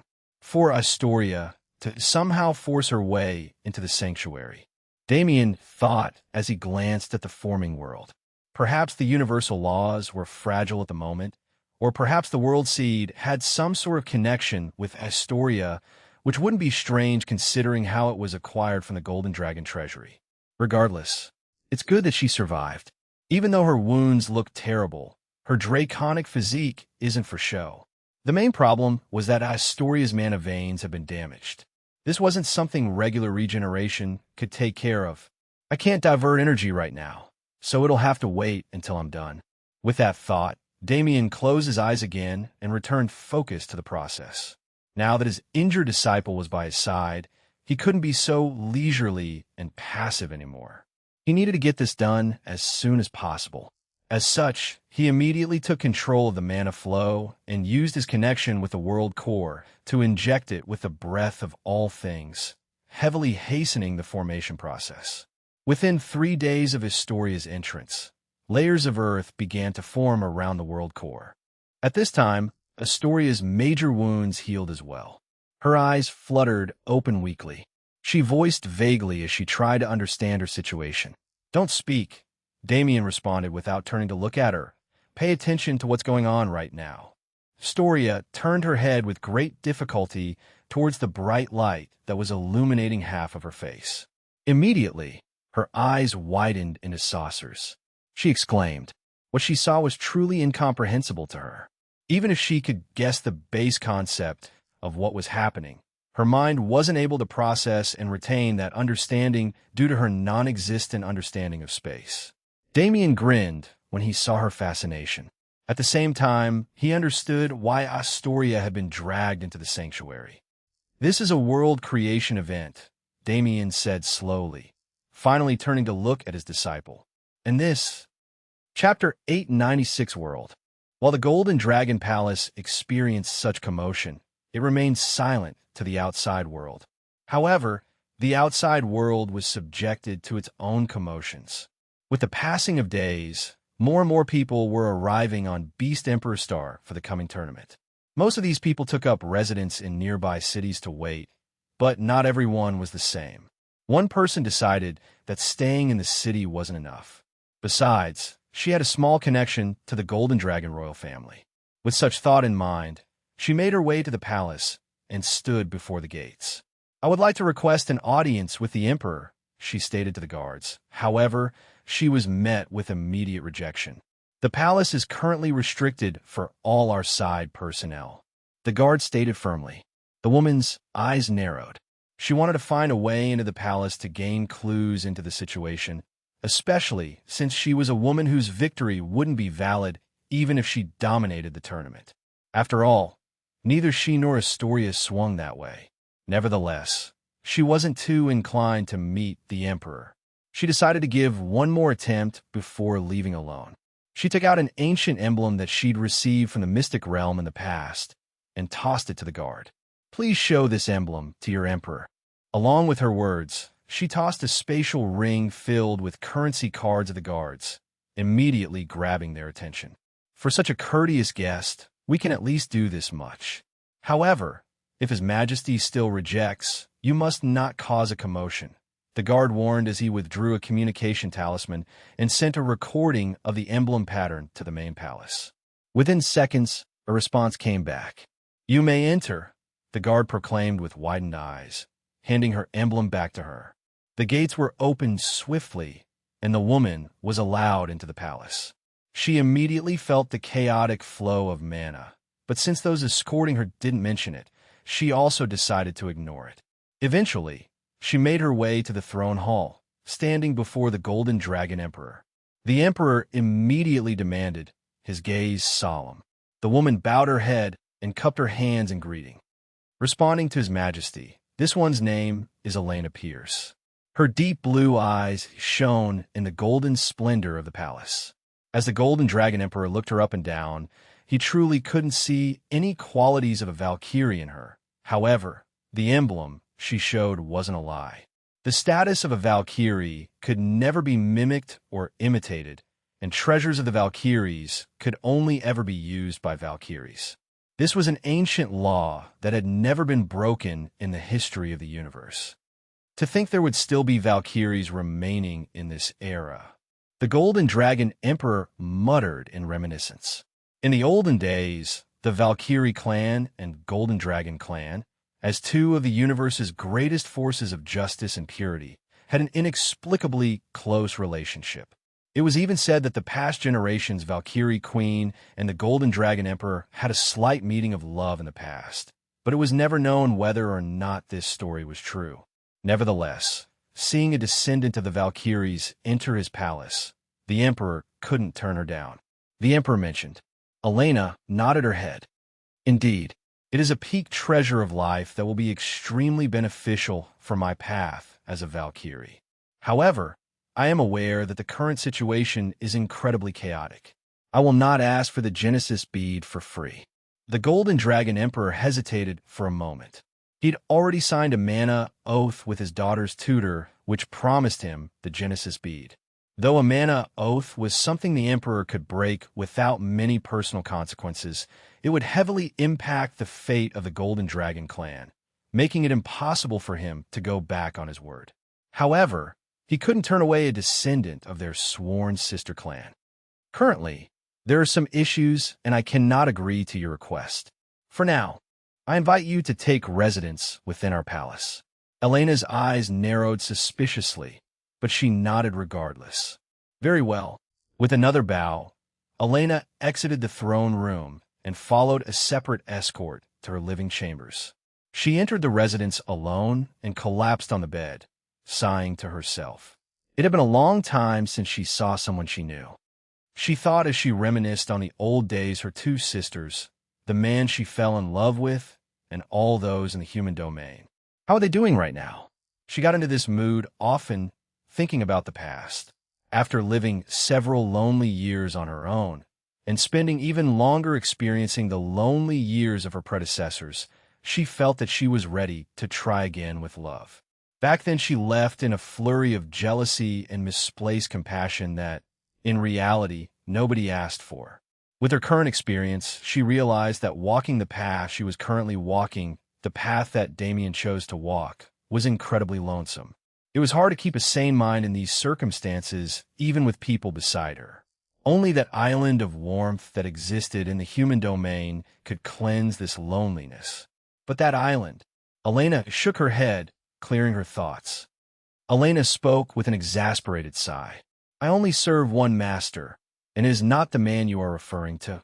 A feminine voice coalesced from the shadows nearby, soon followed by a figure.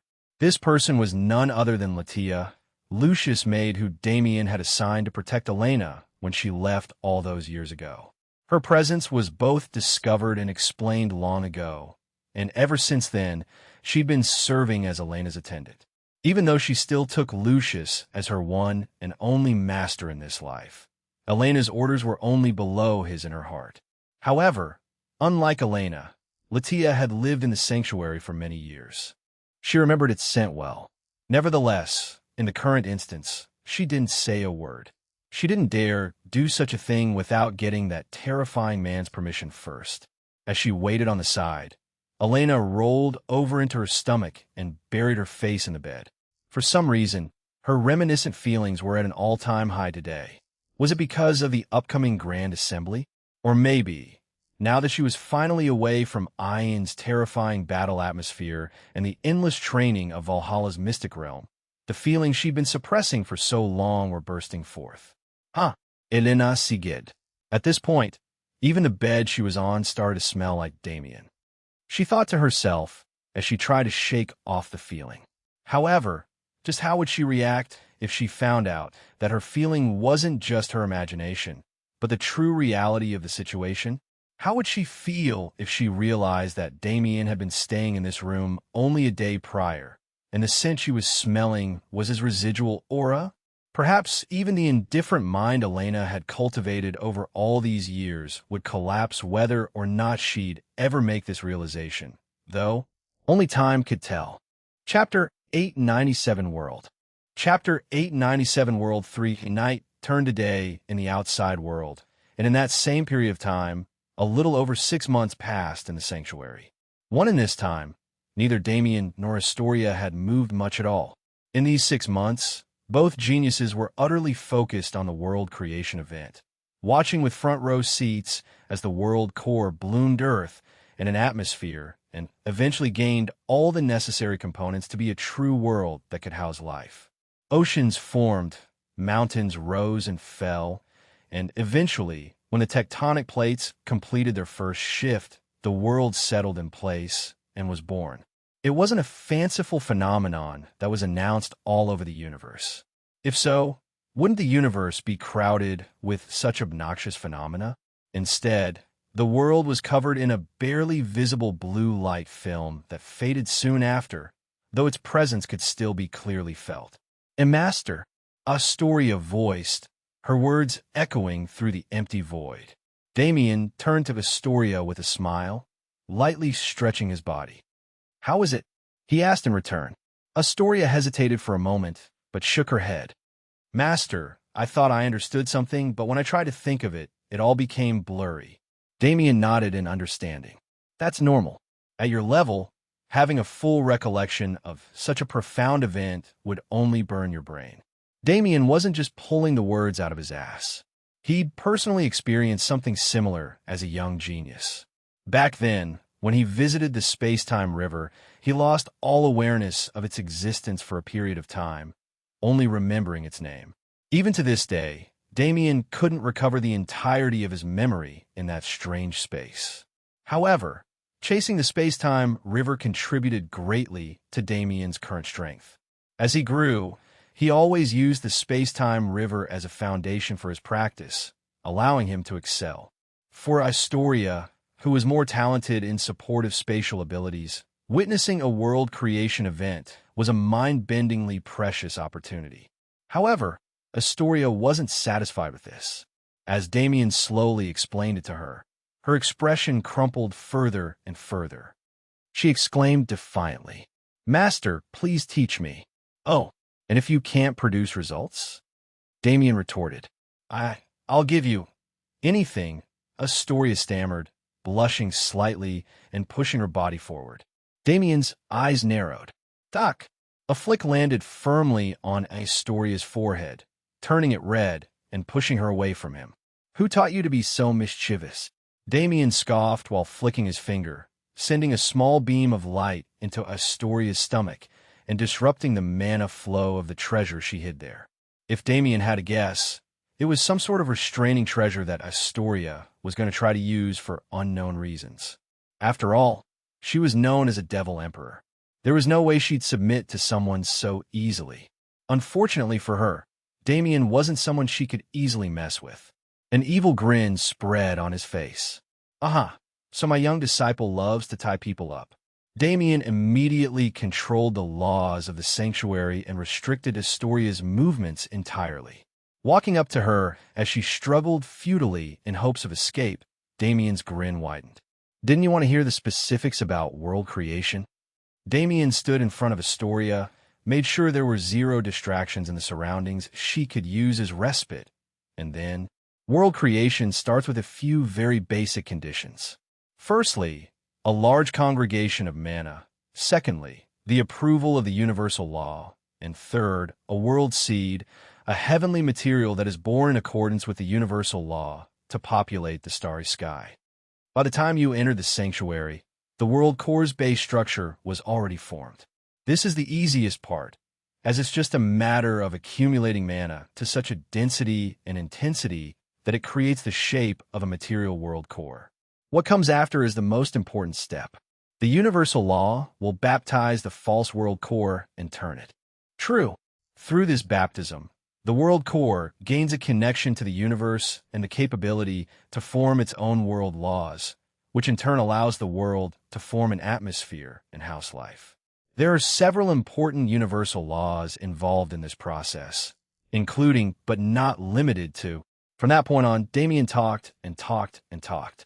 He talked until his disciple was practically begging him to shut up and let her go, apologizing profusely for playing. But would he stop? No.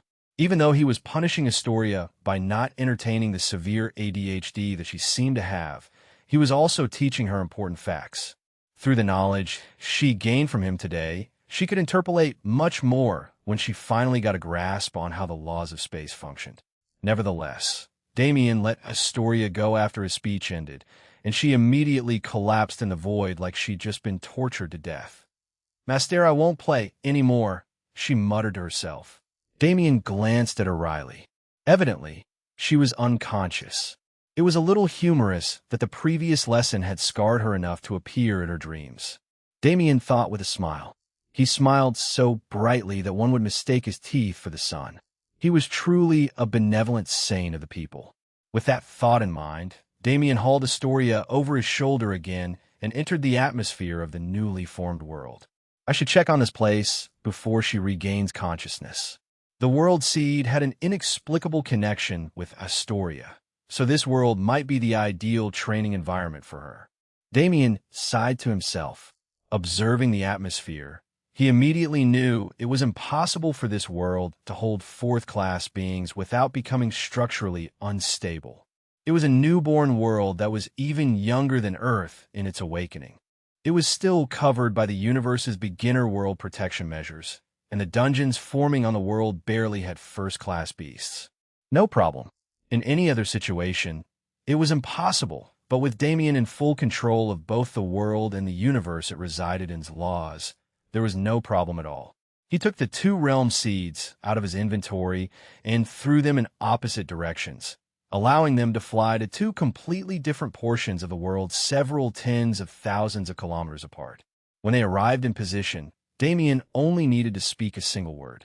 And instantly, the entire world began to quake furiously, cracking into 2 equal halves. Just like that, the newly formed world was destroyed. Chapter 898 World. Chapter 898 World 4. One Damien took control of the universal laws and wrapped the budding world in a cocoon of energy, forcing it together and disallowing it from shattering entirely.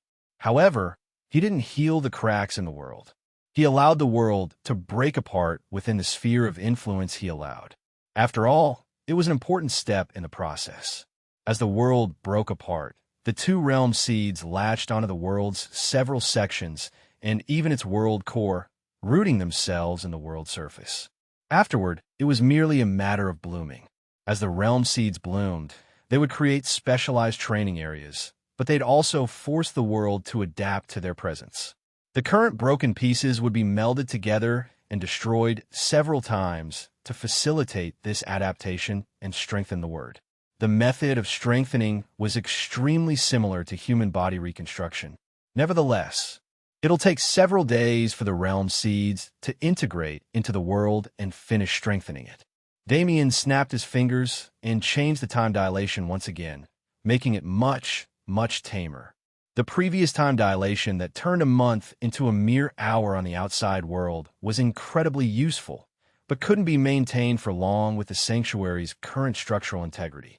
The ability would only be strengthened once Damien added more worlds to the space. For now, though, changing the time difference, so an hour on the outside world was a day inside the sanctuary still provided a decent amount of time without damaging the environment. Though, it's good that I've reached this level already. Damien gently set Astoria down on the ground next to him and changed her clothes. He couldn't allow her to continue the mostly ripped fabric that she arrived in that revealed almost her whole body. He almost wanted to slap her for having the sense of shame, but he couldn't blame her since he also forgot about her situation while teaching her. Damien diverted a portion of his attention and cast Heal on Astoria, enveloping her in beautiful white light that made her feel endlessly comfortable. While that was going on, Damien used his remaining mental strength to submerge his senses into the world and observe the ongoing processes. It's insane. Everything is happening so smoothly because of the laws already in place, but it's actually an extremely complex and intrinsic process currently taking place. The universal law was the most complete set of rules in existence. Under its structure, any and all phenomena could take place. If it was taken away, Damien simply couldn't fathom the chaos that would ensue. Shaking his head, Damien cleared his thoughts and returned his focus to the task at hand. For the next few months, this would be his last opportunity to train properly. After this, there was far too much to be done for him to take time for himself. Using the void directly was difficult, not because it was too complicated and restricted, but specifically because it was too free. Taking void mana as an example, It became clear to its user that the void could transform into anything. Damien could use his existing spatial skills with void mana as a replacement for his usual spatial mana, and not much would change. However, his attacks would gain a special devouring property, and he'd gain a level of control that almost defied the laws of the universe. I should take this time to get acclimated with using my mana pathways properly with void mana. The semi-sentient entity that was his mana had been awfully quiet recently, but Damien wasn't going to risk it. As such, he began training with fervor, and many days passed. Finally, Astoria woke up for the second time. Sheesh, what a disciple. Damien teasing words were the first to enter her mind. She jumped up in fright and stood at attention. I apologize, Master. I'll never do, Master. Astoria looked down at the new robes on her body and furiously blushed. Damien shrugged in response. You were nearly naked before. Astoria looked away while fidgeting. Regardless of what he said, he was still the first man to ever see her naked. Even for the devil princess, didn't such status have some sort of mean tack? Stop thinking useless thoughts and follow me. Astoria rubbed her forehead and followed Damien, watching his back carefully. Suddenly, she realized something. It wasn't that Astoria hadn't accepted Damien in her heart, but that the barely existent age difference and the fact that Damien was the most handsome young man she'd ever seen was hard to ignore. However, he was her master. As he told her before, he held the same status as her father, and evidently, he viewed her from this position. She was nothing more than a little girl in his eyes. It was a slightly empty feeling for unknown reasons, but more than anything, it was extremely relieving. Trust was built on instances like this. And today, Astoria felt her first inkling of that feeling. The feeling that, no matter what happened, she could trust her master to be by her side. However, what accompanied this feeling was a training hell. Astoria, in this space, we have plenty of time before the tournament begins. Damien turned around with eyes like crescents. Astoria felt a shiver go down her spine. For some reason, Damien's current sunny expression was extremely ominous. Several months passed since that fateful day. Every day that passed during those months, the sanctuary's void learned about until it was far too late, was populated with the sounds of shrieking, crying, explosions, and many more exciting things. It got to the point where a certain rumor spread between the people of Thevil, a rumor that the Lord had reached an unexplainable level, and for some reason, had decided to kill chickens and pigs in space. Inexplicably, Damien earned another nickname that he wouldn't learn about until it was far too late. To the people of Thevil who saw a star light up in their sky for the first time before this strange phenomenon took place, Damien became the immortal rancher, a man who could even raise stars with his genius farming ability. Wasn't it glamorous? Chapter 899 Training. Chapter 899 Training 1. There existed a space. One it spanned several tens of thousands of kilometers and had an environment similar to a moon. For the most part, nothing about the space seemed off. However, that was only to the untrained eye. If one had the ability, one would be able to see the strange and chaotic distribution of the spatial layers, the unnatural movements they made, and a sheer number of spatial cracks littering the air. This area existed on the previously budding world that had just been born. After it and its sister seed bloomed, they latched onto the world and immediately raised its existence level to the point where it could support them. Now, this world was no different than a middle world in many factors. Boom! An explosion rang through the empty space. In a specific portion of the mystic realm, space imploded and collapsed inward, forming a terrifying black hole whose suction force could instantly raise third-class soldiers into non-existence. In the middle of this black hole was a girl protected by a translucent film of mana. I already told you, controlling space is not a forceful process. You've been instinctually connecting with space for many years already. You don't need to change that process much at all. Damien's stern voice echoed as he waved his hand and suppressed the black hole, bringing Astoria back into the sanctuary. Now, try again. Astoria's eyes hardened as she focused on the task at hand. She repeated the several lessons Damien had taught her in her head, remembering the various insights she'd gained on space in the past few months. She slowly pushed her hands together as if she was holding an invisible basketball, trying to connect her will to the space around her.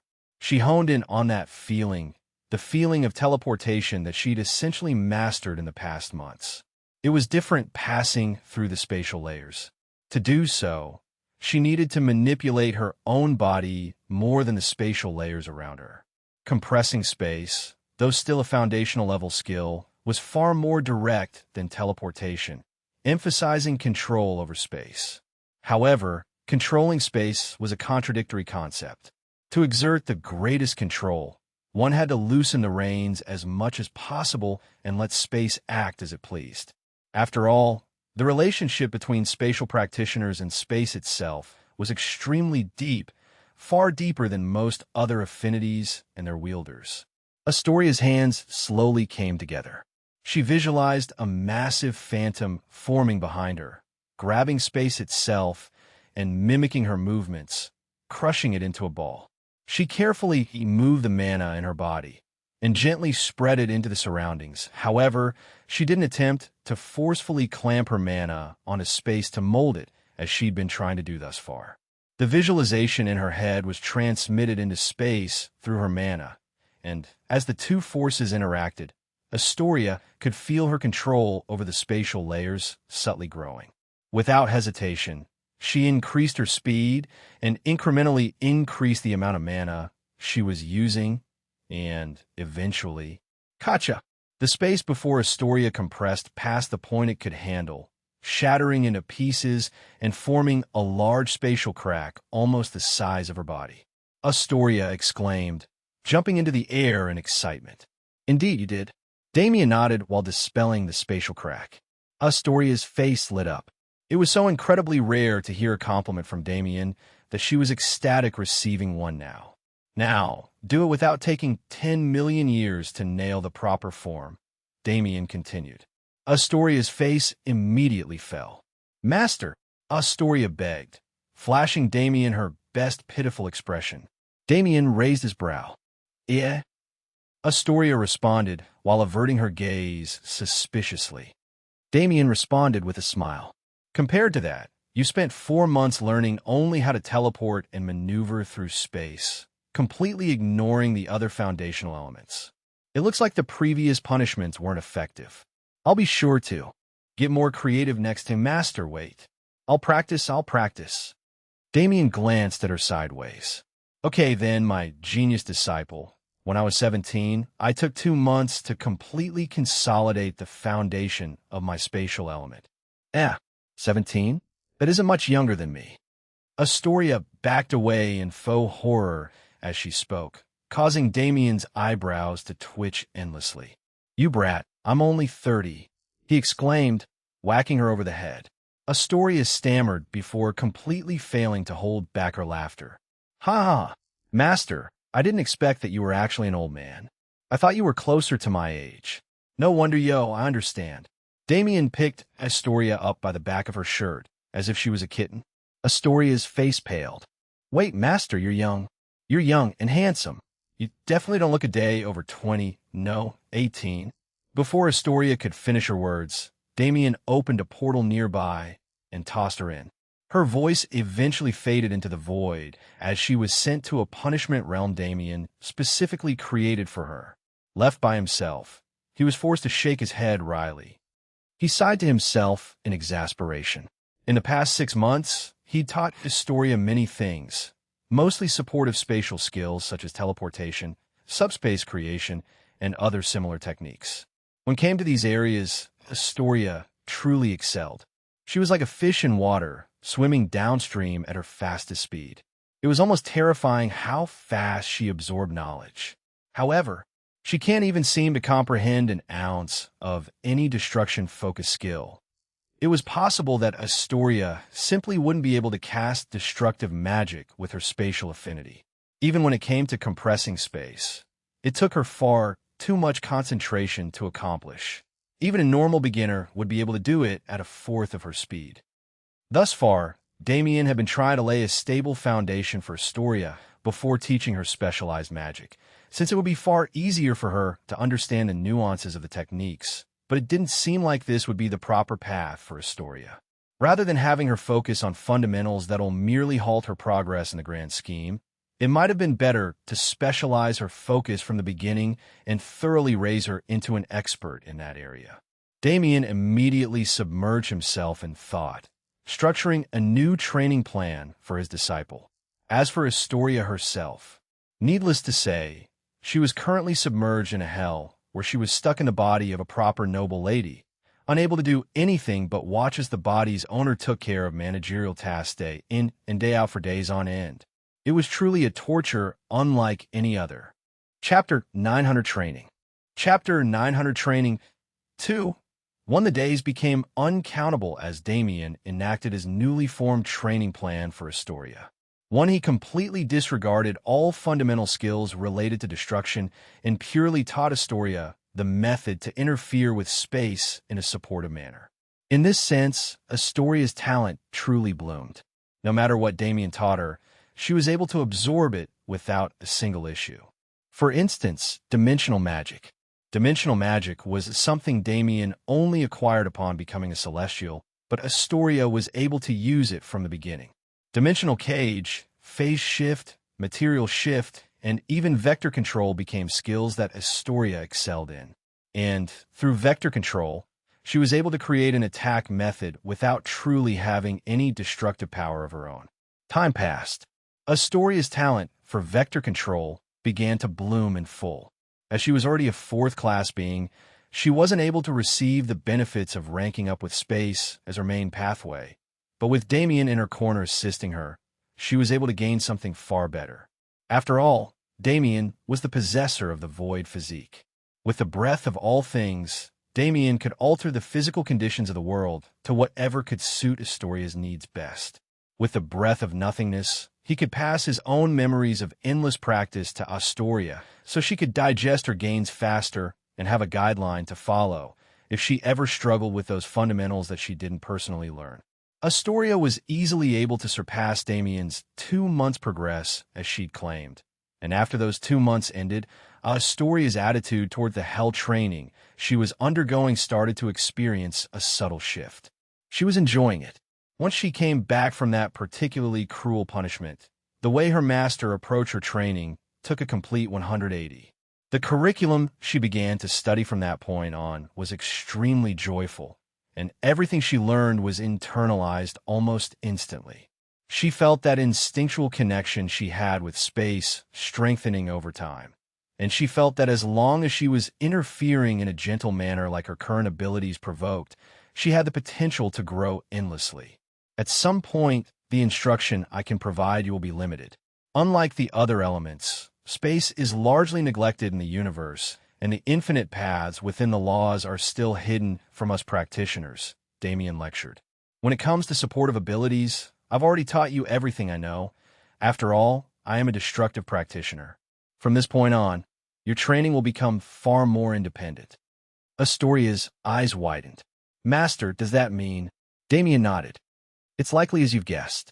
Damien had been training Astoria in the sanctuary for 1.5 years now. It was only with this much time that Astoria was able to master vector control and dimensional magic to her current level.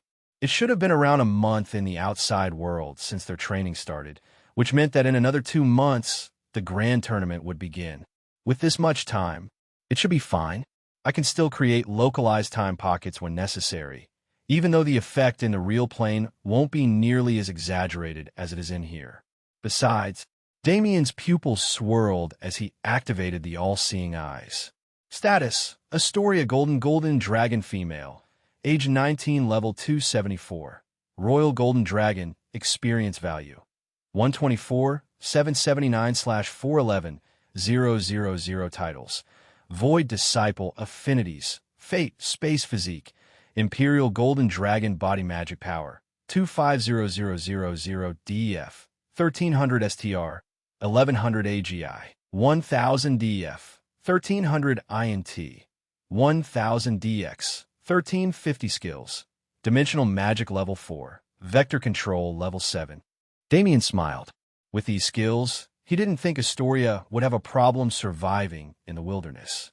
It had been a very long time since Damien saw the birth of a new title, but it seemed this one was influenced by his own titles and physique. The Void Disciple title seemingly appeared when Damien and Astoria first made their contract, but Damien didn't notice it until he tried to read Astoria's status around half a year into their training. Damien didn't know what effects the title had on Astoria herself, but it provided him some benefits as well. For instance, he could see a majority of Astoria's status. Most of her skills and her traits were hidden, but essentially anything Damien had influenced and could influence was shown to him, allowing him to better plan Astoria's training.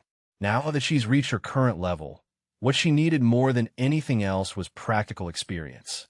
I want to take her to the Wild Continent, but I haven't properly integrated it into the sanctuary yet. The Wild Continent was essentially stuffed in its own corner of the sanctuary at the moment. Damien was forced to create a separate space for it since the existing world laws couldn't support its existence. Nevertheless, for now, the Wild Continent was still a useless piece of land. "Prepare yourself," he said out loud. Astoria nodded her head excitedly. The past year and a half of harsh training had smoothed out her personality a great deal, but that mischievousness in her soul never left. Now that she was getting the opportunity to leave this place and explore the universe, how could she not be excited? Astoria immediately stood up to return to Thevel, where her temporary residence was. Go see your aunt and them while you're there. Astoria's already lit face suddenly burned as brightly as a flame in joy. She immediately set off, rushing back to Thevel at her fastest speed. Sheesh, Elvira and them are spoiling her too much.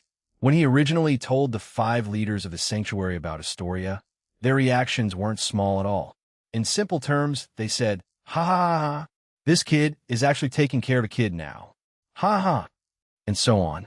Needless to say, it was quite embarrassing for Damien as the subject of their teasing. However, those 5 truly treated Astoria as their young miss, a status that completely enabled her gremlin behavior. A behavior that was even starting to affect Schwer. Damien sighed to himself and smiled wryly. It was his first time accepting a disciple, and while teaching was far more fun than he expected, raising his disciple into a decent human being was a far more difficult task than he expected.